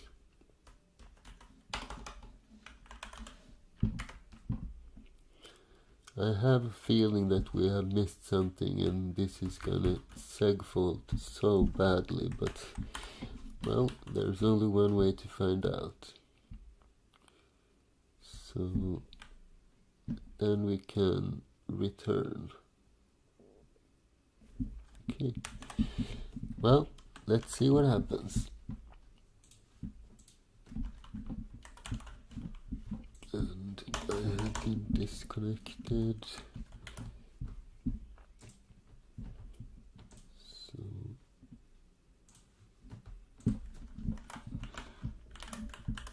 So I basically just use screen -RUD,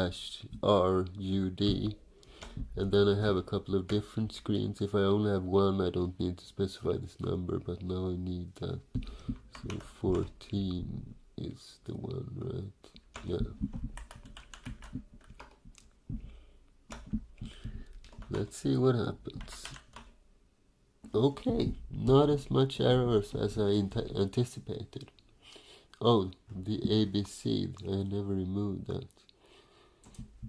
So let's go to this one. And then I space down a little bit before I clear the screen.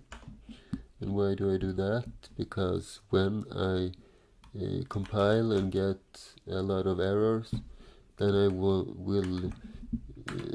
want to be able to scroll up and easily find the beginning of this command. Okay, what does it say? Okay.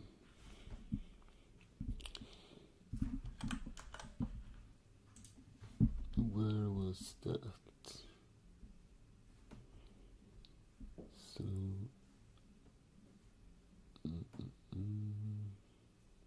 this looks weird. And this same problem here. But I did see something else. What was it? A colon there.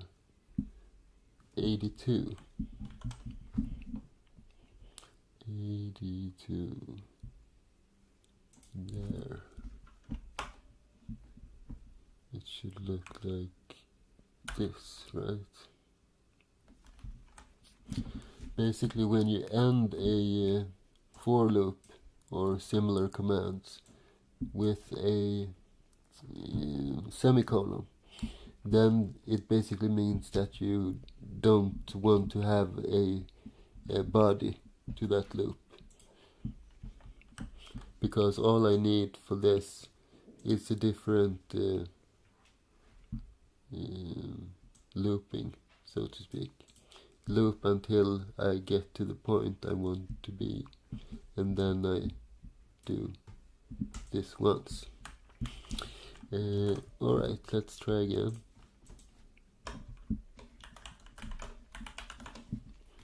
Oh, we get more errors, not less.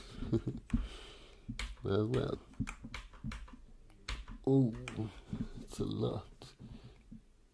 Expected, okay, this error is probably producing most of the other ones. 34.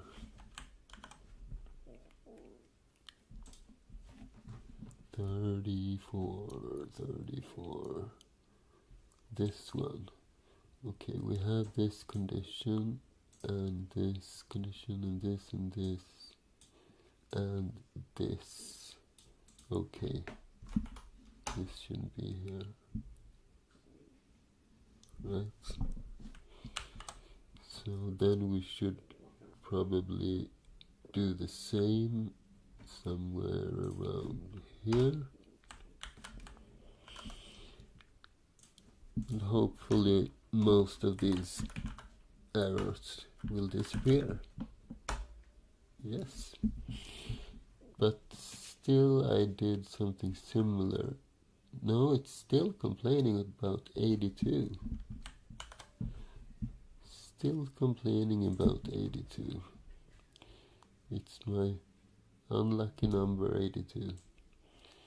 Let's see. Okay, so we have a for loop. Then we have a couple of conditions. Well, we don't really need these parentheses. So we check for this and this and this, and then we don't need that, but we do, however, need this, right? Let's try it again. Okay, now we're getting somewhere. Warning, this for clause does not guard this statement, but the latter is misleadingly indented. It's actually complaining about my indentations. That's quite funny, actually. So for p equals this, and we check that this is true, that this is true, and okay, I kind of agree with GCC. This should be there instead.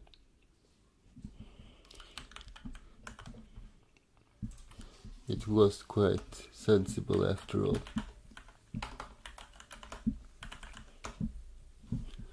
And only one left. String copy output may be truncated. Oh, I dislike this error so much, or warning, because I have knowledge about my variables, and I don't think that GCC should annoy me about that. Let's actually remove this one.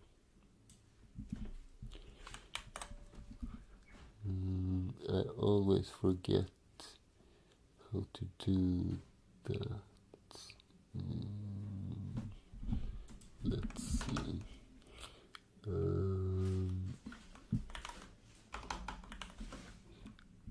Need to go into my OOP. No.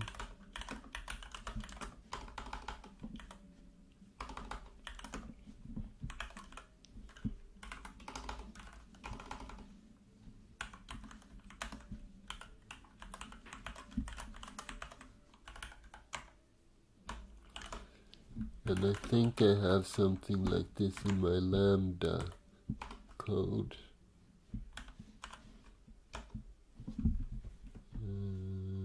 Right, here it is.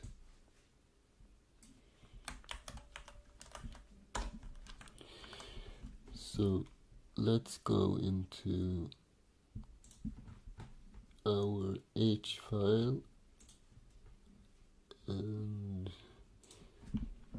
somewhere at the top we put in this, and which error or warning rather do we want to suppress?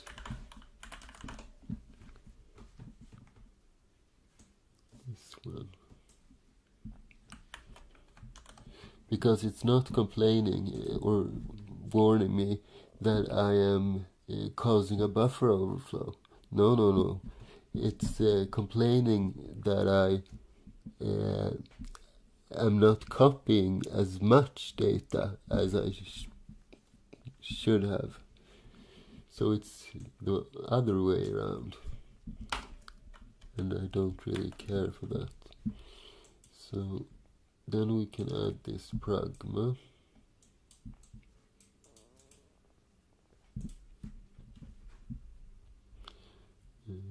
And we need to pop as well, and let's do that inside of this C file at the bottom.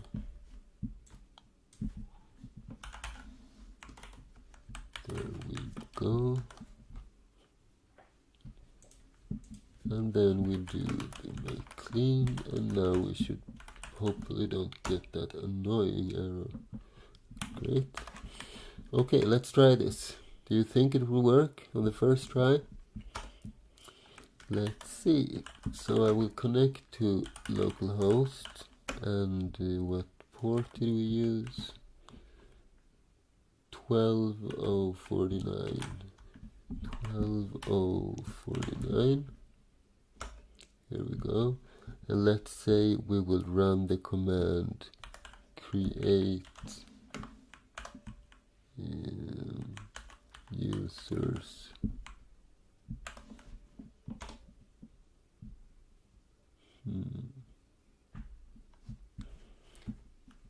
Did we cause a loop perhaps?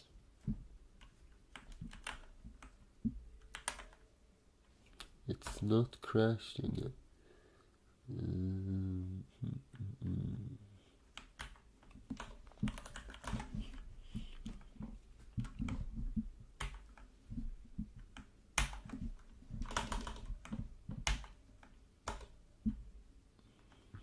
Oh, wrong window. Okay, so how do we debug this one? I think we can start by doing an ltrace that follows forks. This will show us all the library calls. So let's telnet into this and issue the same command as before. Probably we won't see much if the actual looping is causing this. Let's see. dprintf broken pipe child exited. Looks like it did crash after all. It runs the string length on nothing. Why on nothing?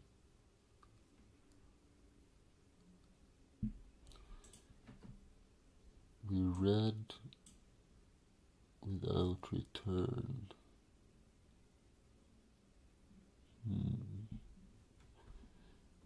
We have a dprintf. This is probably the welcome message, I would think. But it's writing towards 4 here. And here it's writing to 3.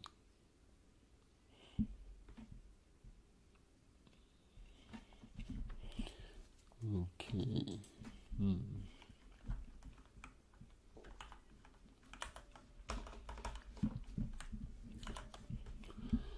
Let's look through the code a little bit.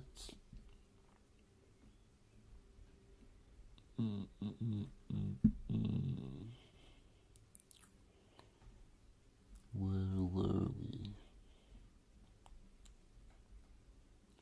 Right, child loop, client CLI, and we zero out the buff. We read from this file descriptor into the buff with this size, and n equals the int16 value of string length on the buff. This should be okay. I would think so. Perhaps there's something wrong with this structure. What if we would just try to print something there? So if we do write client s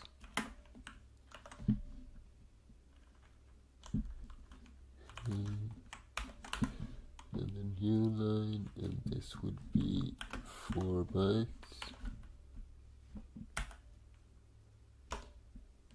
and then we will exit 0.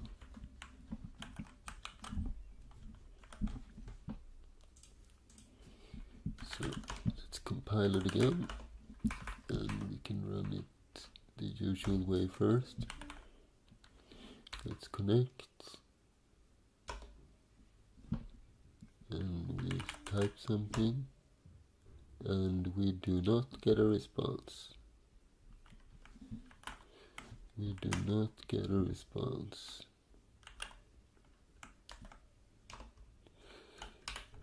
So, did we do something wrong with that?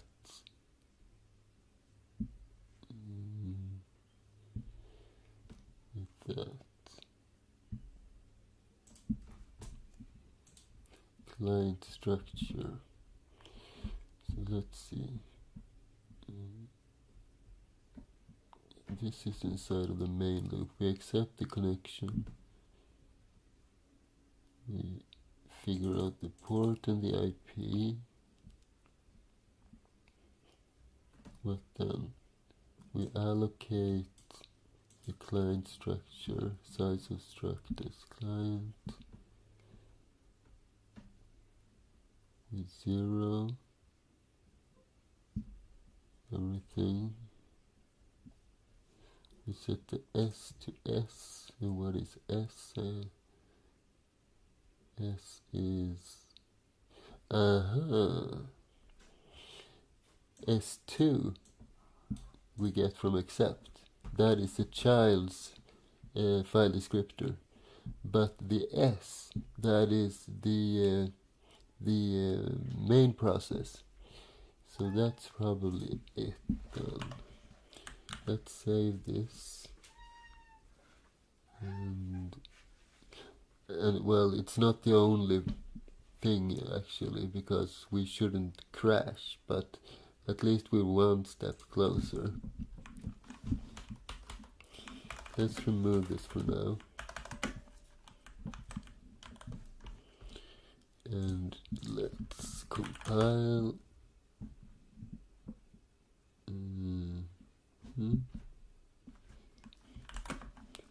Where are we? Is this the wrong? Yeah, it's the wrong window. Here we are.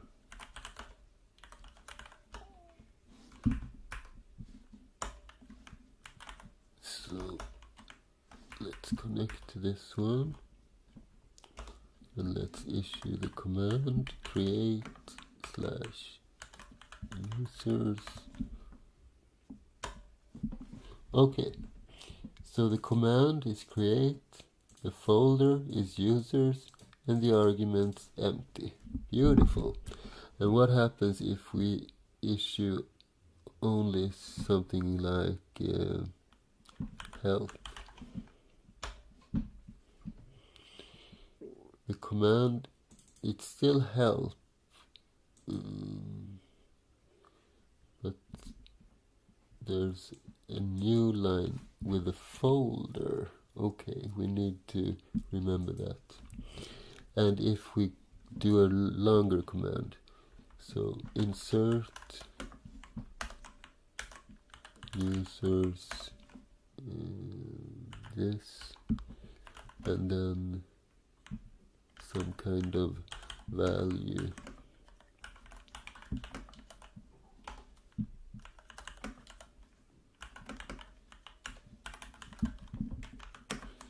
Let's add some Shakespeare to the mix. So the command is insert, the folder is this, and the arguments are those. That's how it's done, ladies and gentlemen. Now I think is an excellent time for the break. We are halfway through, and yeah, let's do the break now, and let's return in 20 minutes. See you then.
Okay, everybody, we are back.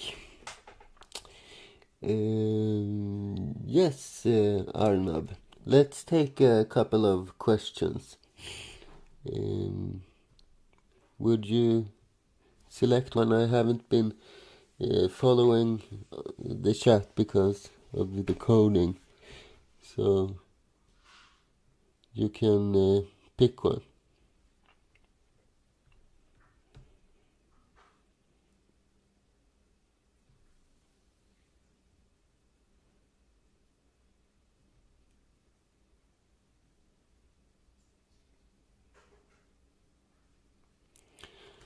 Well, the best way to learn, I think,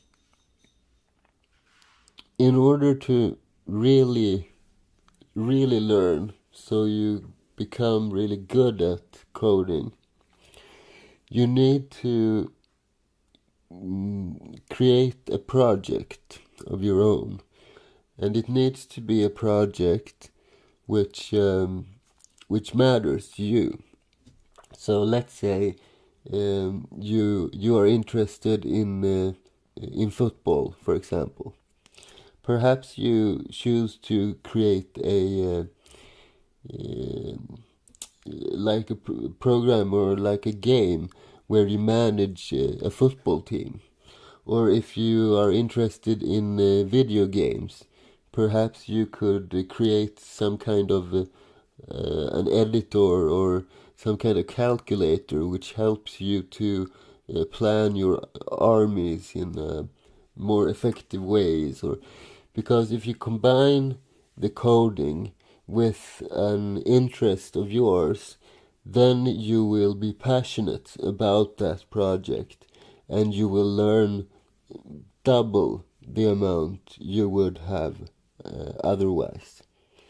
Because I tried to learn programming a couple of times, and I learned a couple of commands and stuff, and I did a couple of examples, but it never turned out to anything.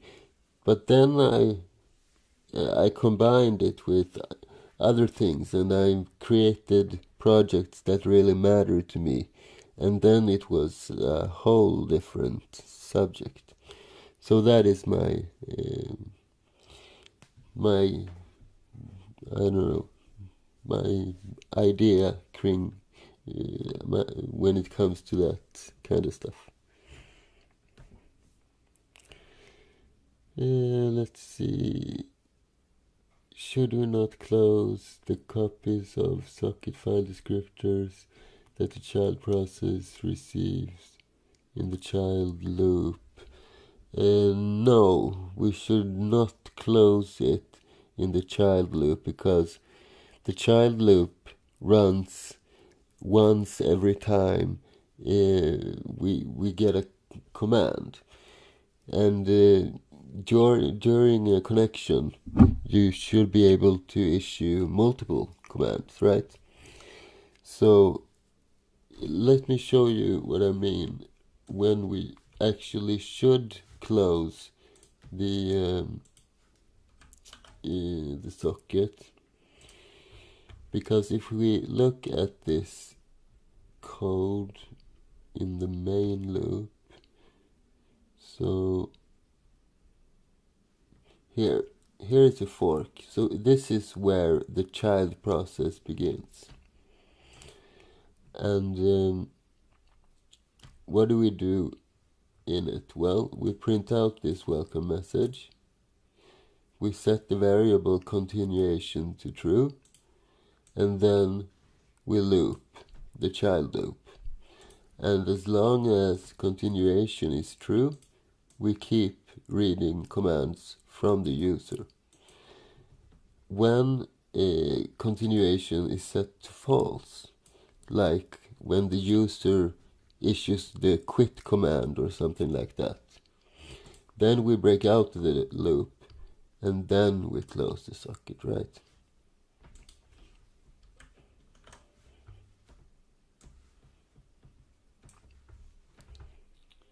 Alright. Do you have any additional questions?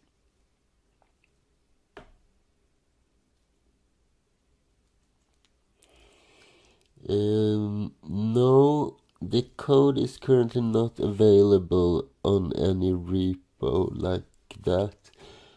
It's like this actually. I always want all my videos to be free and for all to access, but I still have to earn a living. So what I plan to do is create a premium feature where you can donate because you like the video in question, and if you do, you do get a lot of perks. So you get like access to code, and you get a lot of different other things. So that is my basic thoughts on that. I hope you think that is okay. I am currently developing a website. Perhaps I can show. Perhaps I can show a part of it to you, so you see what I mean.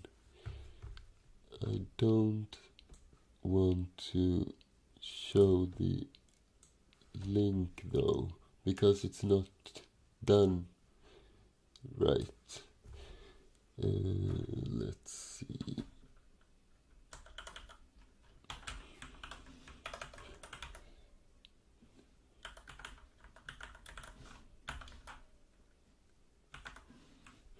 So I'm in the middle of developing. It might not look exactly like this when I'm done. Okay, let's reload. So basically, it will be something like this. The videos will be free and available on YouTube as usual. But if you watch a specific video and you think it's a good video, it's a video that you think is worth paying for, and you learn something from that video, then you can voluntarily go into this page and you can donate like $19 for that specific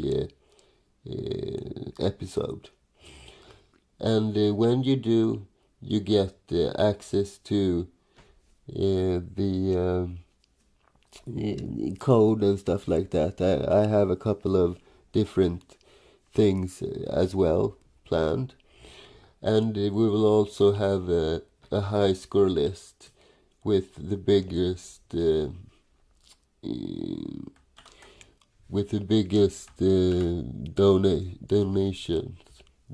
donators, and stuff like that. So that is what I plan on doing.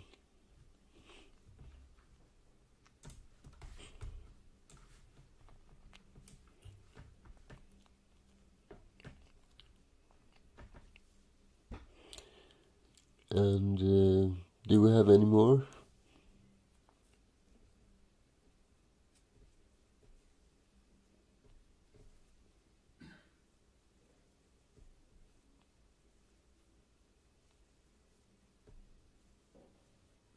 Any more questions?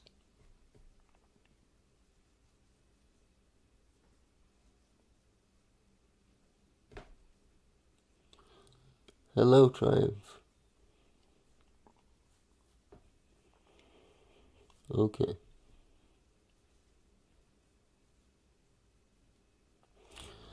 But I haven't released that website yet. I'm still in the middle of the developing. But if you do want to contribute, there is a way. You can become a member. And that is actually live right now. You see that little blue star by the name of Arnab. That means that he is a paying member. And then you get a lot of perks as well. So if you watch a video or you go into my main page, then you can click on the Become a Member tab. Hello, Big Master. Welcome to the stream. I can show you real quick that as well. So if we go into my main page, youtube.com,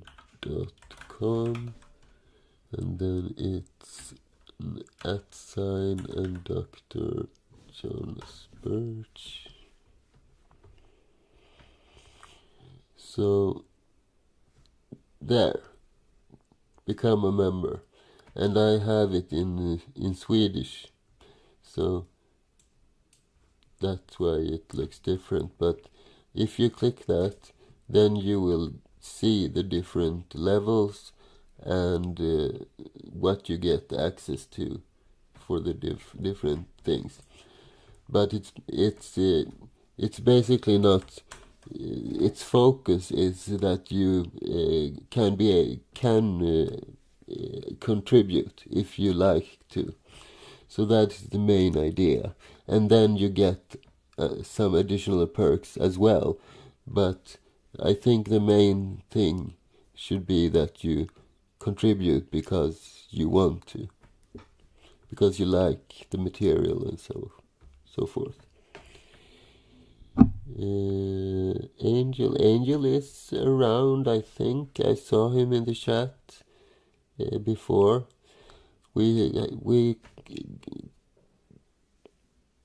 Yeah, he was present earlier. However, we decided to part ways.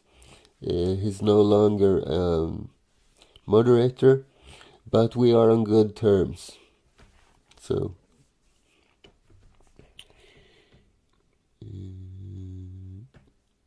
hello, DevBytes. Welcome to the stream. There you are, Angel. Hello, my friend. And hello, Maglin Tala. Welcome to the stream. I probably didn't pronounce your name correctly, but you have to forgive me. And hello to Rajesh as well. Welcome to the stream.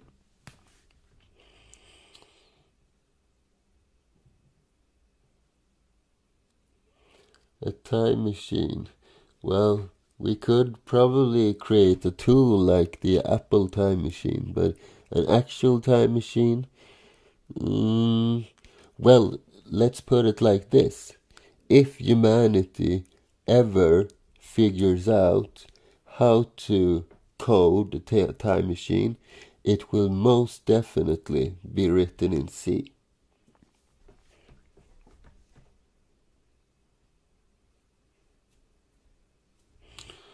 Alright, enough of the questions. If you have any additional questions, or if you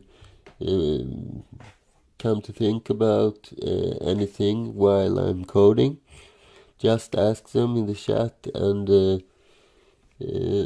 we will, I will answer them when we pause the coding. I'll try to be better to check out the chat every now and then.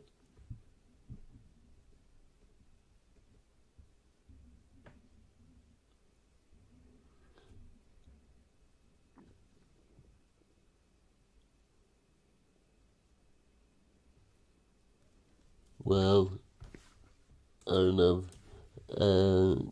There is most definitely a craze for C++ and Rust, but I still don't think a time machine will be written in C++.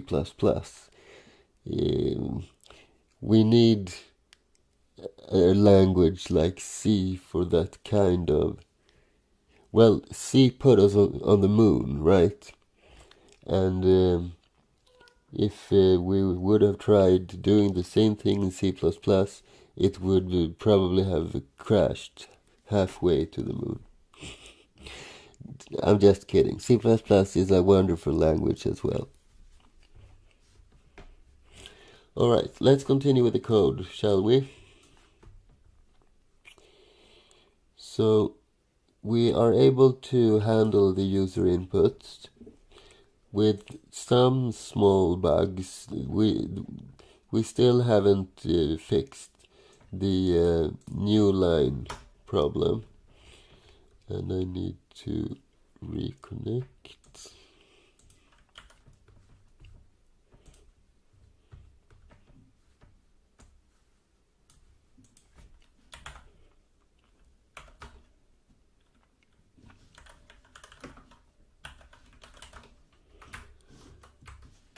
And 14, I think. Right.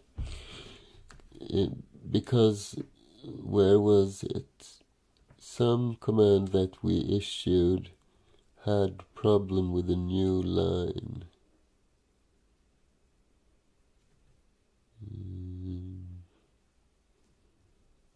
Which was it? Help folder args. Let's check the code. Because we did check and alter the new lines for the last argument, and I think we did the same for the first, but what about the second? So where does the second start? It's right here. So we point towards the space, and then we increase by 1, so we start here. Then we run through this. So let's say we get a new line right here. So then we break out of the loop, and this condition should not be valid, but this. One of these should hit, right? And what do? We just copy into folder from F. And where does P point at this point? It points towards the new line in the buffer. Now we do have a P equals 0. And we do have this here as well.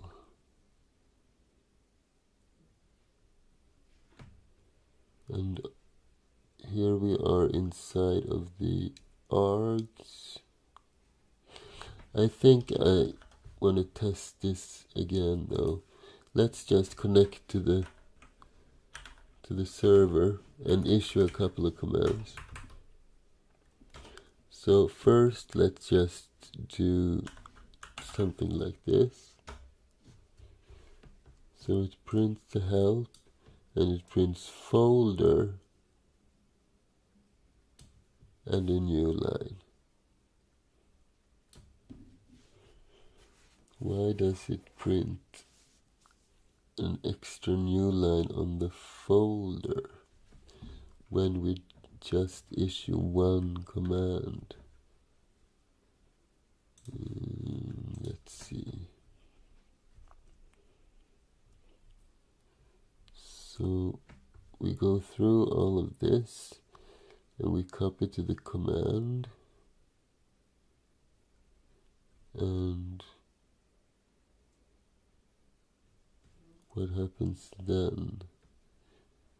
Then we go to this next step. Perhaps we should just do an if check at this point.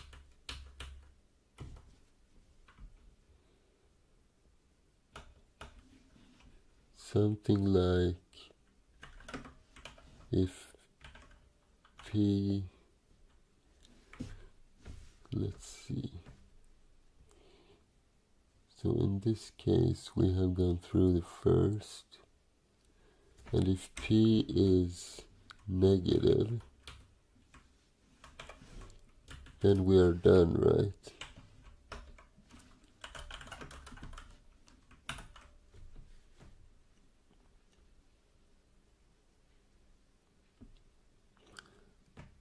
And then all our other variables should just be empty, I think. Let's see if this changes anything.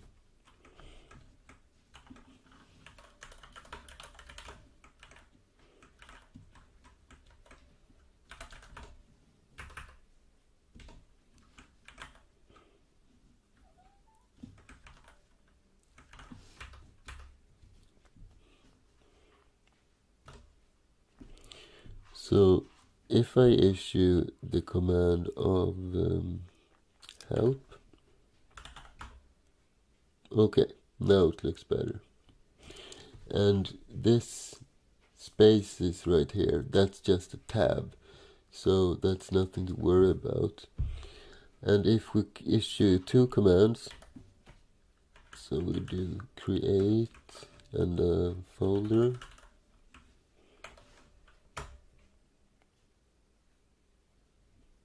okay, now I messed that up instead. Okay, yeah, I can't go to done.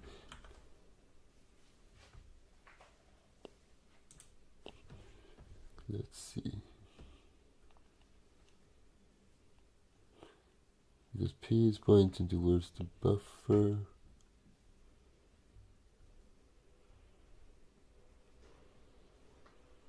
and if any of these are true, we set P to 0, and then we copy the command,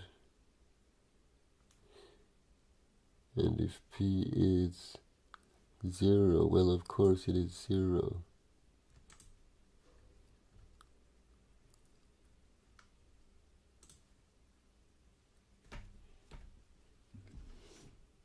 Let's do P plus 1 instead, because I want to know if the buffer has ended, you know.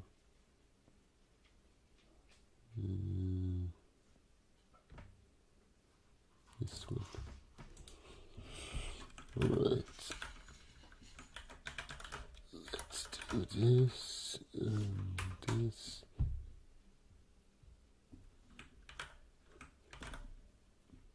And we need to run the program. /22. And issue a command, help. Okay, we're back here again.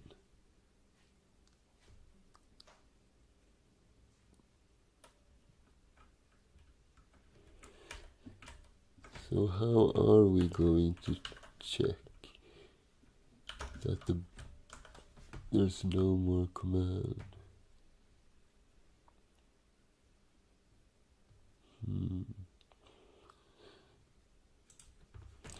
Well, we can, let's see, if P is not equal to a space, then there's no more command, right?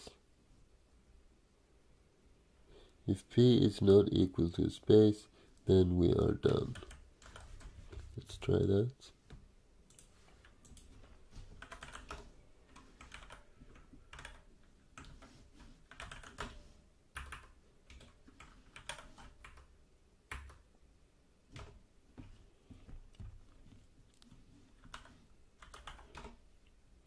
Okay, that looks right. What if we were to try to create a folder? No, we messed it up again.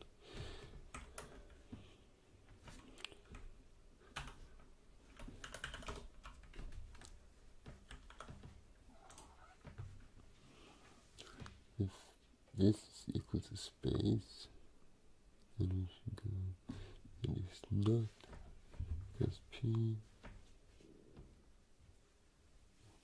or N, because, okay, we do have this condition.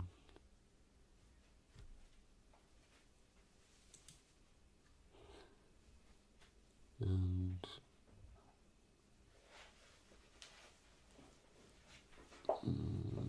let's see.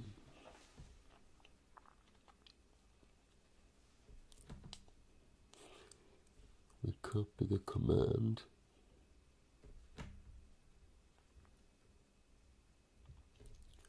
P is equal to this, or this, or this.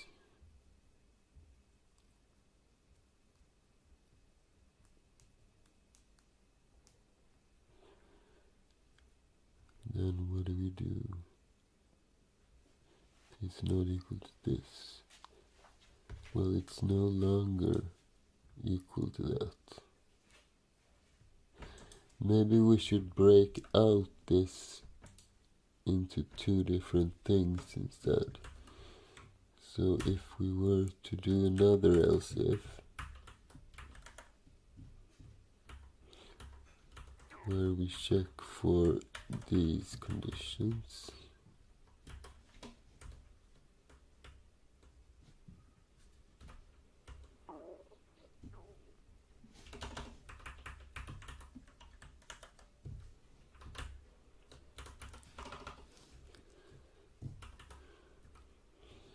so if we encounter this new line stuff, what do?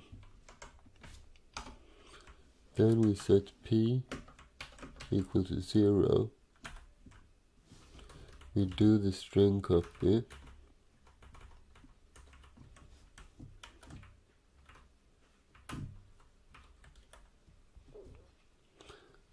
And then we are done, right?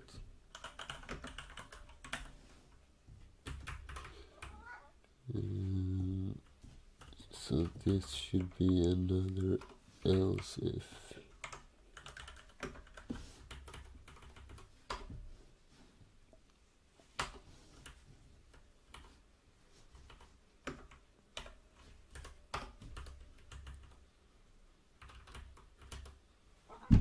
Oh, now my cat is on the keyboard. Come on, Alex, look.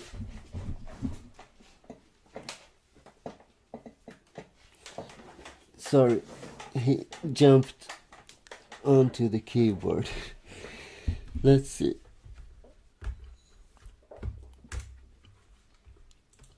Where were we?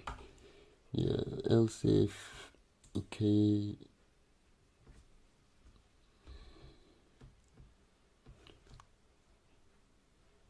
What did I copy over this now? What did we check for? Space. It's just space left, right? So else if this is equal to space,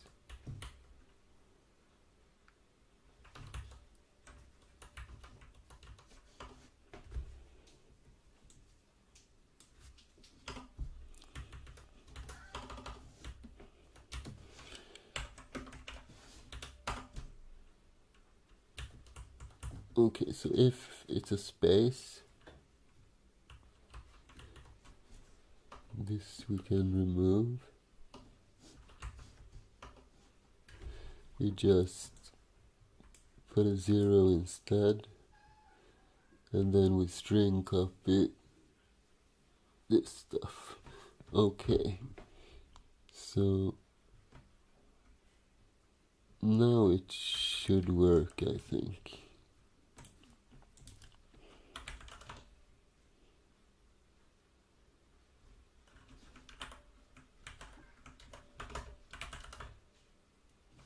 Okay.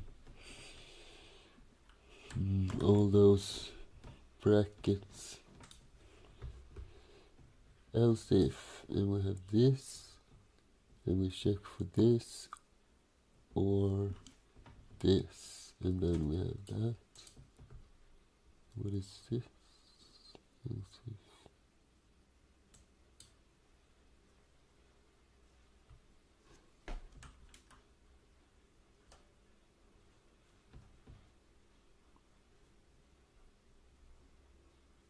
I must have accidentally copied over this code.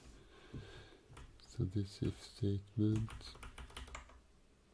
and then we have this. Do we end this? Yes, we do. Okay, let's try this then. No? 48.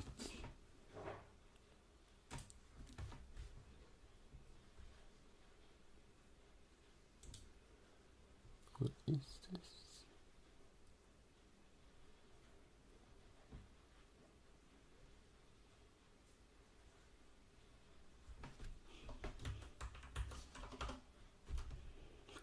If P, else if this, else if this, okay.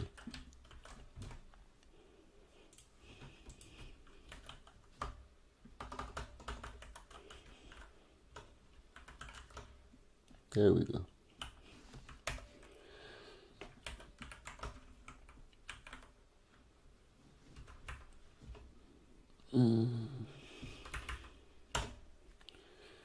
So we issue the command help, and it works. We issue the command create users, and it works. And then we do the insert users and this data. Okay, now it looks the way I intended it to look. Good.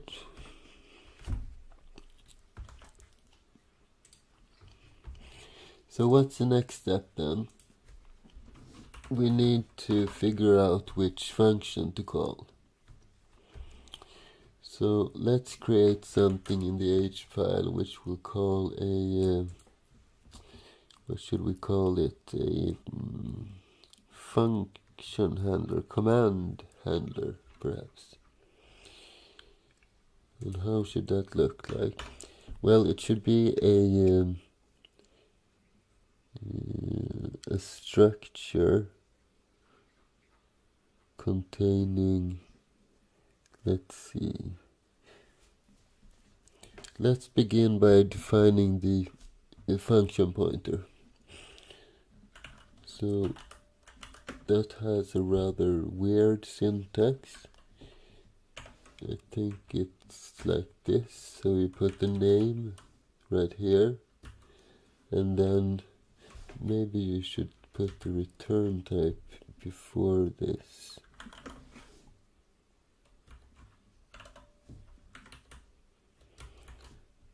And then you add to it the signature, the different parameters of the function. And what parameters should we have? Well, it should basically be 3 8-bit pointers. So we should have int 8 star, int 8 star, int 8 star. So this is basically one for each argument. This is a command, this is a folder, and this is the arguments. And what shall we call this thing? This is a connect back. It's a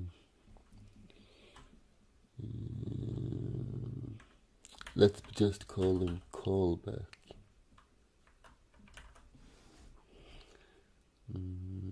Like so.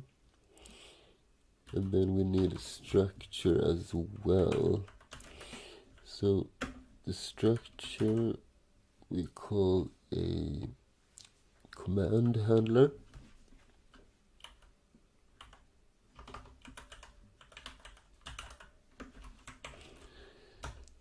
And we basically just need two different variables in here. We need an int8 pointer, which is the string representation of the command. So let's call this command. And then we will have the callback function. So I should only be able to do something like callback. Let's call this handler here.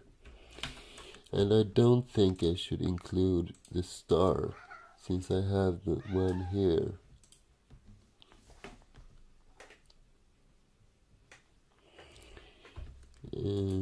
Like so, and then we create a type definition as well.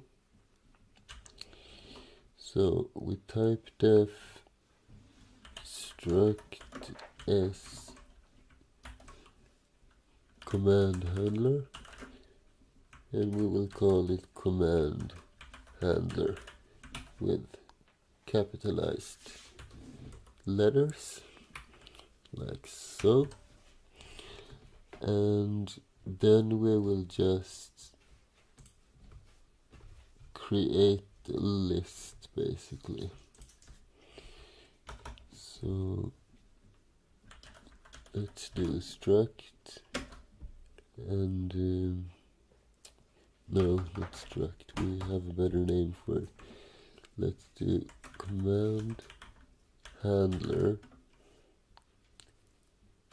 handlers.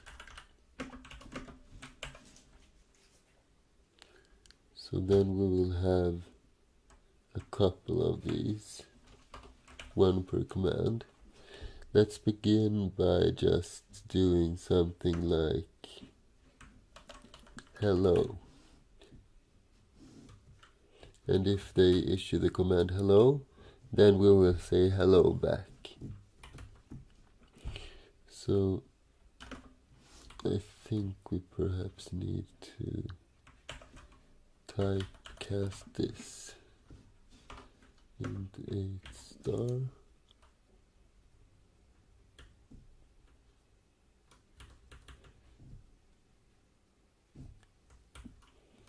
And then we need a function as well. So let's say handle hello. I think this is the correct syntax. I don't use this very often. Alright, and let's create that function as well. So void, no, not void, it should return an int32, and it's handle hello. And by the way, perhaps we don't really need to include the command, because we only need that to find the right function, and that we have already done if we call the function, right? So the only thing we need to have as arguments is two things. It's the folder,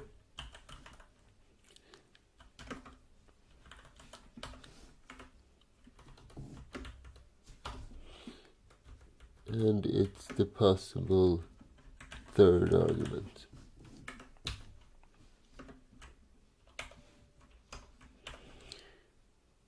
No, we do need one more thing actually. Can you figure out what? One thing that we want to pass to every function basically. That's right. We need the, let's jump down a little bit. We need the client, right?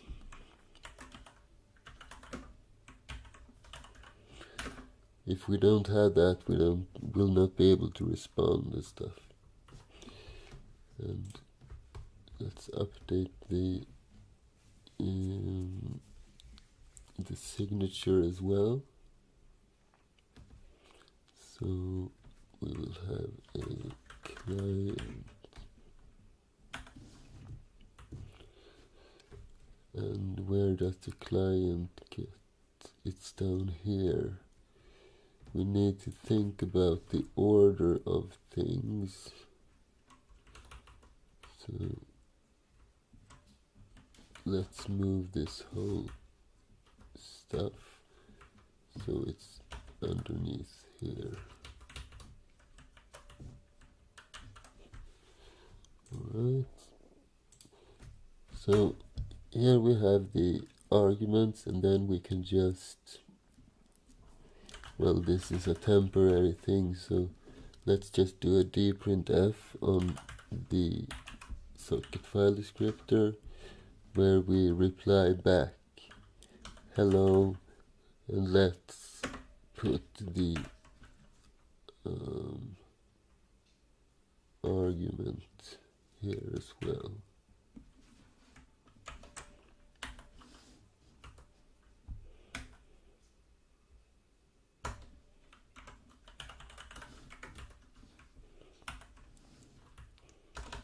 Then we return 0.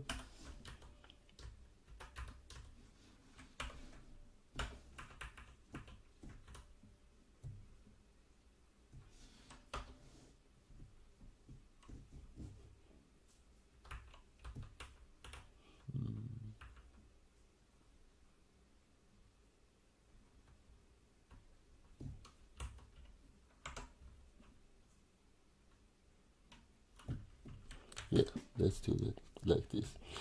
Okay, so now we have a function. We need a helper function which basically looks through these different handlers and maps. So we give it the string representation, and we get back this address to the function. So that is the next step to do. That should be quite easy to write. So we will return a, let's see, what did we call that? A callback.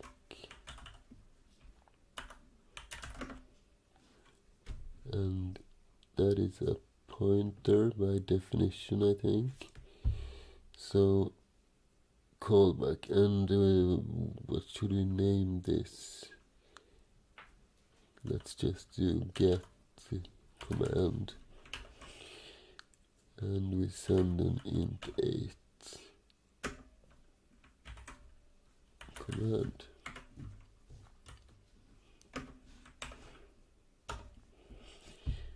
And we should just search through this thing. We need to make this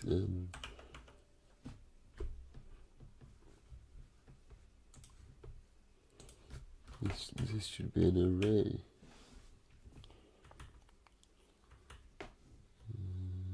Okay, so let's just iterate through that array. I'm just thinking we kind of need to know the size of that one.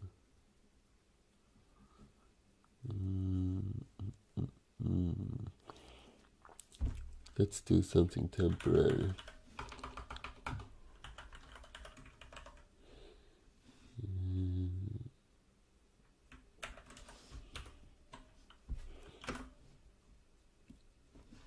Size of handlers. I think it might be possible to do that, right?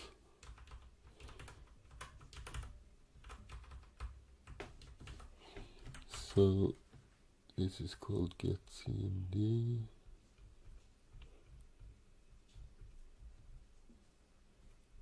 Where do we have our main? Here. So we run getCMD with something, hello, and we return 0. I just want to see what size of returns in this case.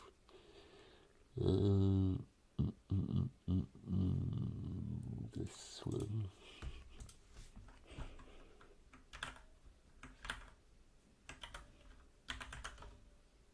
Okay. Handle hello. What did I name it? Wasn't it handle hello? Let's see.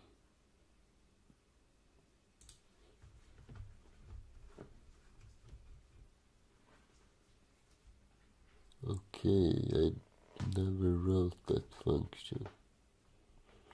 Let's just do its signature then. So we will have an int32 handle hello, and it's gonna take a client, but didn't I write that function? Yeah, I did. Handle, okay, is it because it's below? Let's do a function declaration. So we have int32 handle hello with a client and an int8 star int8 star, like so.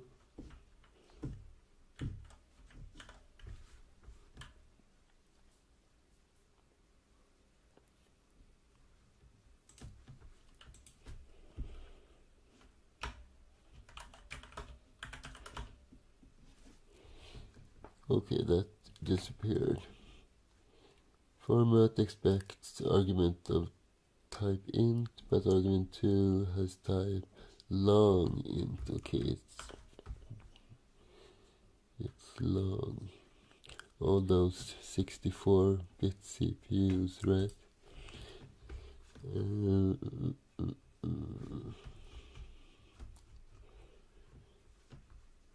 So it should be CU, right? Let's put a new line as well.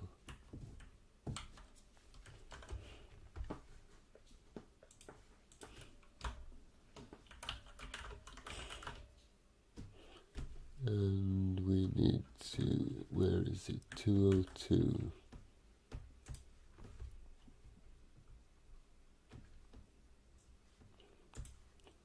This should be an int8 star.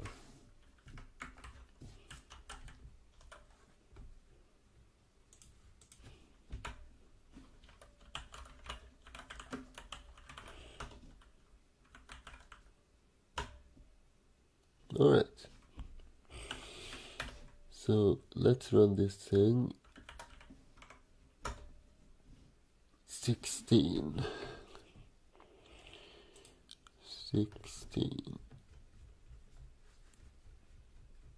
So we have this stuff and this stuff. What if we were to have 2 of those?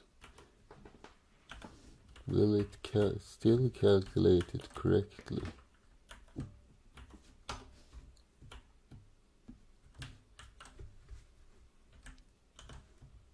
So now we should get 32, right? Okay. Alright, so that makes things a lot easier actually. Otherwise we would have be forced to like have a define or something like that, which contains the number of number of things in that array. But now we can calculate it quite easily. So let's remove this. And what should this function do? Let's create a call back, which we called CB. And let's do an int 16 of n. And then we do for n equals 0.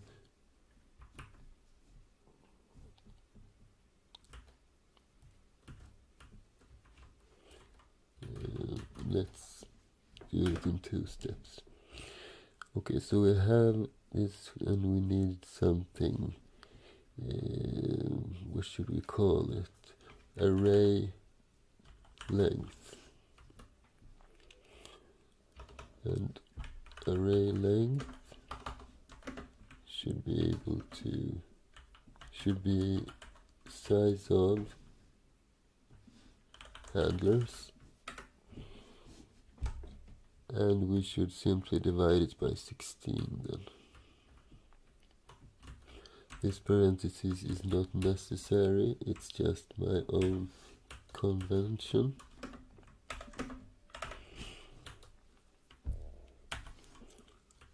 So, and maybe we should do some kind of check first, like if size of handlers is less than 16, return 0. Okay, so we set n to 0, we iterate as long as 0 is less than rlen n plus plus. And in each iteration we do a simple string compare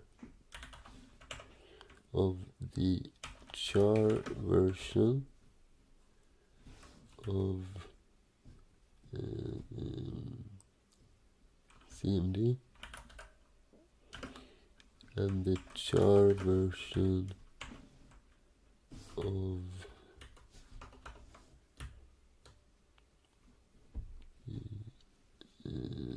handlers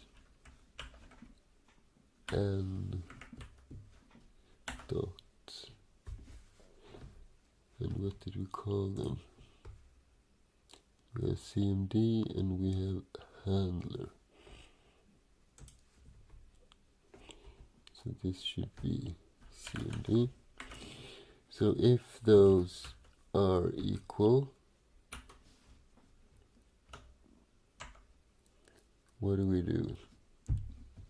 Well, we do this. We set CB. Okay, we probably need those as well. We set CB equal to handlers and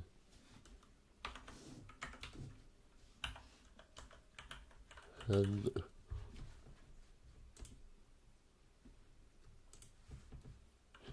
And let's initialize it first. So CB equals 0. Like this. And after this loop, we just check if CB is true. No, we don't even need to do that.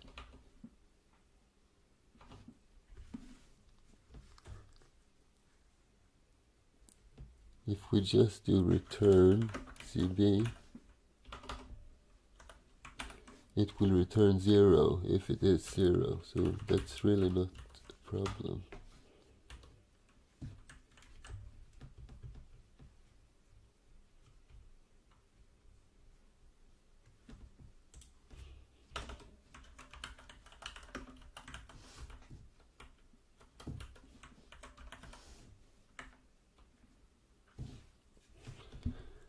No, not cd handler. Call.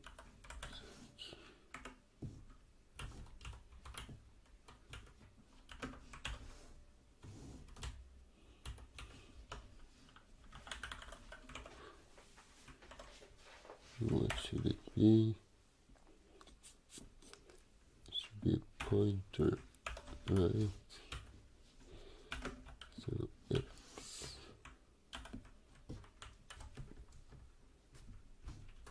Then we do it again. This time we don't get a match. Okay, let's try this. And then I think we need to call it a night actually. But let's make this work first. Alright, let's see. We'll recompile. Oh, what is this? We basically added to 3 lines of code or something.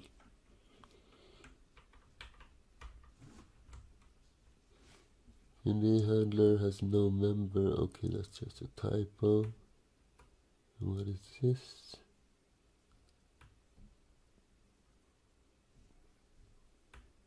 Probably all these errors originate from the same stupid thing. Let's see. Handler with a double H. Where is that? Handler, handler, handler. There.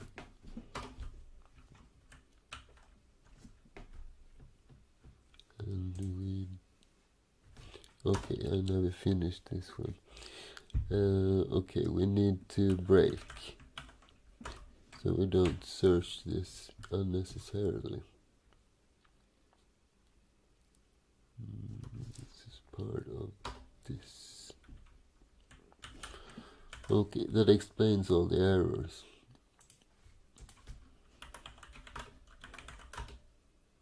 Okay, only 2 left. So what does it say? Assignment to blah blah blah blah blah blah blah blah blah blah blah. Incompatible pointer type.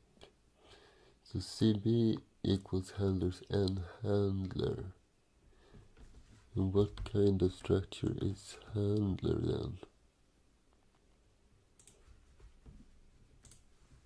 Handler is a callback.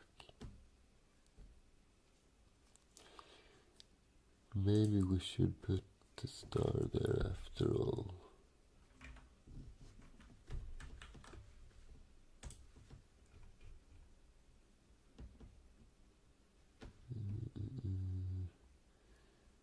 Okay, maybe we did it backwards. Let's remove the stars instead.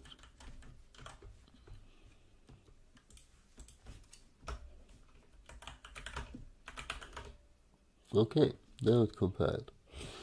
Great, let's run this thing. And it works accordingly. So first we do a check for hello. Does we have a function that can be discovered by that string? And yes, we found a match with this address. And then we tried to search for blah blah blah, and we got nil back, which is the same as 0 in Britain, perhaps. Alright, now my back is killing me a little bit, so I think this is good for one session, don't you think? We have managed to get a lot of work done, and everything has worked pretty well, I think. Yeah. Thank you, Arnav. And awesome job with the moderation and stuff. So we will do a new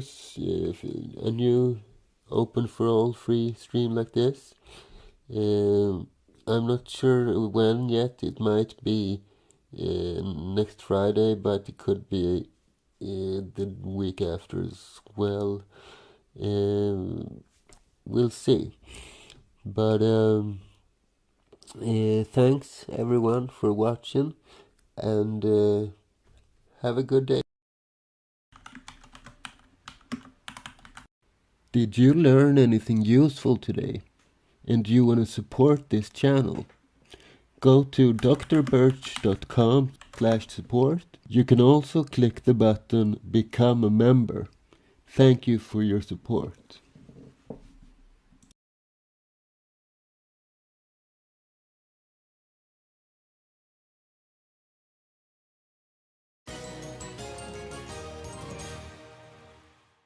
Sup guys, today we are gonna continue coding on our binary tree.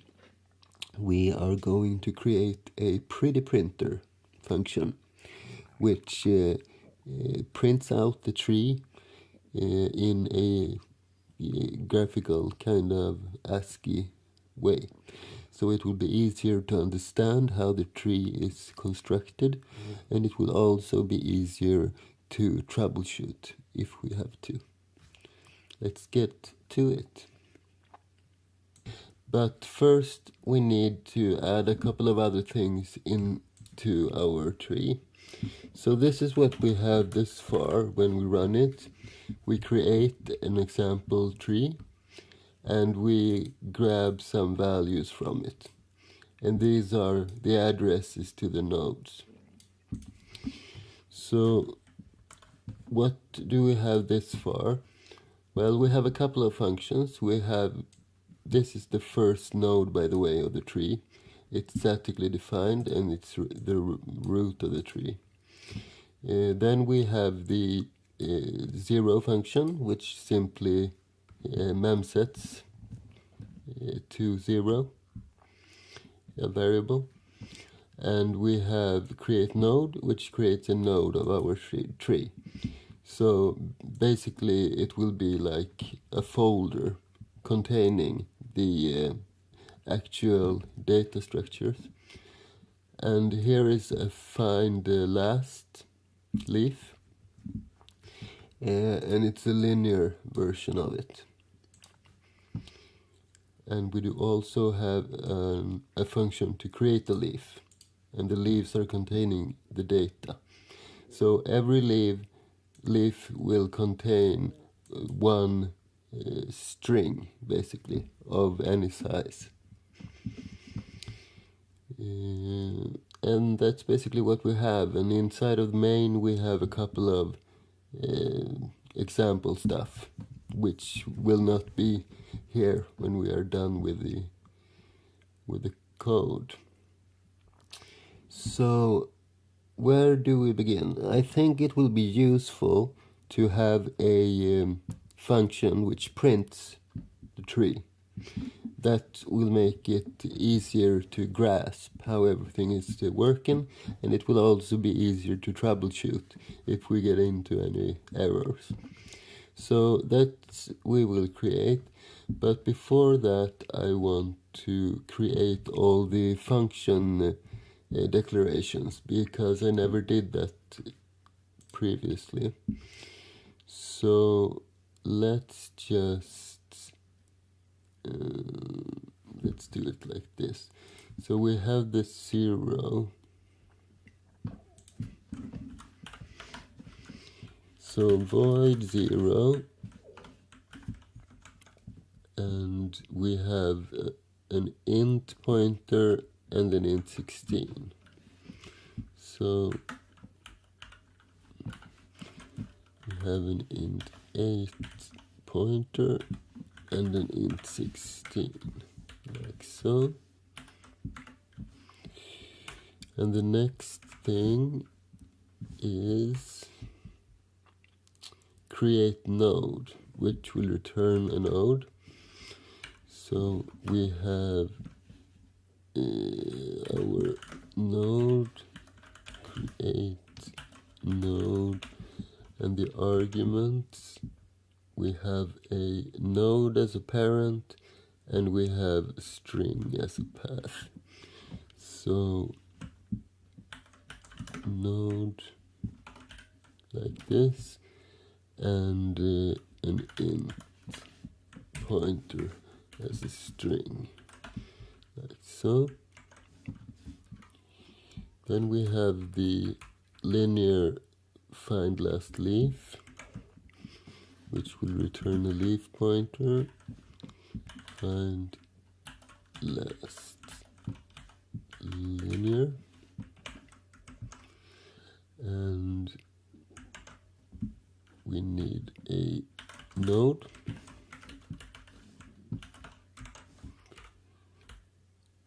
And finally we have this create leaf function, which does also return a leaf.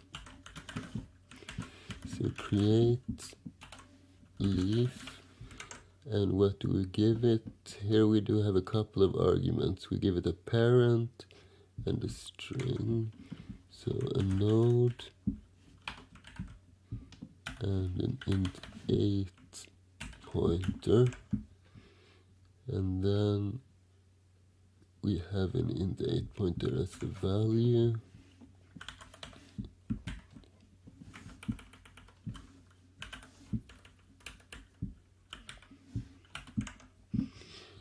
And finally we have an int 16 counter. So int 16 like this. And at the moment we do also have a main. Do we have arguments? No. Okay, let's see if we did this right and it still compiles.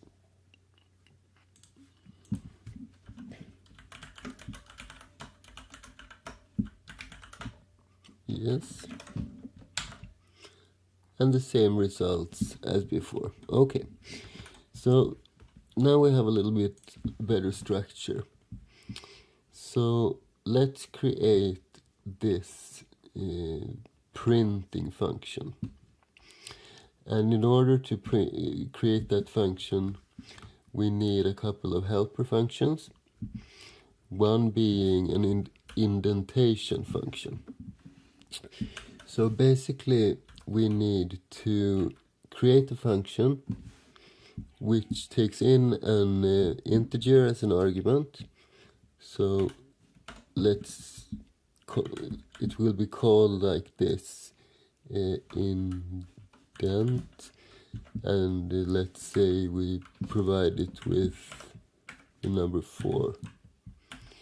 Then this should return a string with 1, 2, 3, 4 spaces.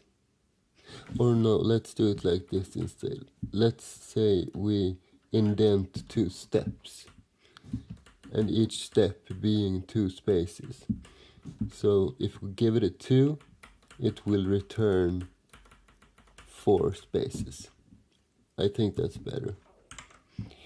So let's begin by the function declaration so we don't forget it. So this will return an int 8 pointer, a string basically, and it's indent, and it takes in an int 8.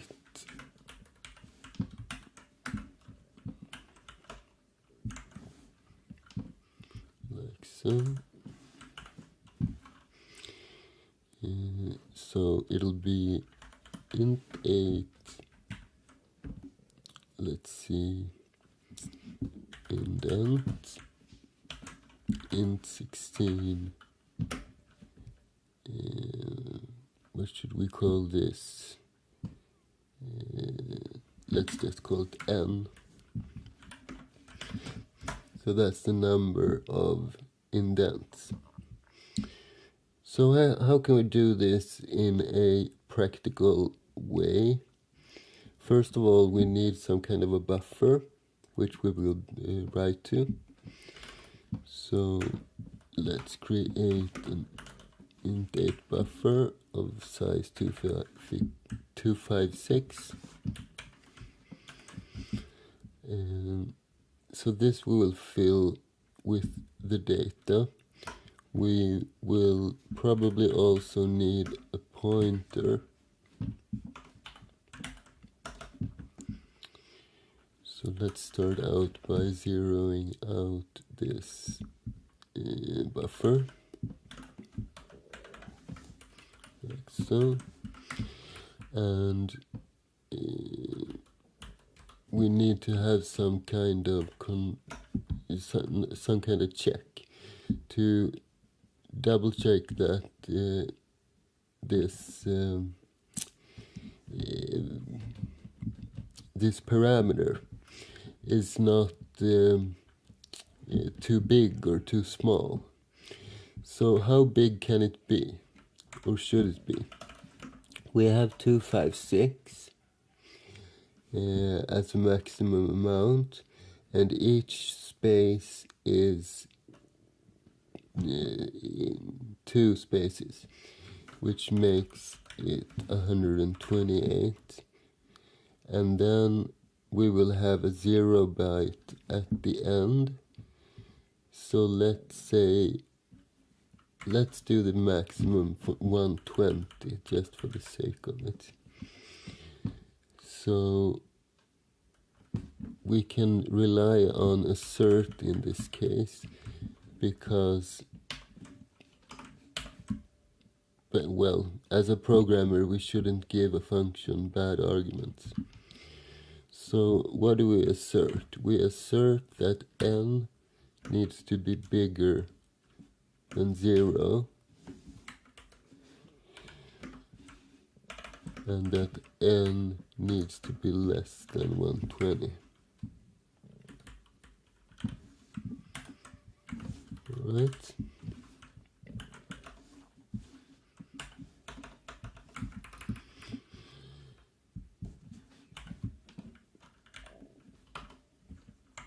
So let's do a for loop. And we need some kind of counter as well, by the way. Let's call it I. So we begin by setting I to 0, and we set p equal to buff. So it points to the first part of the buffer. And we are gonna iterate as long as I is less than n. And each iteration what will we do? Well, for starters, we're gonna increase I by, by 1. And are we also going to increase p right here? Well, let's do that. So p plus equals 2. So we will jump 2 steps at a time. And at each step, we will simply string copy to the position of p. We need to do this. P. And what are we going to string copy into it? We will do the string of 2 spaces. Maximum 2. Like so.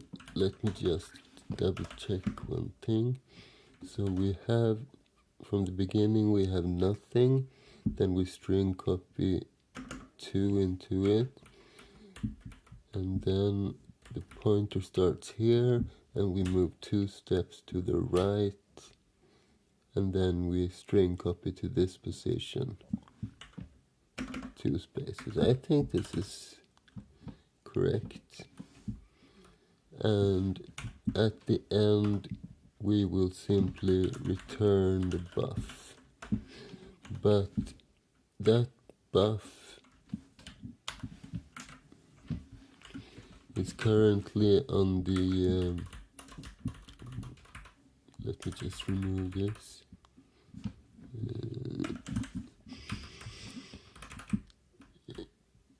The buffer is currently on the local stack of this function, so we can't really return it like this. We can malloc it, but the way I'm going to use this function is iterate a lot of times, so I don't want to have to free all these memory allocations. So let's do this as a static buffer instead.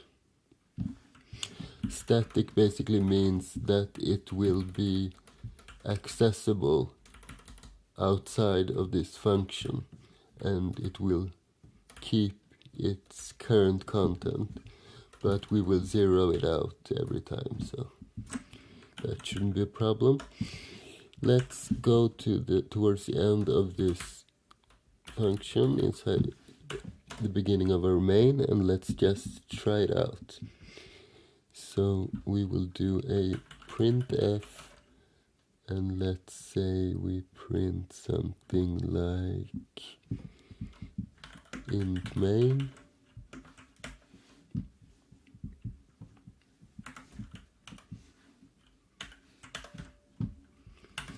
and a new line,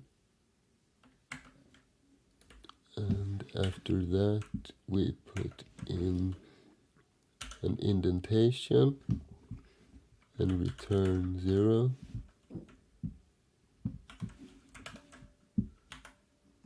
and an ending bracket like this. And what will we send to this printf? We'll do indent 2. And then we are going to, let's do like this, and this, and this. And let's call this something else, func. And this we will do, no, 1 here and 2 here. That'll be good. And then we will simply return 0. So this is a temporary thing, of course.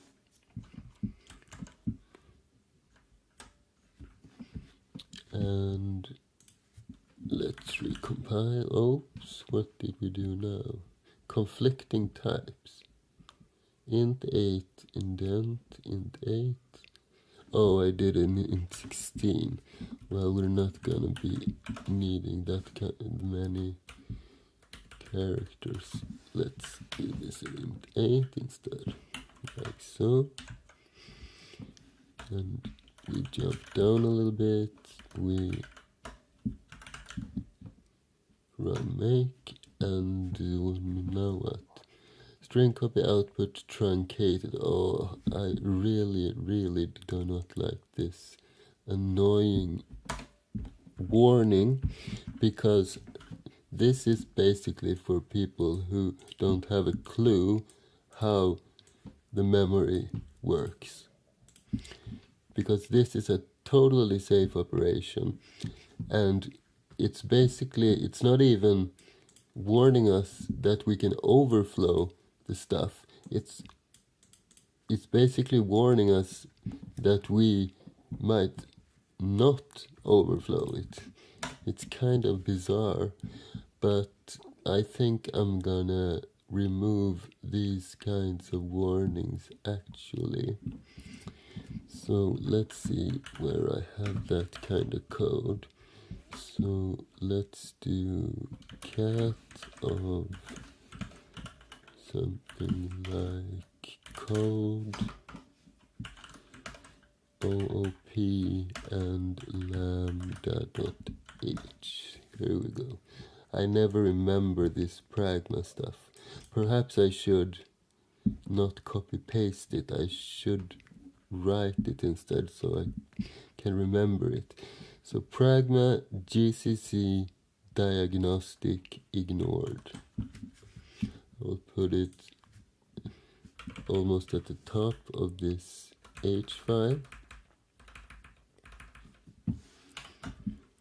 So pragma, what was it? GCC diagnostic ignored. So GCC diagnostic ignored, right? Weird English. And this is the error warning message that we want to suppress. So let's just put it right here, like so. And then we will have another pragma, GCC diagnostic, tough word to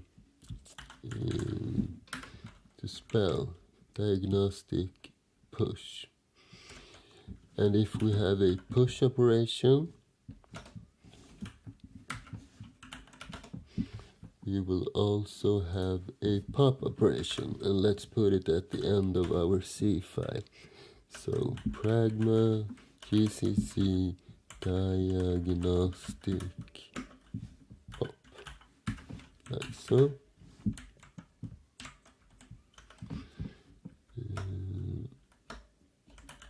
And let's make clean and make. There we go. Okay, so let's test this. Yeah, it seems to work.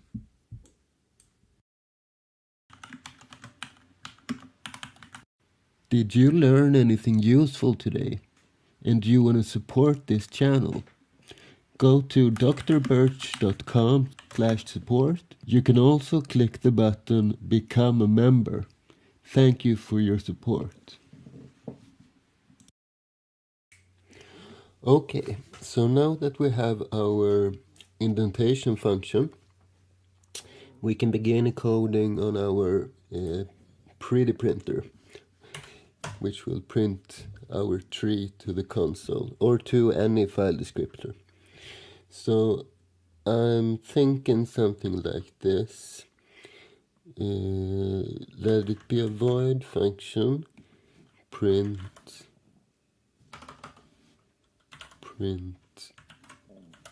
tree, and the first argument is a regular file descriptor, so we can tell it to print it to the standard output, for example, or we can print to a file. Second argument is the starting point, the root of the tree. So it can be the actual root, or it can be some other part where we want to start traversing the tree structure. So this is it's a tree of type, let's see, of name, let's call it root with an underscore. And what else? That ought to be enough, right? So before we do much of anything, I want to create the function declaration so we don't forget that. So we are below here, and this is a void print tree, which takes a regular int and a pointer to a tree, like so.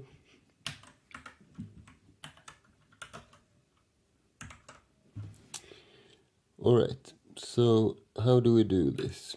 We need to have two for loops where we iterate through the tree structure with one of them, and if we find any leaves, connected to that node, we will traverse that as well, while printing everything as well. So let's start by defining an int 8 indentation, and we need to have a node n and a leaf l, like so. And let's see,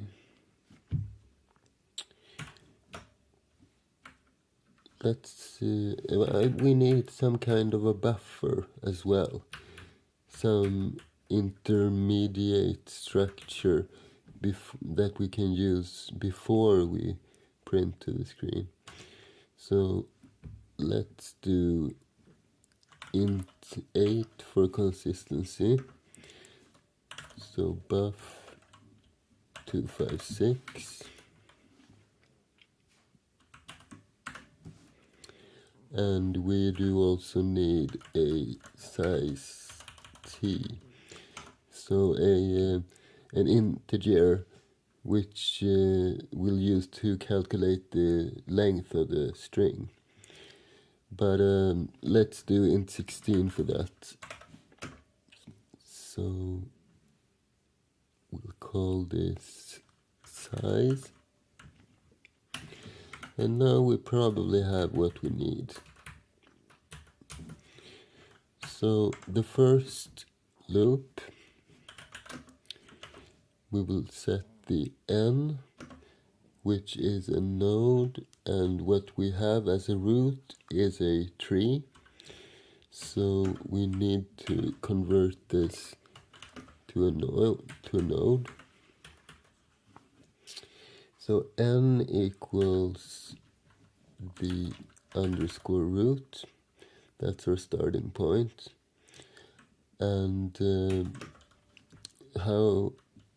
for how long are we going to loop? We're going to loop as long as, let's see, as long as n, what's it called?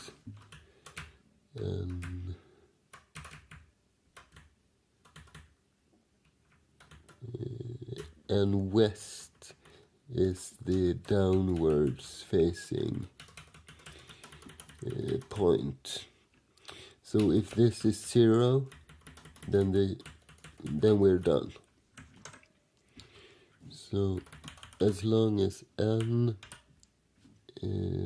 west is positive, and we will set n equal to n west at each iteration. And what we're going to do when we get to this point, we will craft the beginning of our buffer. So let's see, we can use string copy. First I want to zero it out, by the way. So let's do 0 buff 256, and then we string copy into this buff, so we need to convert it to a char. And what is the first we want to put in here? So let's see, we also need to set the let's do it above the starting point of the indentation.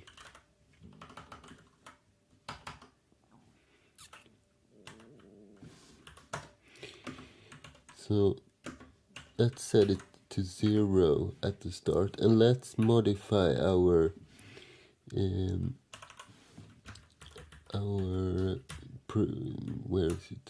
our indentation function a little bit, because currently we check that n is greater than 0, I think it will be easier if we allow it to be 0. So let's remove this definitive restriction, and instead we'll check the first thing we do, that if n is less than 0, then we set n equal to, no, let's do this. If n is less than 1, then we simply return an empty string. And we need to encode it as int8 pointer. But that must be the best way of solving this. So if it's less than 1, then we just give back an empty string. And assert that n is less than 120. Yeah, that's correct. Okay, so where were we? Up here. So we set indentation to 0, and then we can simply string copy into the buffer our indent function with our indentation. Because if it is 0, which it is from the start, then we will simply return an empty string, and this will try to copy an empty string, which will result in a no operation. So that's all fine and well. So let's see, we have created the indentation. Let's calculate its length. So size equal to, and we want the int16 representation of string length, and to string length we send the char representation of our buffer, and this should result in 0 at the first run. And let's just do if size is not 0, then we write to the file descriptor the char version of the buffer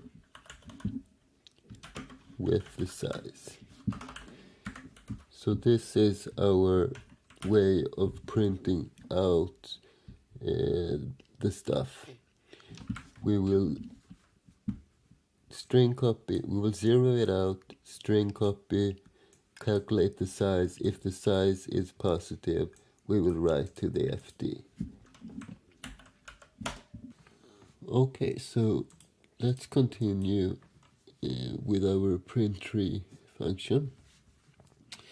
Since we are using the same 1, 2, 3, 4, 5 lines every time we want to print something to the screen, let's factor out this into a macro, right?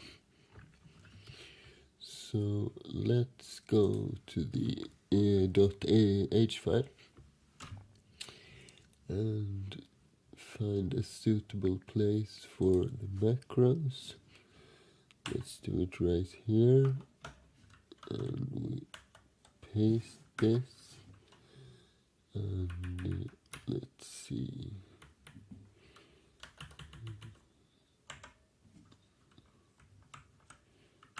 Okay, so that didn't work. Let's keep this indentation.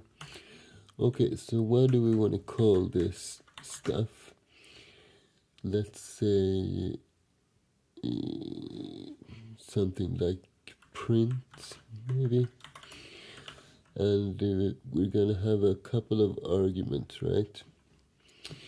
So what do we have here? 0 the buff, that will be the same. Then we have the string copy to the buff. This indentation will change. So let's put an X here. And then we remove this stuff. And we just put X there. And you don't really need the parentheses, but it's good to always use parentheses when you refer to this argument, because in some instances it will be necessary. Okay, then we calculate the size depending on the buffer. That will be the same. We double check that the size is what it is, and then we write to the file descriptor. That will be the same. The buffer, the size. The only thing changing is this X. And since this is a macro, we will have to put this slash at the end of the lines. No, not curly braces, slash. And slash. But not on the last line, and we don't need this semicolon at the end either. So let's save this file, and then we can simply remove all this, right? And instead we can simply put print indentation. No, the function is called indent, but the argument is called indentation. And then we do like this. And we also have to increase the indentation. So let's just put plus plus right here. So the first round it will be 0, and then it will auto increment right here. Okay, so now we have printed the indentation to the screen. What else do we want to print to the screen? Well, we are in the first node, so we should print the path of the node. So let's see what we have. We have it's called path. So then we can just copy this line and paste it like this, and we remove everything inside of here, and then we just type, let's see, we have n for the node, and then path like this. Alright, so these macros are really helping us when we need to repeat stuff. Okay, what's the next step? Now that we have printed out this stuff, I do also want to print out a new line, like so. And now we can get to the actual leaves. So let's do let's see. First we need to check if there actually are any leaves at all at this node. So let's simply do if n has any nodes, and what is it called? Let's see, the nodes, the leaves, the leaves are connected to the eastern link. So if n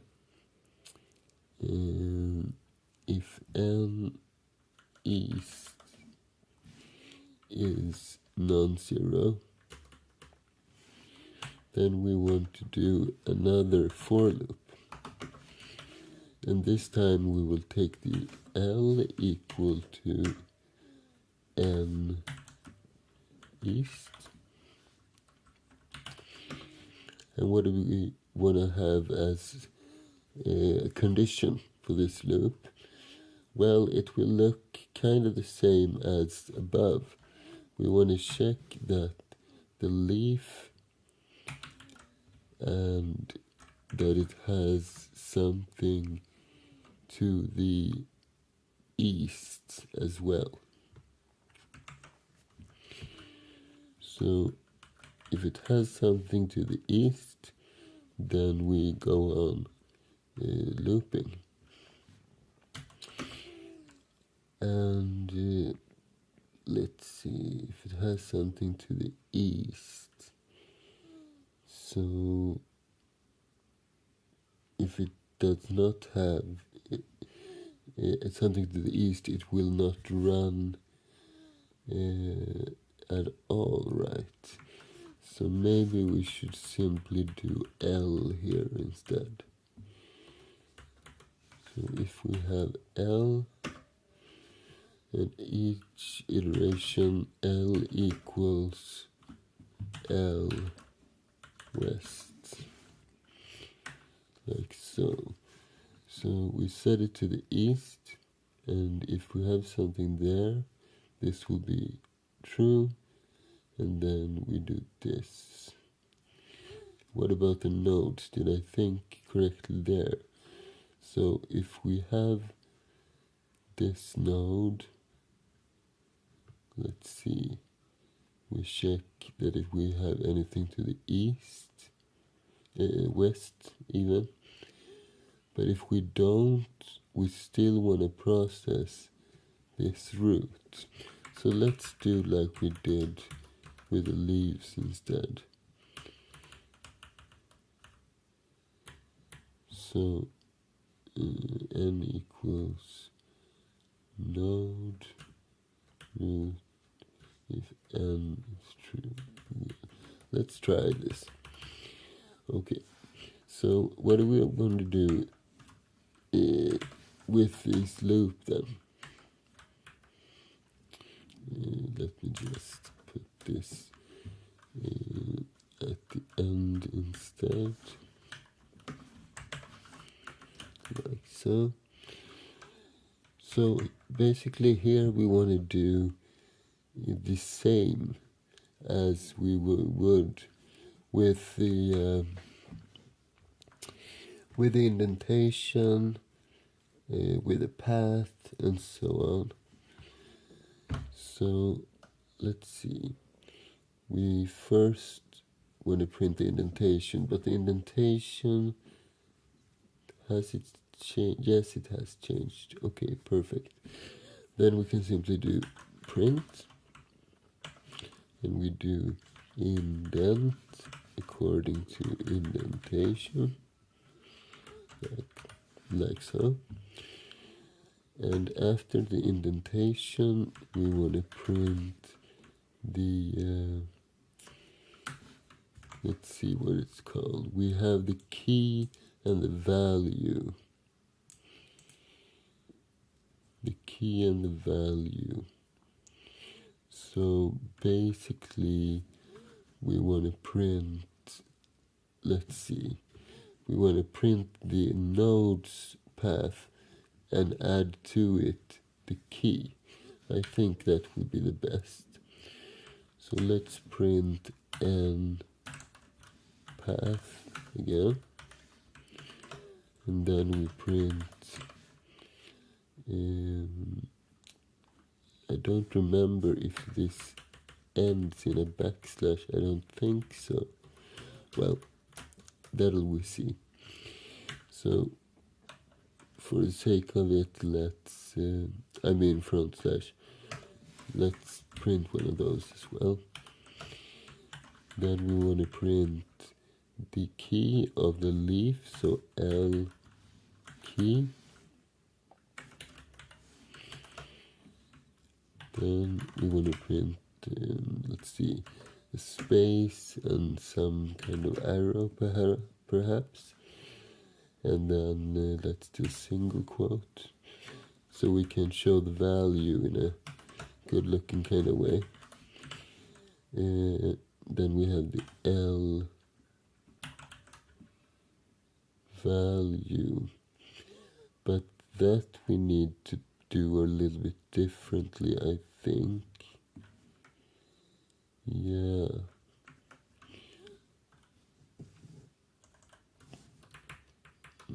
That's right.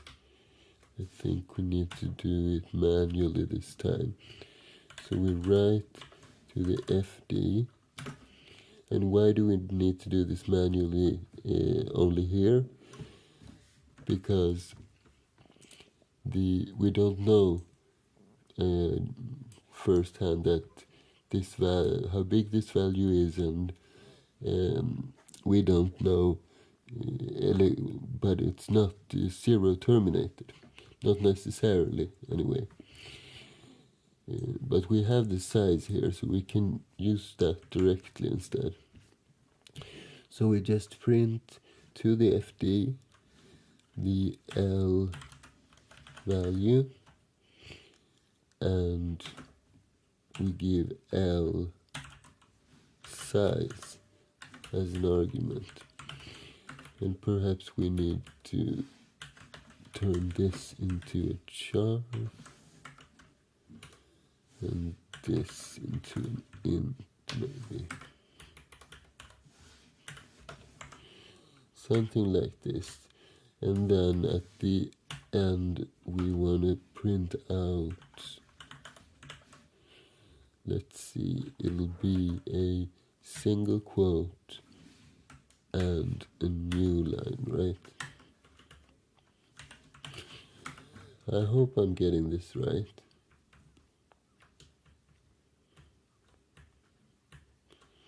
Something like this.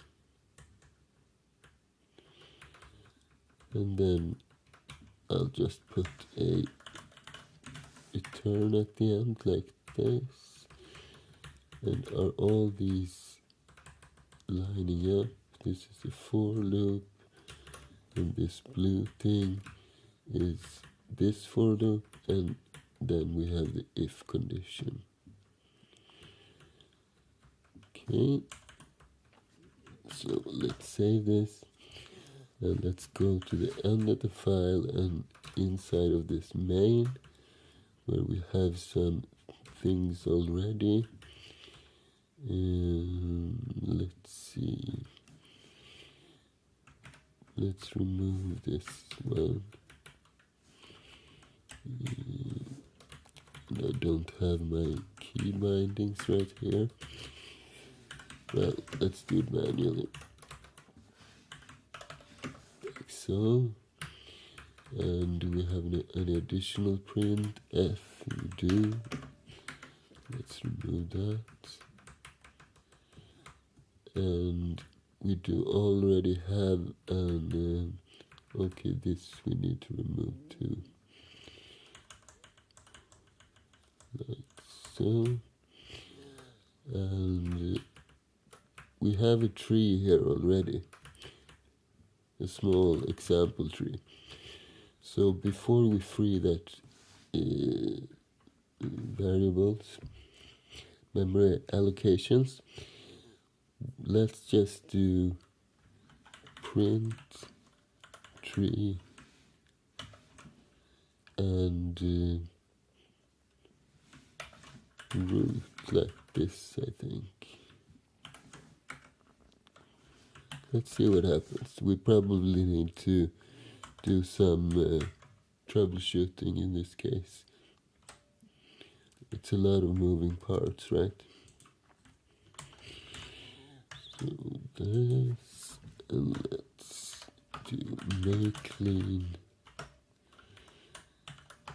Jump down a little bit, clear the screen, and we run make. Boom. Okay. And as usual, I think most of these have one cause. So let's see, on line 21, Pointer targets in passing argument 2 of string copy differ in signedness. Okay. And it's inside of our macro, right? So what does differ in signedness mean? Well, you can have a variable signed or unsigned, and the signedness is basically that possibility of a minus sign. So if it's a signed variable, you can have negative numbers, and in an unsigned, you don't. So this has to do with my own integers. I have int 8, int 16, int 32, and so on. So that's why I need to cast so much. And let's do that in this instance too, because this will always be a char pointer. So let's just do this, and that should be it for that error. So let's jump down, make clean. We don't really need to do make clean every time though. Make, okay, that's quite a lot less. So let's see, warning assignment to leaf from incompatible pointer type. And what is that? L equals L west. So how did I define L and L west? Let's see, where is that? The second is this one, L west, is a tree, right? That can be both a node and a leaf, but we shouldn't really target that in this case. So that's probably what's wrong. L west. Let's see, we need to go to the right, and to the right is east, like this. And N is also east in this case, and if N east, but here it should be west, because to the west we have all the nodes linking up, and to the east we have the leaves. Okay, let's try it again. So let's see, we jump down and we run make. Alright, not many left this time. So what is this kind of, oh, that must be a typo, right? 159. So 159. Yeah. Okay, let's see if it compiles now.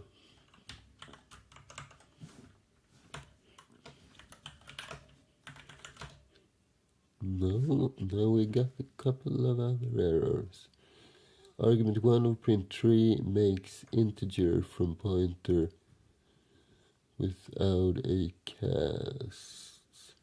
Right, we need to cast that one, because that is a tree and we are treating it as a node. So let's see, go here, and I accidentally closed that file. There we go. So let's see, print tree, it wants a node, I think. Let's check the signatures. 3. No, it accepts a tree. Oh, but it wants an int as well. Right, that's the one. So we need to put the FD. And what is the FD for standard output? Well, you can think like this. First is the input with the keyboard, so that's 0, and then we have the standard out, and then we have the standard R. So in this case, it's simply the 1, like so. And we go back and we compile, and we are compiled. Very nice. But let's see if this actually works. So let's start this up. And what did we call it? Simply called it tree. Okay, now we're talking. So we have the root, then we have the users, we have the users login, and inside of users login we have a leaf called John, and if we check the contents of that key, we get this string, and it looks kind of random, but if we go to the code and we check what we did put in that, we have this, right? So it works. But what about me? I was left out. Why is that? Okay, so let's try something different. What if we begin at the last leaf on the branch and we travel to the left instead? So if we set L to, let's see, we do have a function called find last, and I think we only need to give this a starting point. Let's check the signature. So it's an alias for this, find last linear, and it takes a node. So we give it L, and we loop as long as L, let's see, as long as L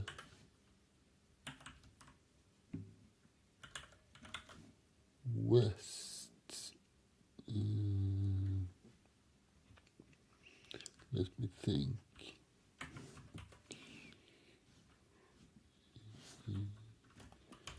Let's move this down a little bit.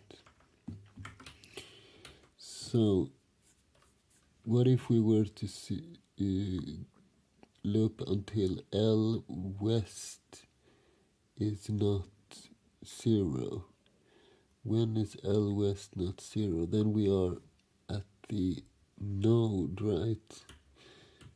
Let's try comparing this L west. If this is not equal to the N, yeah, we need to try something, right? And at each iteration we go to the west instead, until we've traveled to the last leaf before the node, right? So let's check if this works. Let's recompile this stuff. Okay, what is it saying? Comparison of distinct pointer types lacks a cast, but that shouldn't be needed, right? Because it's a tree. Okay, so let's go to the code and let's compare. Let's see, L west this is a tree and this is a node. So let's turn this into a node instead, like so. And we make clean, we jump down a little bit, we clear, and we try again. Okay, that's better. So what is it saying now? Assignment to leaf from incompatible pointer type. Okay, it's the same thing there, I guess. So let's see.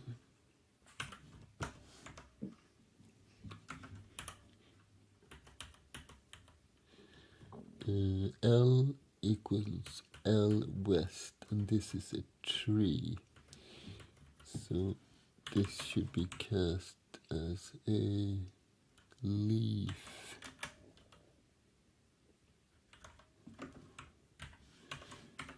I think this is the best solution. Let's see what happens. We do make clean, jump down a little bit, we run it, no warnings, and it's seg fault. Okay, so now I think I know why it's seg fault. If we look right here, let's see. We set L to find last, but if there are no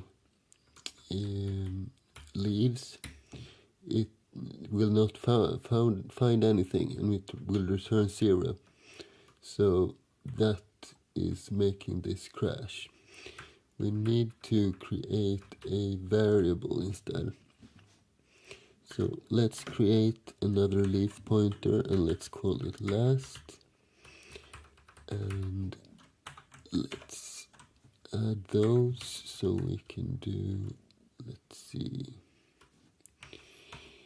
We will set last equal to find last of n. Like this, and let me add this ending bracket as well so I don't forget it. And what else? Then we will replace this part. Let's see. We will do something like this.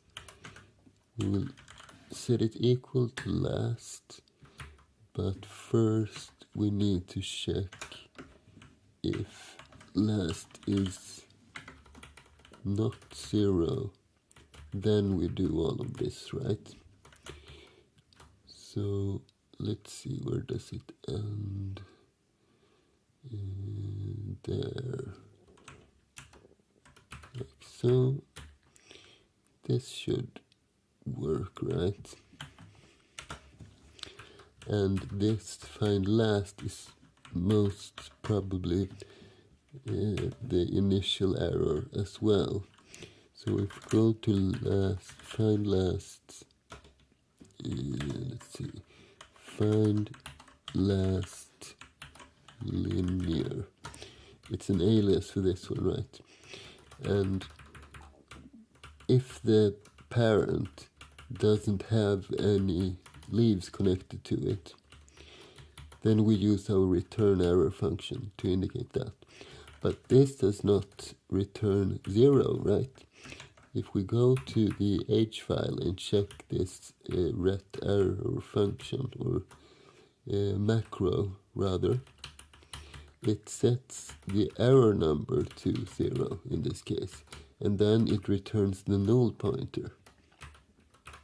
The null pointer is set to 0, but it's an intermediate step, right?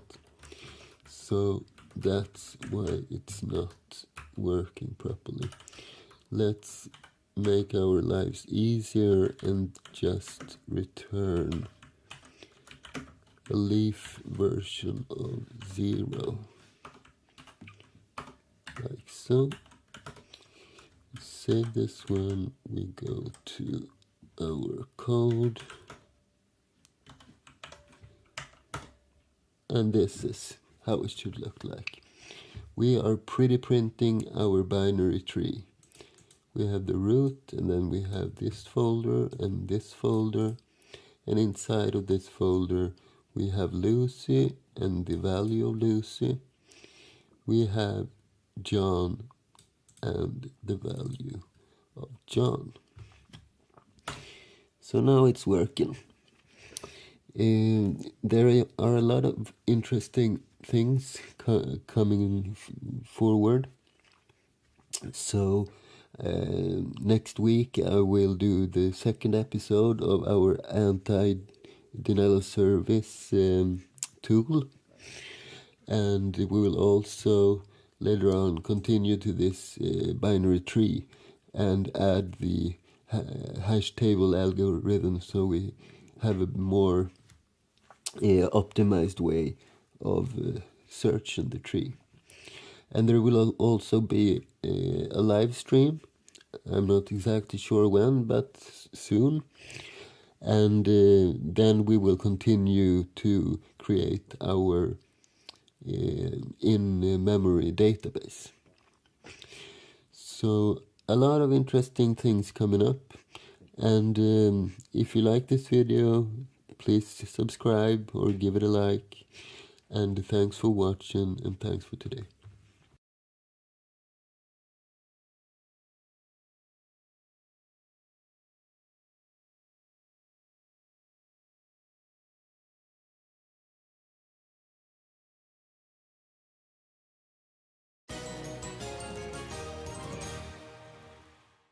Okay, sup guys. Today we're gonna continue and possibly finish our tree implementation, our binary tree.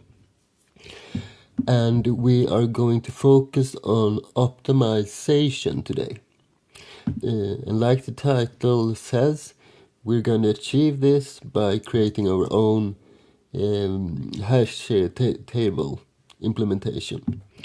And I'm gonna tell you what a hash table is, but first we're gonna create a linear search method for a tree, so we have something to compare to, and we have something in case our hash table implementation doesn't find the right answer.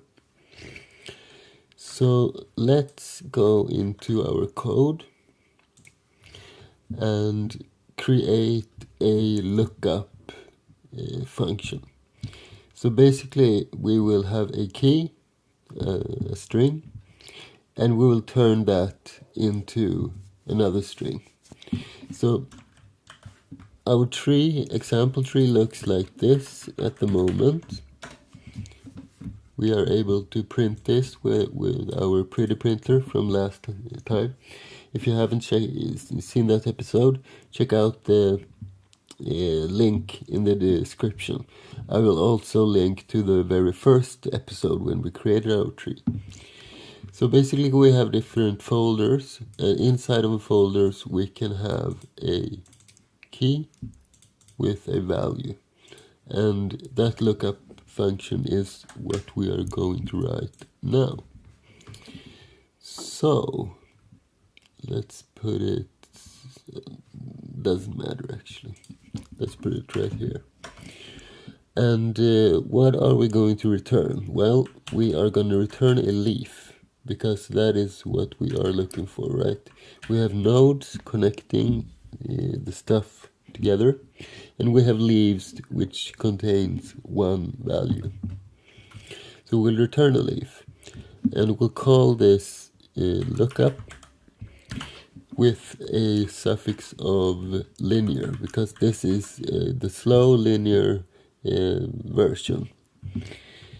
And all we need to provide is a string, so it's an int8 pointer towards an array, and we will call this our key, like so. And before we get into this linear lookup method, I'm going to create an alias for that. So like we did here, with our find last leaf function, we just have a find last, which translates into the linear version. And when we have another version, we can change easily into that. So this is going to be our lookup function, taking one argument, and it will resolve to lookup linear at the moment with the same key, like so. Let me just double check that it updates, because I have been having Sociopath running for quite a while now. Let's see, lookup. Yeah, looks fine. So how do we look up something in our tree? Well, as I mentioned, our tree looks like it looks like this. So I guess I was a little bit fast there.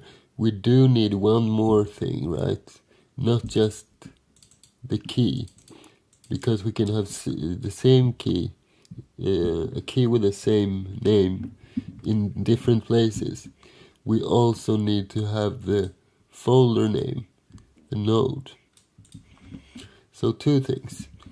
Let's go into the code and begin by altering this. So lookup of x and y. We will look up linear xy. And what is x and y then? Well, we have the key already. Before that, we will also have a path, like so. And the path we can easily turn into a node. So if we go to our, let's see, I'm not sure what we named that function. Let's go through here. So we have find last linear. We create node. We don't actually have a find node function. Perhaps we should create one of those. Yeah, I think so. Let me just add this new function here. So it's a leaf, which is lookup linear, and it takes an int 8 pointer and another int 8 pointer, like so. And let's also create this new function, and that will return a node. So what should we call this? Find node linear. And this will only take the path.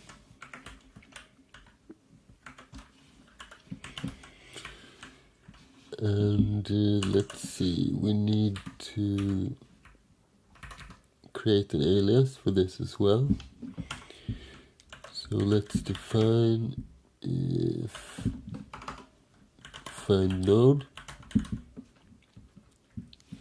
with an x, and we will, let's see if I can line this up. This will be find node linear with an x,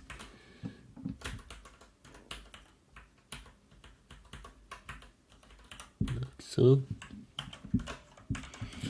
Okay, so let's begin by creating that function. And where were we? Here. So we want a node, and we will call this find node, and we'll take the path as an in value. And how do we find this linearly? We need to add that suffix as well. Okay, so we need a pointer, a node pointer. Let's call it P. And we'll see what else we will need. So we do a for loop. We set P equal to the node representation of the root.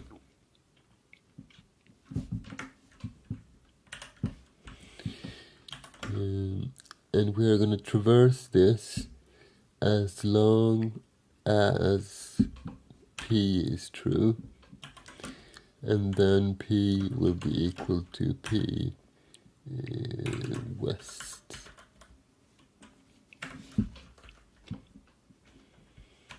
Because all the nodes are connected on the western or leftmost side.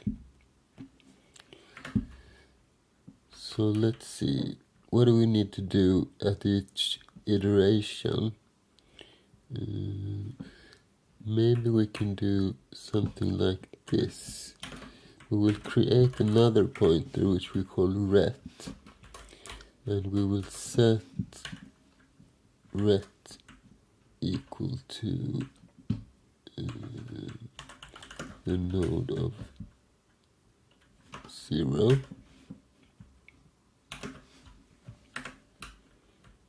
Like so. And we are going to do a string compare. So if our P path is equal to our path, what do? Well, two things. We set return equal to P, and we break.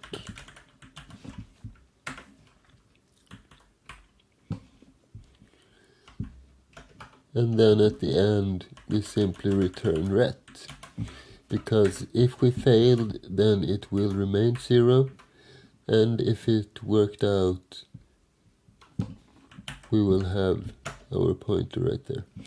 So let's test this out on our tree. So let's see, what do we have here? We have users login. Let's create a new variable, node test, and after we have printed our tree, let's just do printf pointer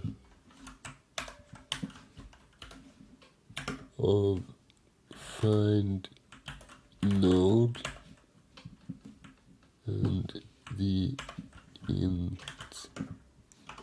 8 representation of the string users. Let's take log out first, so it should return a 0, right? Because we don't have a folder like that. Oh, what happened here? Pointer targets in passing. Argument 1, string compare differ in signedness. Does it? So p path and path differs in signedness. Let's see. So where were we? Create. No, not create. Find node.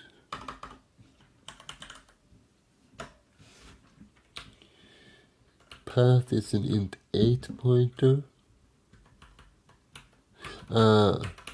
We need to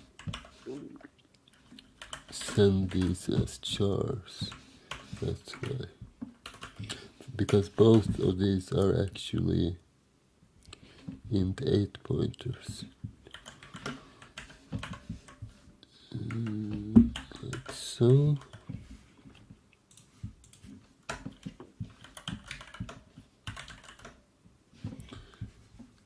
Don't test unused variable. Control reaches end of non-void function. 104.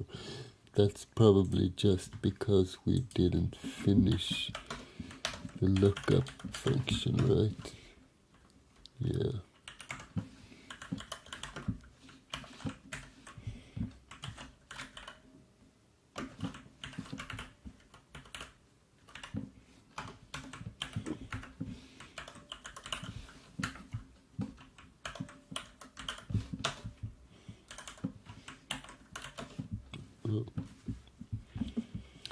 I accidentally closed this one. I'm too used to doing WQ when saving. Right. Well, I want this to the left.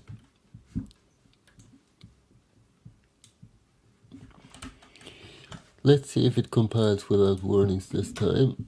So we make it clean, we clear, we make, and boom, it works. Maybe. Yes, we get nil.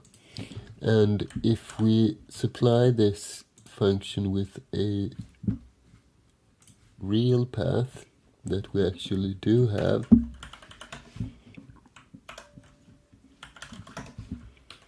so instead of log out, we call this login, because we create that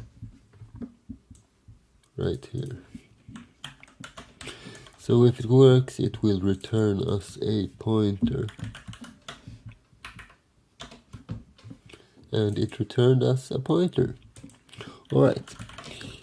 So now we can find our nodes in the tree. Next step is finding our leaves through this lookup function. And when we do the lookup, the first step will be to find the right node.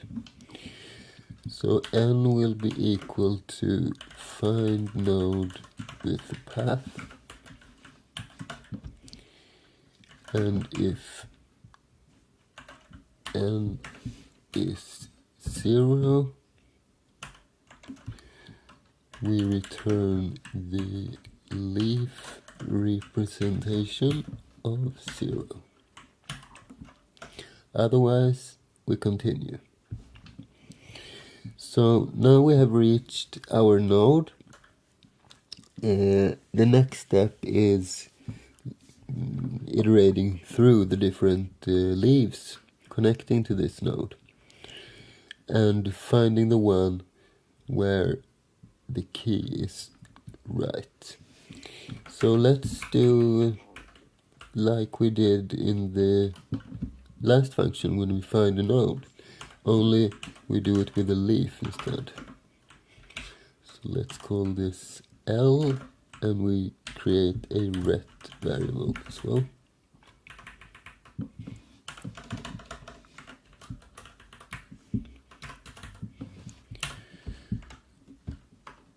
Okay, so we do a for loop,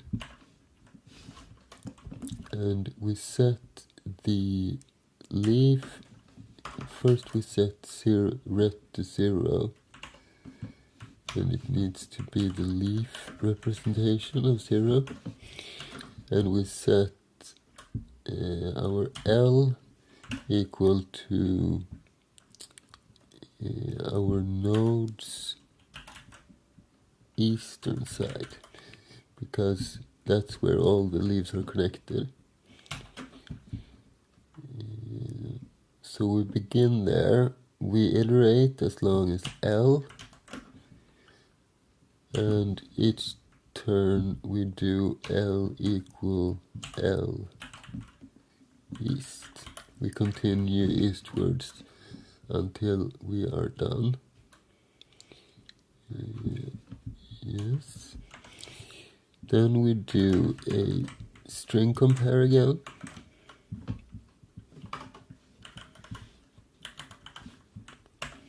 And this time I remember to cast those values. And what do we check for? We look at the leaf's key. And is that equal to the char representation of the key with small letters? If anyone knows how to disable caps lock on a Mac, please tell me in the comments, please. Okay, so what are we doing when we find the key? Well, we set the return equal to L, and we break. And that's basically it. Now we only need to return this stuff, because the only thing we are doing with this function is finding the leaf. So lookup is not a good name for it, actually.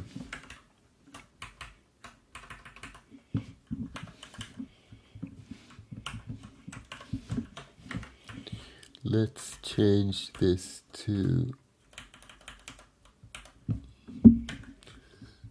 find leaf. That's better. Then we can create a separate lookup function which will use this function and return string. So let's see, we have lookup and we want it to be find leaf. Find leaf. Find leaf.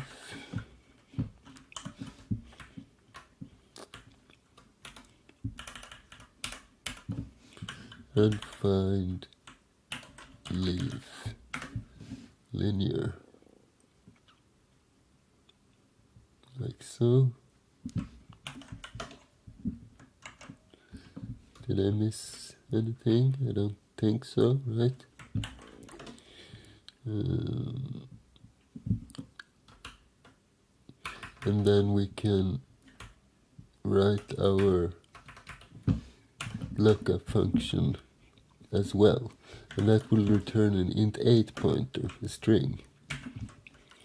So lookup linear, and in this instance as well we do need a path, and we need the key.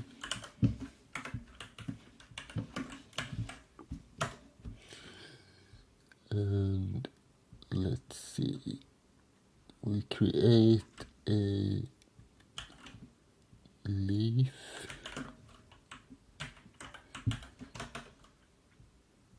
We set p equal to find leaf, the path key,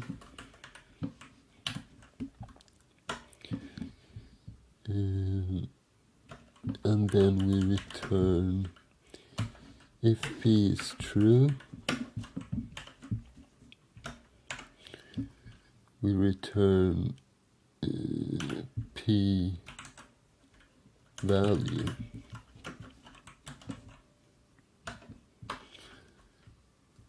And if it's not, what do we return then? Let's return an int 8 representation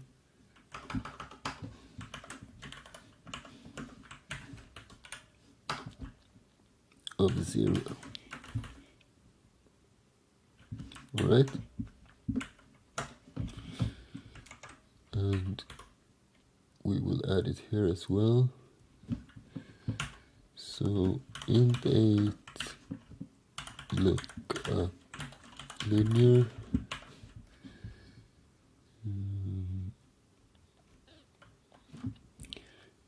Perhaps we should, in this case, actually specify that we want to use the linear one. So lookup linear, and we need to have an int 8 pointer and another int 8 pointer. And like before, we need to have an alias. So define lookup x and y, two parameters, and we will translate that into lookup linear with x and y.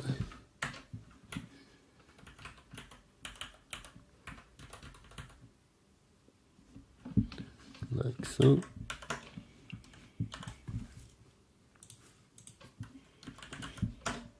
And it works. Let's double check that, by the way. So we are sure that everything works. So how do we do this? Let's just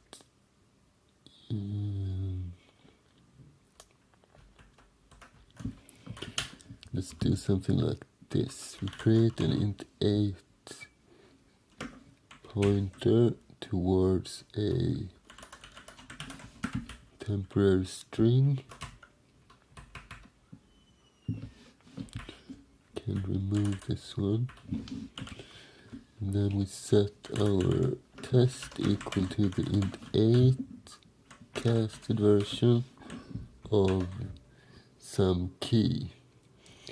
So let's see, what do we have? We have Lucy and John. Let's do Lucy.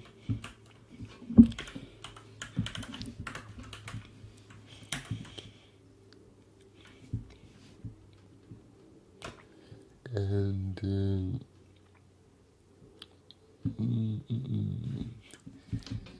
so let's, no, this is not what I wanted, by the way. Let's do it like this instead. We set test equal to lookup. And what do we want to look up? We want to look up the int 8 of users login and the int 8 of Lucy.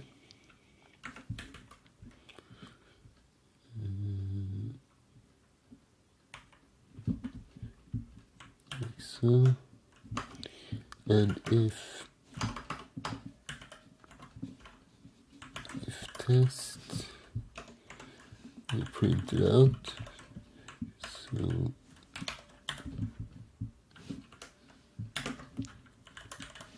like this, and else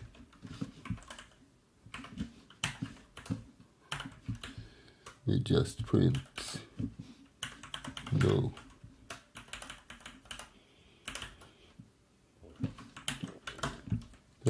That ought to do it, right? So we make, and we run. And we get the value, same as here. Cool. I want to see what happens if we misspell Lucy.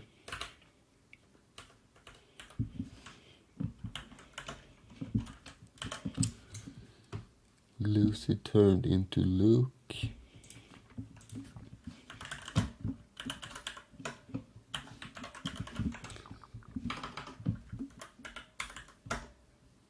No, okay.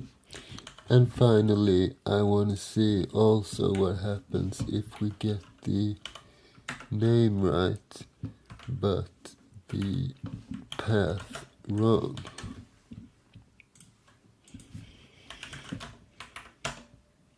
Oh, it works exactly as intended. Perfect. So next step is we want to create a big tree, a really big tree, and we want to test it in there. So I need to find something on Google, and that is definitely not the right program. Let's see, there we go. There is a list of all the, maybe not all, but a lot of English words, and I need that list. So let's see, list of English words in TXT. And I don't really remember which one it is, but I think I will recognize the web page. 1,000 most, 10,000 English word list. This is the one, I think.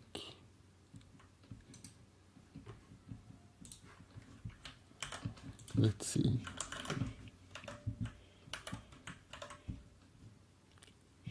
Word list without the extension. That doesn't seem very W-gettable, perhaps.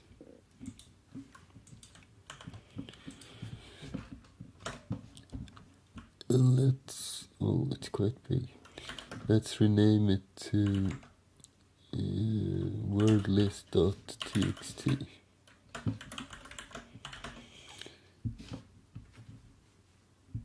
So how big is it? 1, 2, 3. No, not that big. A megabyte almost. Let's see. Check the head of the list. Seems okay. The tail, and there are some characters at the end there. I don't like these Windows style things either. So there's a Linux command called call, which removes that.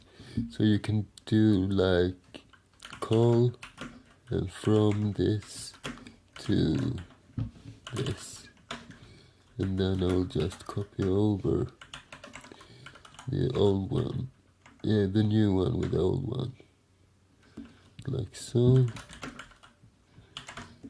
Still looks right. And if we open it up, now it looks good. And how many lines is it? 69,000. This would be perfect for our tree. So my take is we will create one node, so one level. We can use the node we have, and then we connect all of these 69,000 keys to that node with some value. Doesn't really matter what value. We can have let's see, we can have the key as a key, and we have the value as the key twice. So this is the next thing we will do.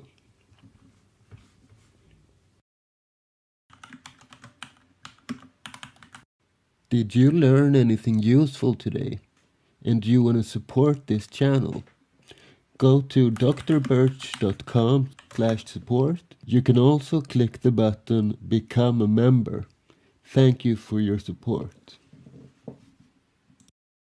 Okay, so let's begin by creating our new example tree. So let's clean out this main function.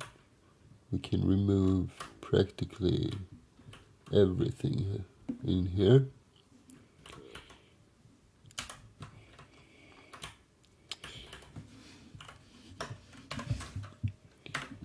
So we will have a tree, which we will call our example tree, and example will be equal to example tree, like so. And I want to create a structure which looks like this. So we have the root, then we have a folder inside of the root which is called A. Inside of that we have a subfolder B, and then we have A, B, C, and so on through the whole alphabet. And that will be our folders or our nodes. Then I will parse this English dictionary, and I will fill the A folder with all the keys beginning with the letter A, same with B, same with C, etc. And then we will have a perfect tree for our calculations and tests. Alright, so let's create our function signature. This will be a tree sample tree void.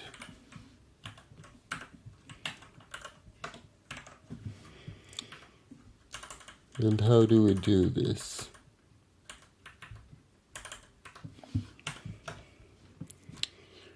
Well, let's begin by defining the signature.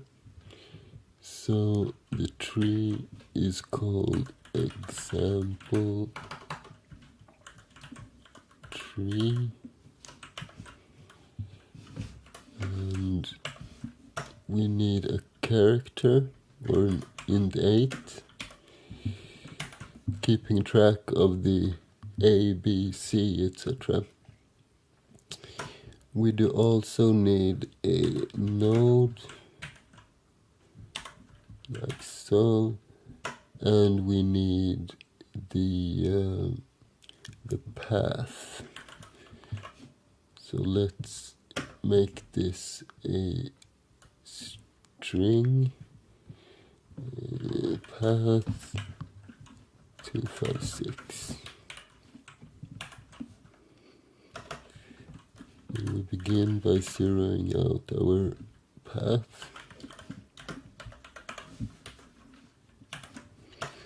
then we do a for loop where we set the node equal to the node version of the root, and we set c equal to a, and we're gonna loop as long as c is less than or equal to z. And at each iteration, what are we going to do?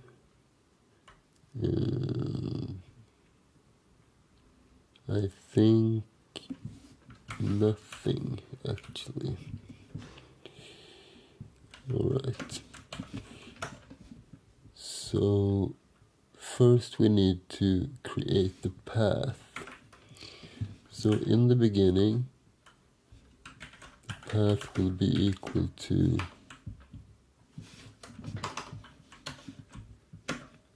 slash.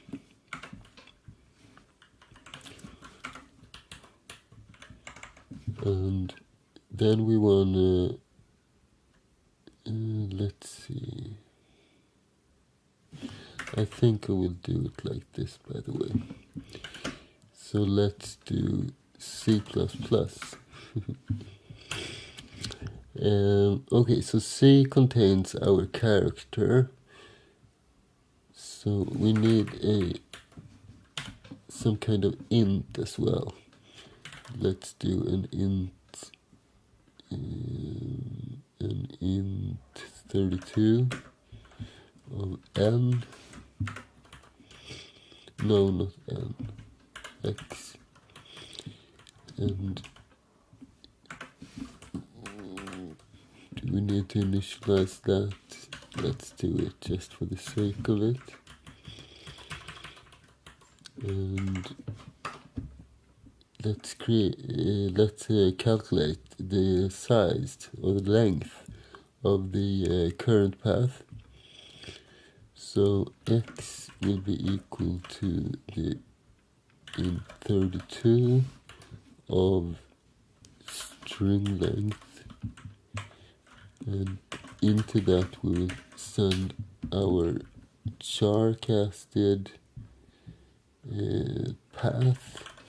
So this will be equal to 1 from the start.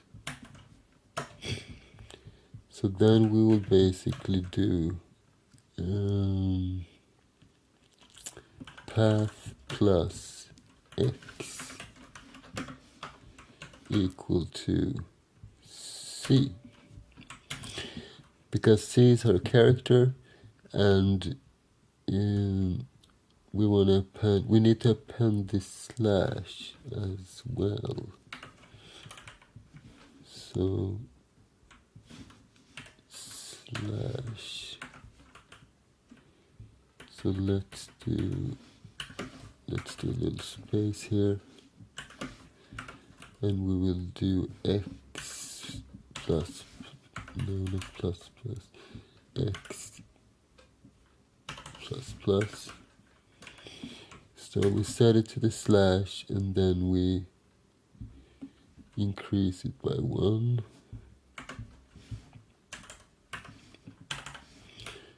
So the next time we can just set it to C, like this. And the rest is already 0 initialized, so this ought to work. Let's do some debugging as well.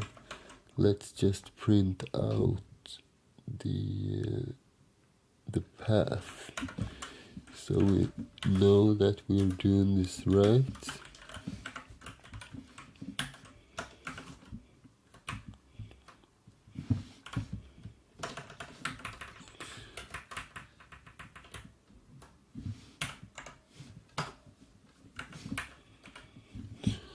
Okay, so we have our path. Now we just need to create our tree. So n will be equal to create node, and I don't really remember the arguments for this one. So let's search for create node. We need a parent and a path. Okay.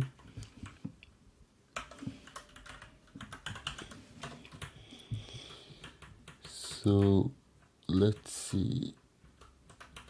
We need to save the parent then in another pointer.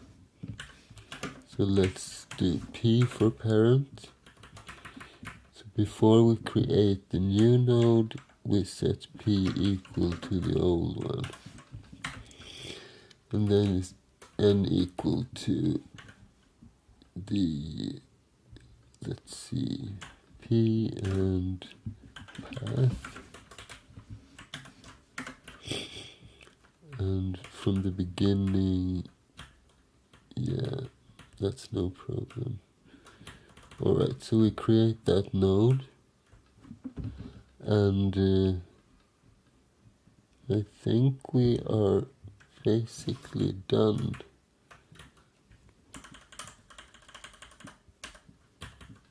Right? So now we just need to return this tree. And since we always begin at the root, we can simply do return the tree of root. And this should possibly work. So inside of main we set example equal to example tree. And then we print tree example. Does it have any additional arguments? Let's see. Print tree. Yeah, we need an FD as well. So let's see. Standard in, standard out. It's 1.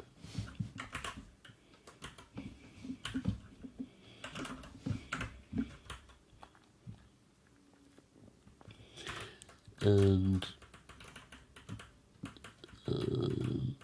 yeah, this should be good.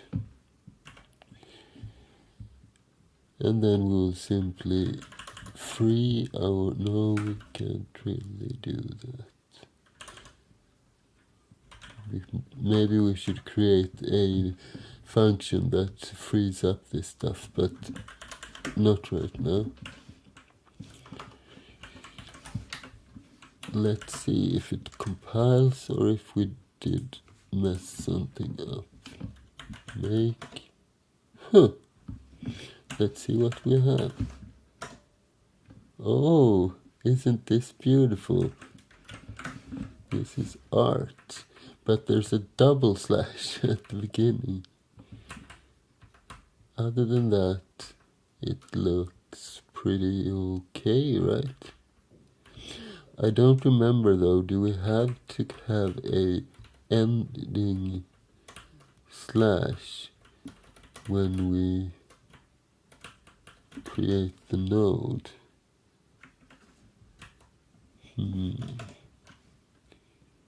I don't think so. Well, that will be, we will see that if that is the case. Let's go to this again and remove this printf thing. So why does it give us a double slash? Yeah, because we add this here.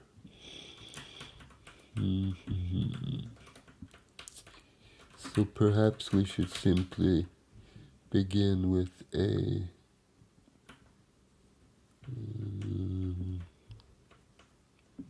let's just remove this and see what happens.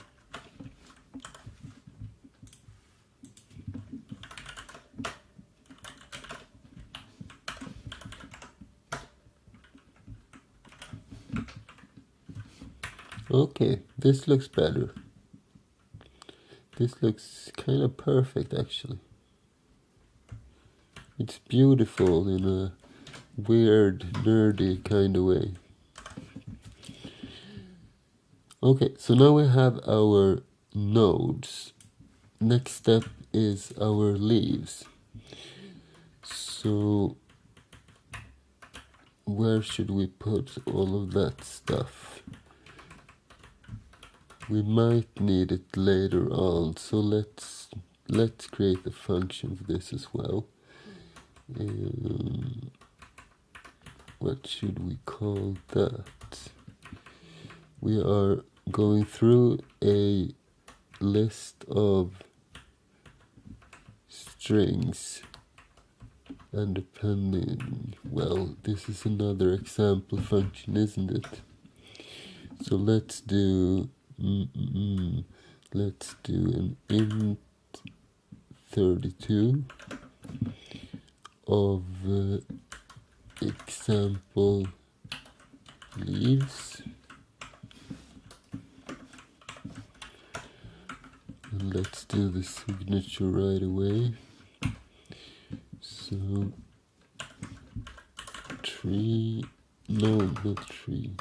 int 32 example leaves void, and let's highlight these examples somehow so we easily find them when we want to clean up, if we want to clean up. Okay, so what do we need in here? We need an FD so we can open the file. We need a let's continue on with int 8. We need a buffer. Let's do 256. We also need a leaf L. We probably need a node as well, and we need a character like so. And how do we move these on a Mac? No, not that. Where did we go?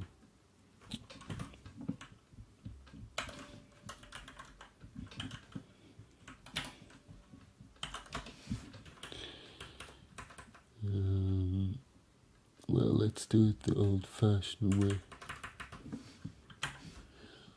I want to have the same types of variables at the same place, basically.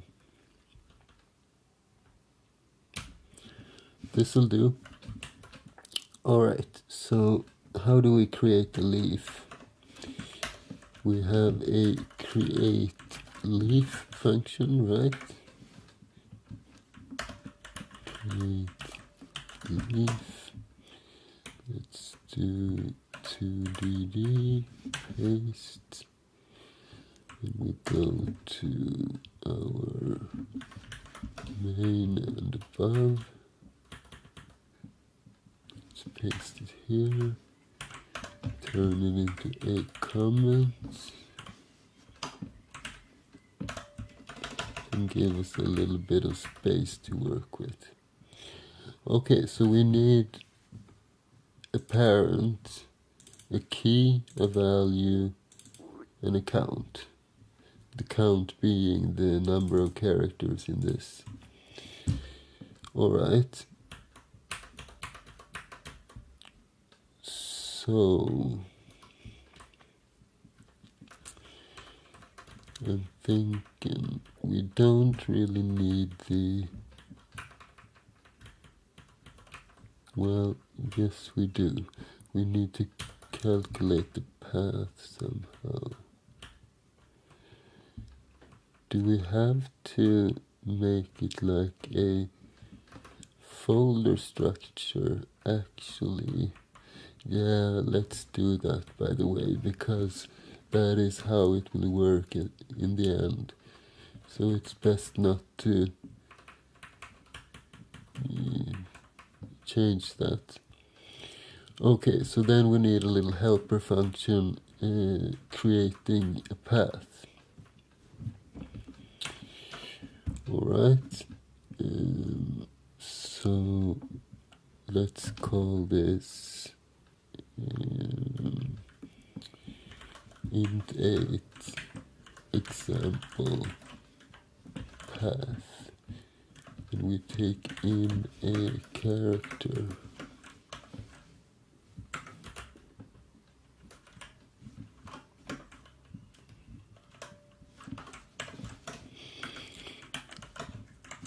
And let's create our little signature as well. And this was an int 8 pointer example path. And it takes in a regular int 8.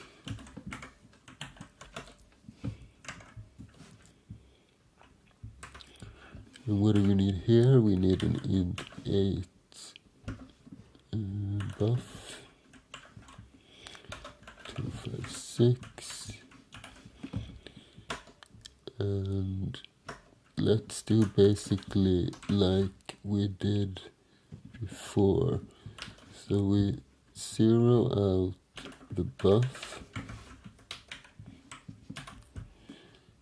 and we need a, let's rename this, by the way.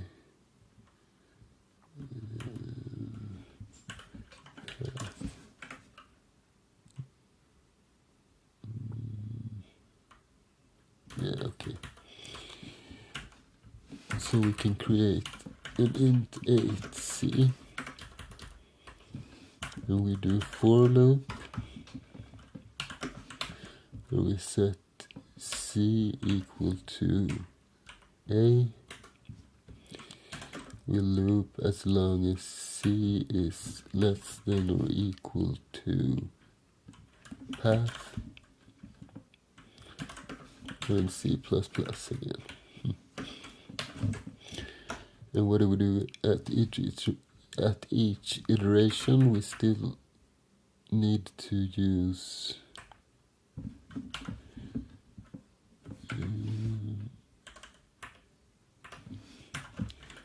an int32 counter for the length. So x is equal to the int32 of string length, and we give it the buff like so. Then we go to the buff plus C++ and set that equal to, no, not C++, X++.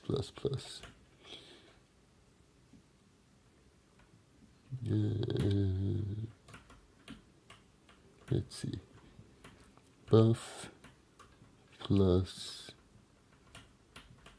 1, yeah, I think this is right. We set this equal to a slash,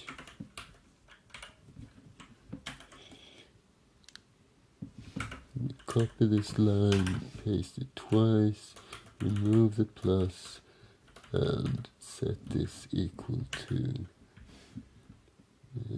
C, like so. And then we need to return the buff And I do not want to malloc this because we'll be calling it a lot. So let's do this statically instead.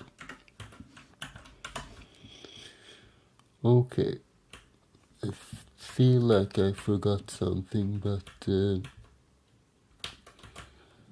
let's try it out. Example path int 8. No, it should not be. See, let's try it just by doing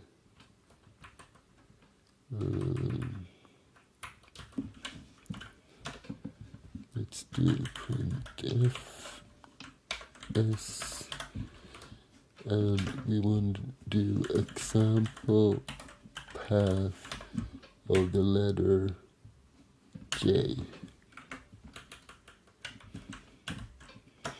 And return. Let's see if it compiles. Nope. Warning, unused variable. Oh, never mind that. We're not done with this function. Okay, so let's see what it says. A, B, C, D, E. Okay, so it looks fine. I'm in a roll today. Not a lot of troubleshooting. Only working stuff. It happens sometime. Okay, so now we can produce this stuff. And now we just need a variable to store that into. So let's do int 8 and path.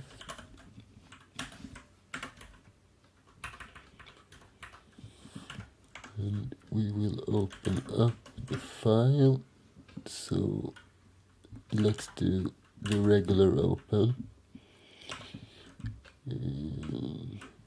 Example file, and we want to open it as read only. I think this is enough. And let's do assert fd, and what else? Yeah, we need to define that. So where do we have our constants? Do we have any? Yeah, we do. So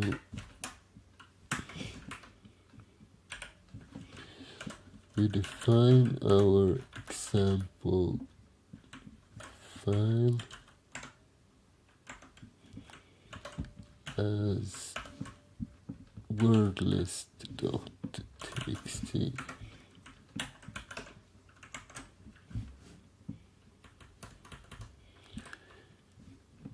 And then we can have a while loop perhaps. So, and we need some kind of integer.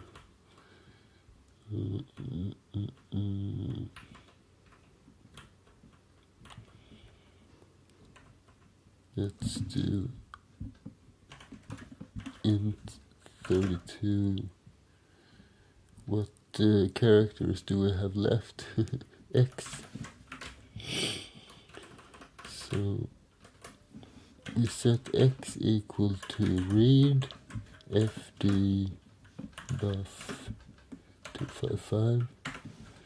Before that we will zero out the buff.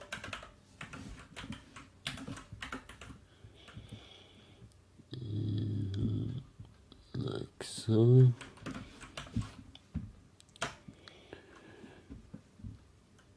And let's see what the return value of open is. Of read. Man to read. For success, the number of bytes. Let's see. Well, let's continue on as long as it's positive. And we need for the open a couple of includes, perhaps. I don't think we have this one since before.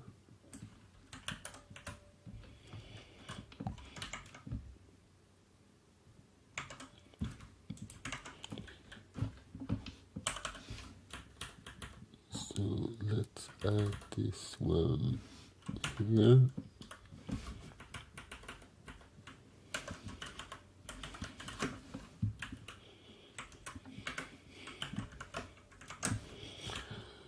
Alright, so we will loop as long as this x, let's do another set of parentheses, is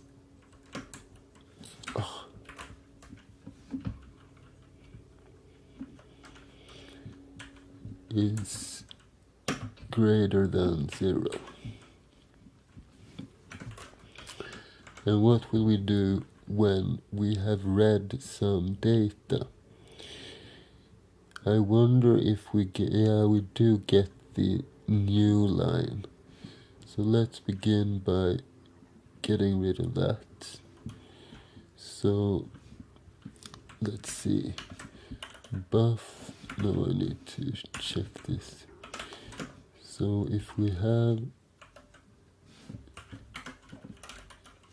A, B, C, D and a new line, then we have indices 0, 1, 2, 3, 4, and the string length in this case is 5. So what we need is buff plus x minus 1, and we set it to 0. So now buff should contain the correct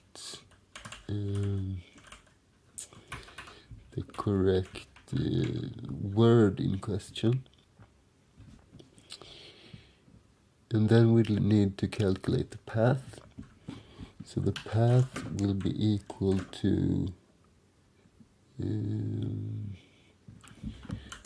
example path, and we send the first character of the buff. That's the only argument, right? Yes. So then we get a string back with the path to the node. That's one step. The next step is to find that node linearly. So n will be equal to find node, and what are the arguments for that? Find node. It's only the path, okay?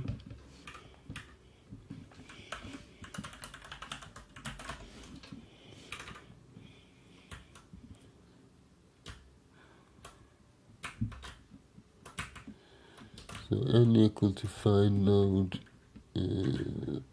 path,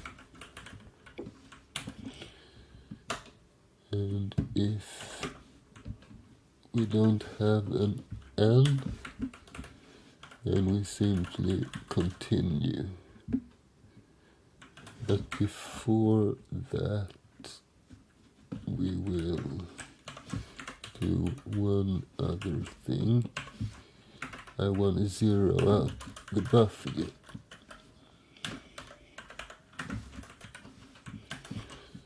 Like so. And if we have an n, then we can create our leaf. So let's copy this down.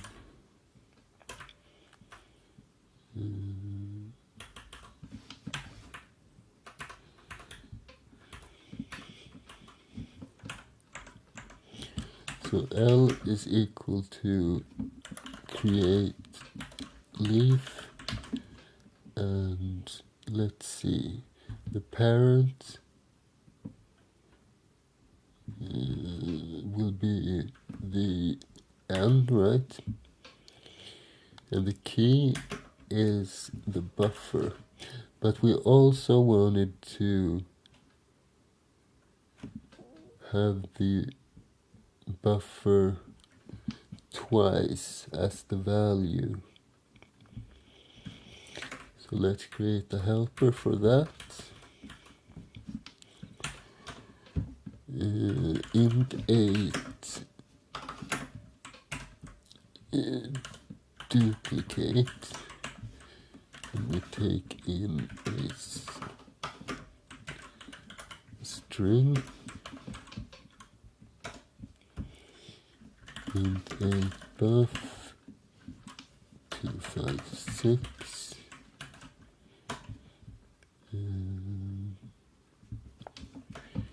we zero out the buff,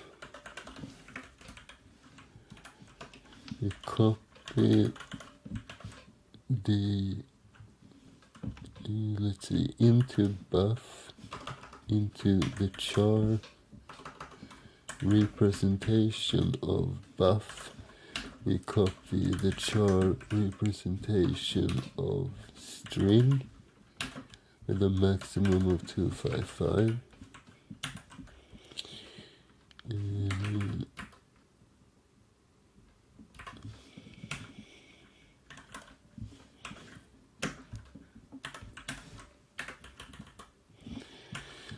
Then we set n equal to the int 8 representation of string length of the char representation of buff. So we have the length of the string. Then we do our next copy. And we need to do one security check, by the way.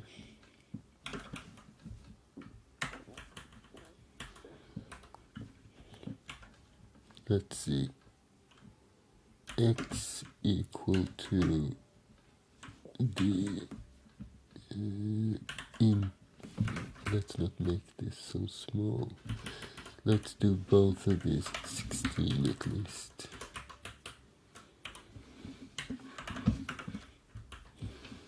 So the int 16 of the string length.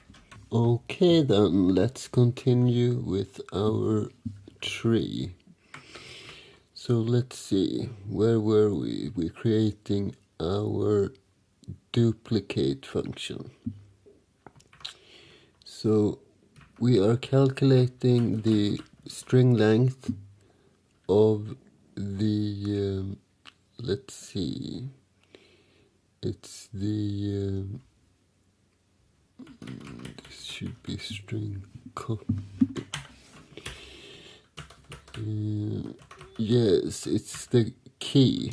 We are calculating the string length of the key, but we are also calculating, let's see,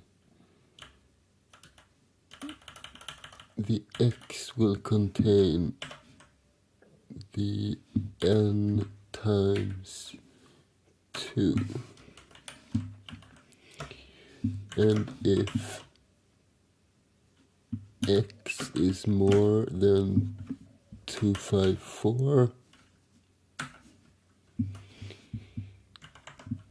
then we will simply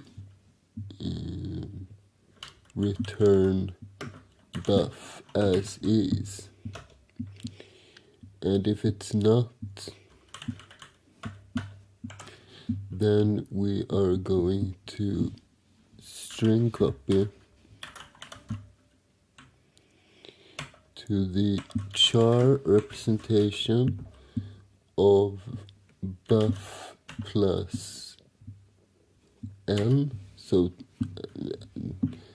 at the end, past our current buff, and then we will copy, let's see, we need to do string dupe, because it doesn't like when it copies from the same variable to the same variable, usually not anyway.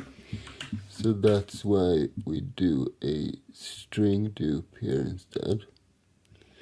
And the source is going to be buff.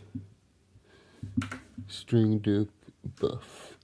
And we also need to specify a length, and this will be 255.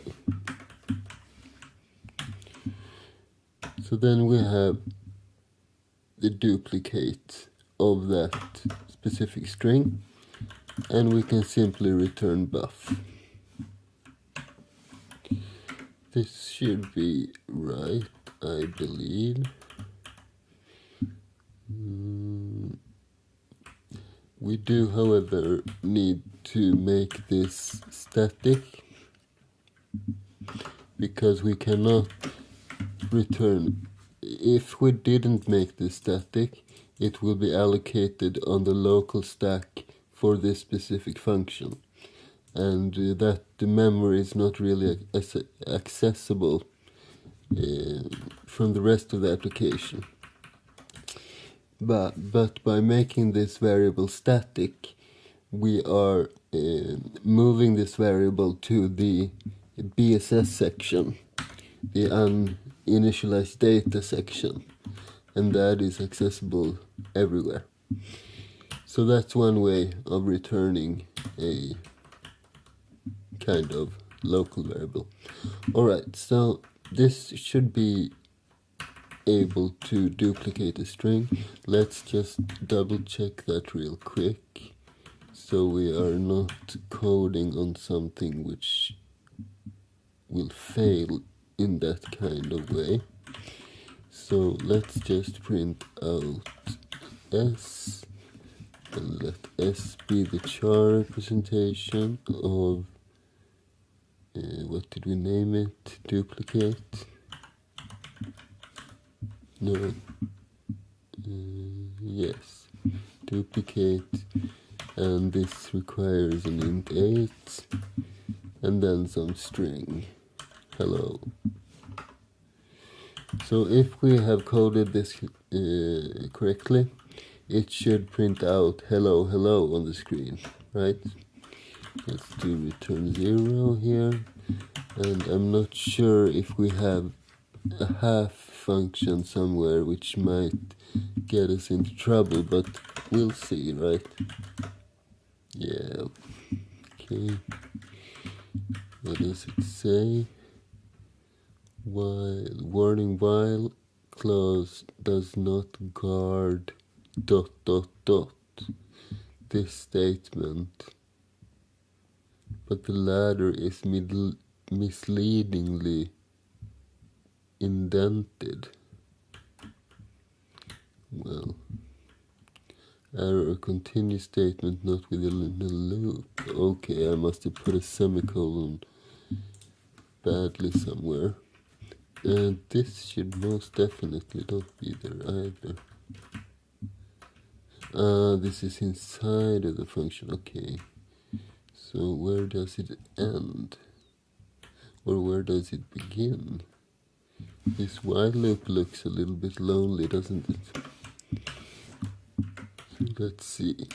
Then we have this right here. And we need to return something temporarily, right? This is an int 32. So let's return the int 32 representation of a 0. Then we end this function. Okay, let's see what it says this time.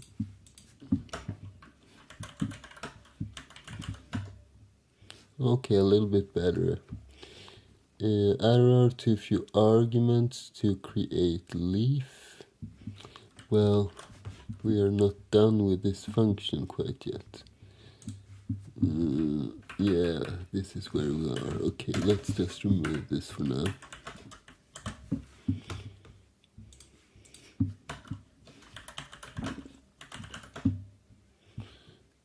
Two unused variables. Don't care about those. So let's run this. Hello, hello. Okay, perfect. It works exactly as intended. So let's, well, we can wait a little bit there. So where are we? We want to create a leaf. Let's see. Yeah. And we have given it a parent, and we have given it the key. The next one is to provide for a value. And I think we will rename this duplicate function, by the way, because I don't want this in the final implementation. So let's add this example prefix to it. And did we create a signature? I don't think we did. So this is an int 8 example. What did we call it? Example duplicate. And it takes an int 8 pointer. Like so. So when we call this function, we are going to use our example duplicate and give it the buff. And what else do we need? The next one is, let's see, we're giving it the key and the value, and we need the count as well. Let's just do int 16. This will be a little bit too unoptimized. Let's at least create the pointer. So let's do, what should we call this? This is the value. So let's do val, and we'll just do val equals, and then we can refer to it right here. So we send the string length and the char representation of val. That ought to do it, right? And then we have created our leaf. Is there something else we need to worry about?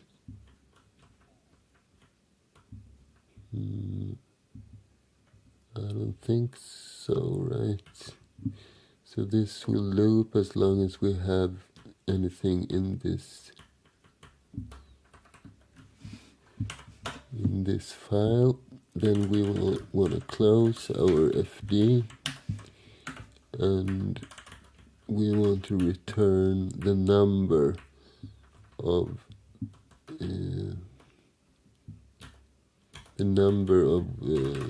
leaves, right? So let's do a variable for that.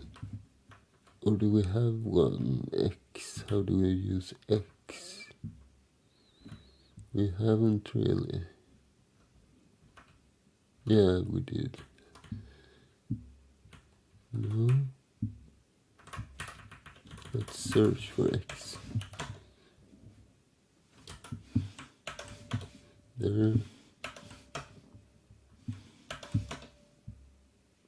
The X is the length, alright. So let's just name this Y then. And we zero this, we set Y equal to 0. And at each iteration, we just do Y++. And And then we can return y at the end here, and we don't need to cast it, like so. Okay.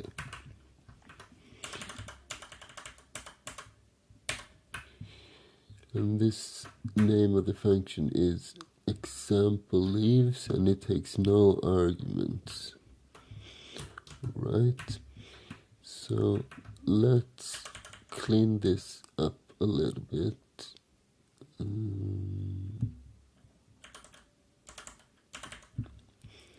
Example equals example tree. We'll not yet print the tree though. We will, however, let's see, in32x, and let's print some kind of message. So printf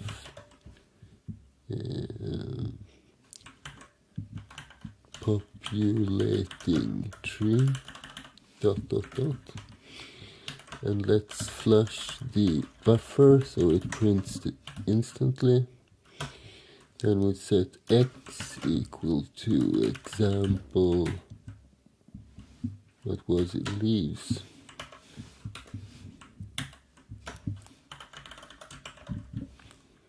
Print out done.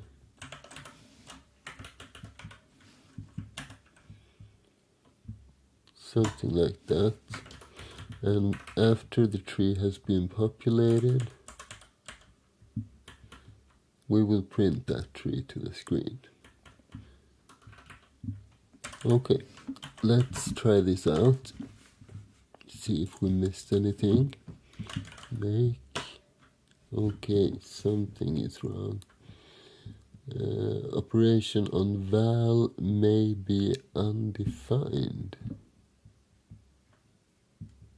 Why is that? Is it because we're using a static variable? I think we should be okay. What else do we have? Variable x set but not used. And that is 265. I just want to check why we never used that. 265.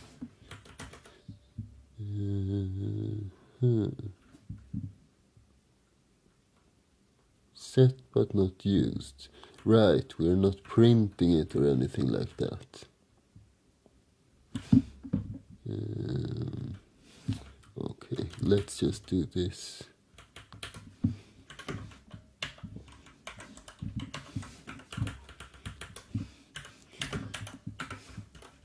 What length we go to make GCC happy.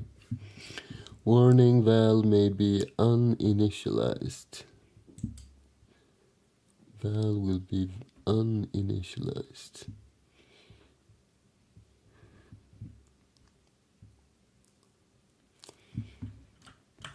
Okay, that's the price of being lazy, I guess. Well. Let's move this then. And we'll put it somewhere right here. And instead of this whole thing, word. So we have buff. Let's see, we have n, we have buff, and we have val. This should be the right thing, right? Yeah. So let's make clean, space down a little bit and make. And this time it is only complaining about unused variables. I can live with that. Okay, let's see what will happen.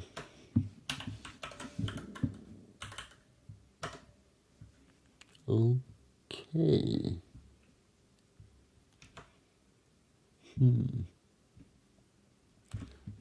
Why does it print like that? Let's see it from the start.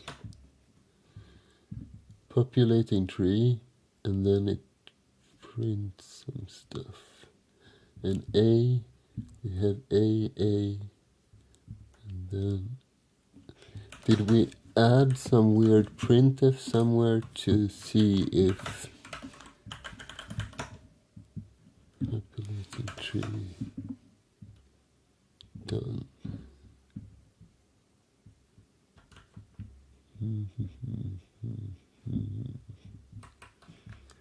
Slash standard out x equals example leaves printf done, and then we print tree. What happens if we don't print the tree?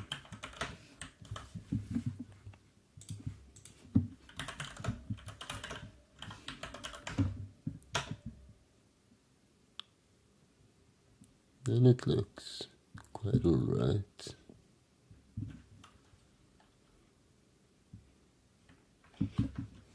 So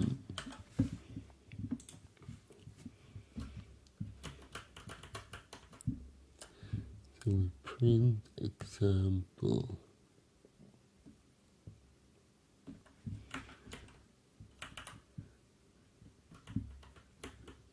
I wonder if it's the printing function or the creation which messes up this stuff. Let's see the example leaves function. What do?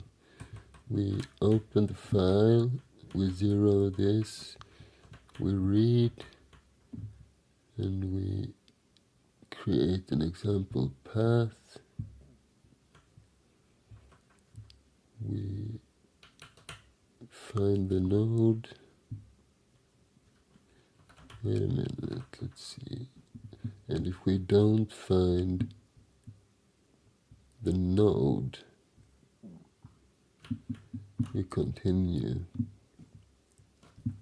Okay. But if we do find it, we do this. Right. We should zero out the buffer, but I don't think that is the problem, actually. But let's do it anyway.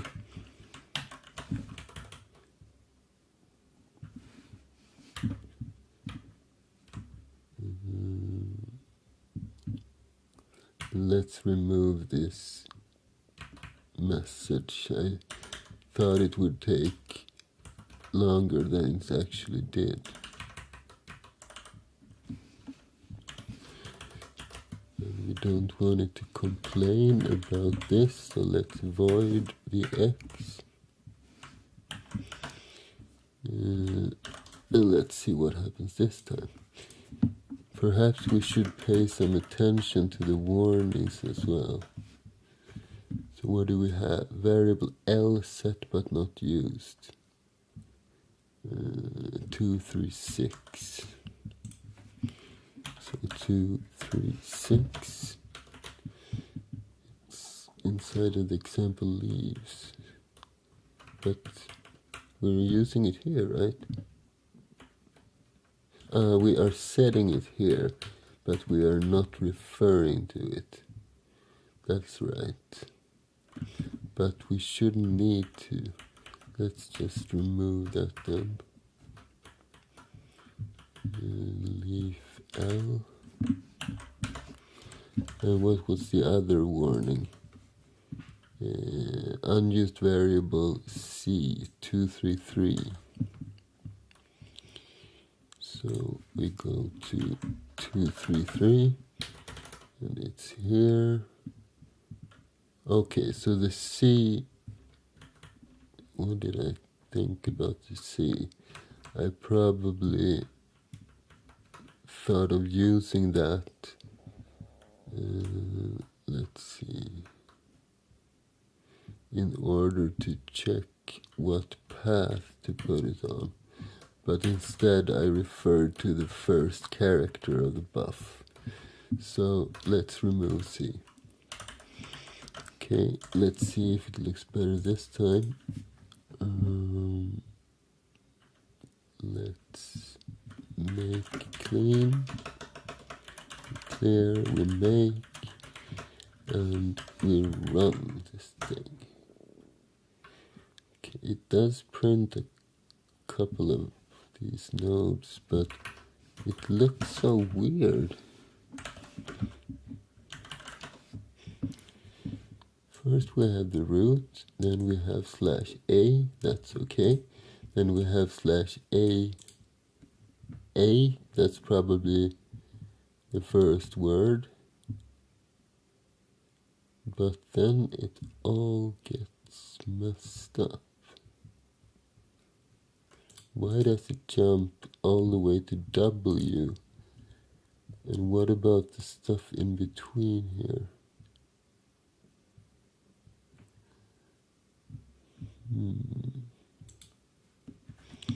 Maybe we need some debug messages when we populate the tree. But before that, let's try doing a lookup on something.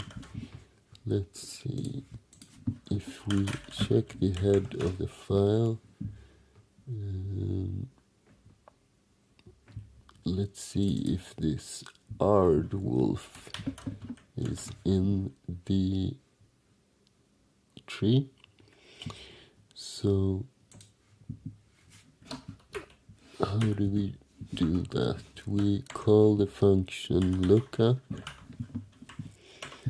and what are the arguments? It's the path, and the path should be the int8 representation of /a/ this, right? Or we need to separate those. So let's just do /a,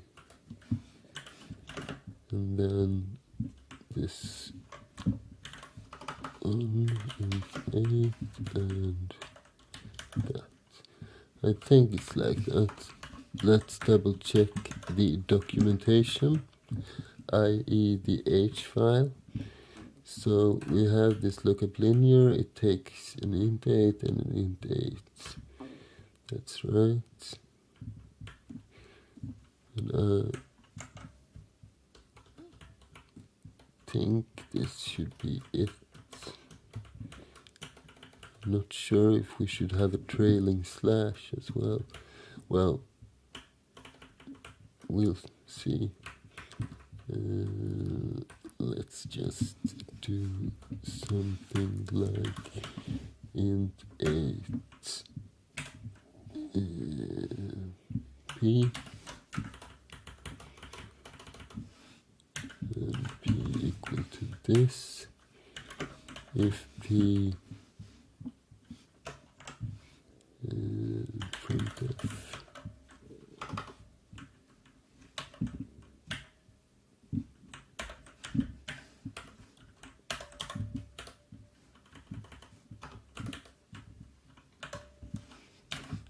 p else printf no.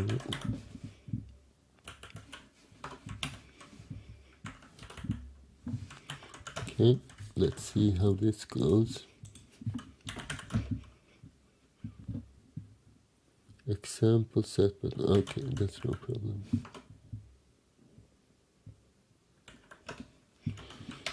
So let's run this whole thing. No, it does not find that one. Okay, we're getting closer. Let's test this out as well.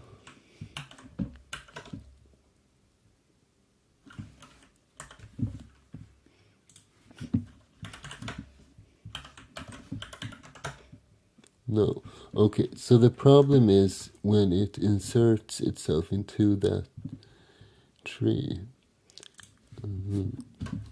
Let's remove this for now. This is a neat trick, by the way. We can use the preprocessor to do an if statement, and then we just end if. So this piece of code is not even in the compilation process. Alright, so how do we debug this the best way? I think before we create the leaf, we just print out the different variables. So we have something which equals something like so, and let's do something like this. And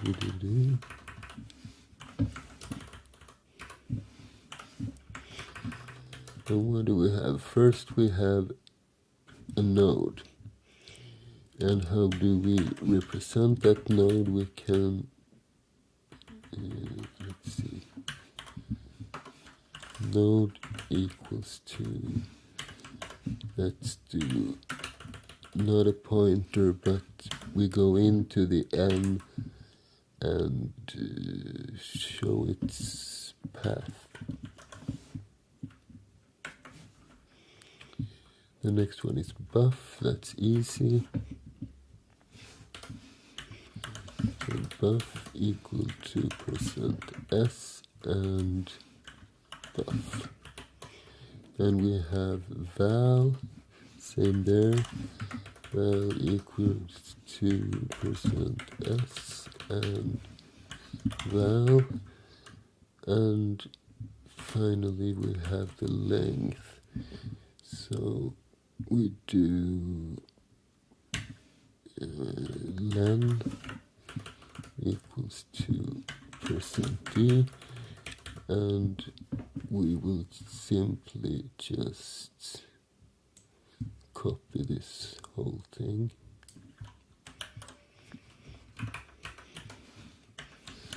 Put it right here. Okay, so this gives us a little bit of debugging information, and not so little actually.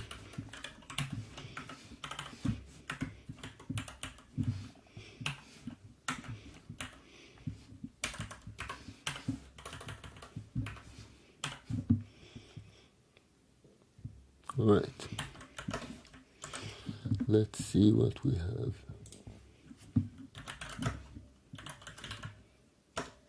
And let's run tree and pipe it to more. So node equals /a, that's probably right. Buff equals to an a, and then all of this. Is that so?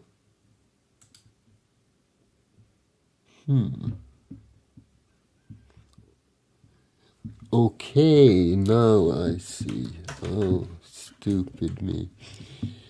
The open and the read function doesn't behave as the fgetS function and the fopen functions. It does not read one line at a time, it reads a lot at a time. So we need to parse that on the basis of new lines. Right.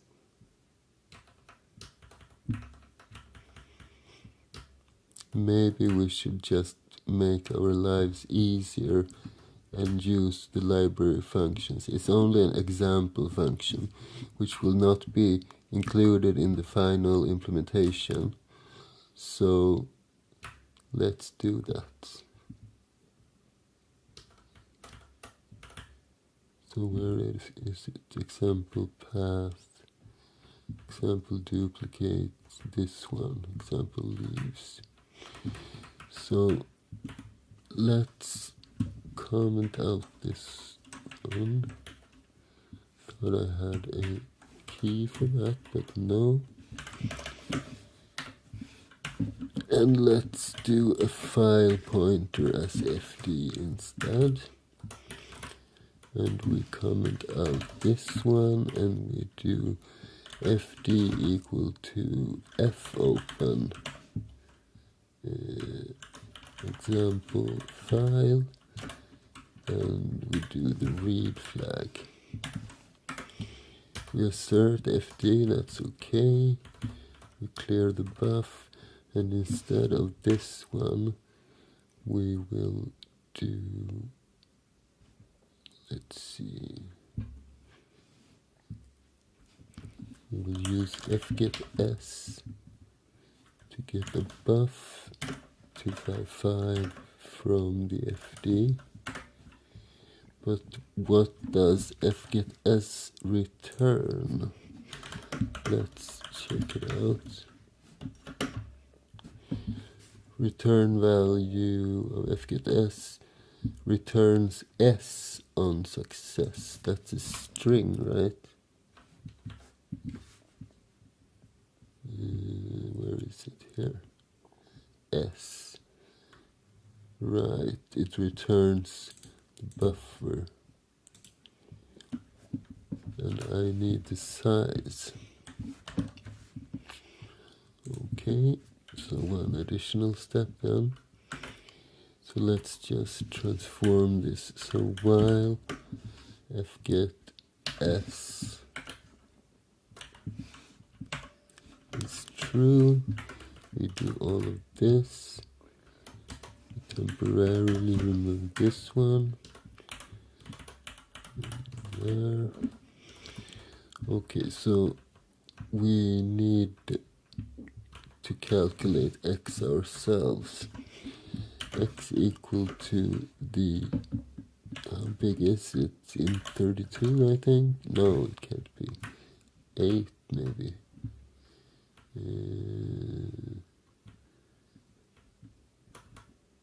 No, it's 32. So the int32 representation of string length, and we don't need to do this. Just put buff right here, because buff is already a, no, it's an int 8, okay. So then we need to cast this as well into char. And also when we call fgetS, we would need to do this as a char, and the rest is okay. And then at the end we will fclose fd. I think I got it right. Let's see. No more errors, that's good. Let's do tree and pipe it to more. Okay, this looks a bit more than I was hoping. So the node is this, buff is this, value is this, length is this, okay? Sounds right. Same here, same here, same here. Okay, this seems to do exactly that we wanted it to do. So let's remove this stuff. If 0. I don't want to delete it entirely because we might still need it. And then we go to our main, and we put all of this back. Let's run it like this, by the way, so we see if the lookup works. Make,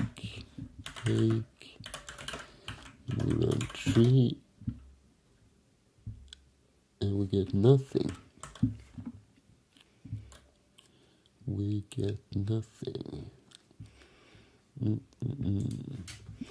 So what do we have? Oh, okay, that's right. Let's put this back, because this is what we want, right? So make and run it, and it's a little bit slower now, you see, when we're doing it correctly. Okay, it says no, but I think I know why. That's probably because we have this trailing slash right here. So if we remove that, we should get the value of that variable.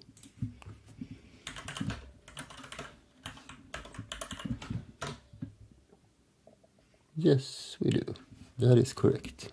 So it's the word Ardwolf twice. Exactly what we want. Okay, so now we can finally print out the... and I closed the wrong file. As usual, those vim commands. So let's get this down and this to the right, and now we will just delete this stuff, and we will print our beautiful tree, hopefully.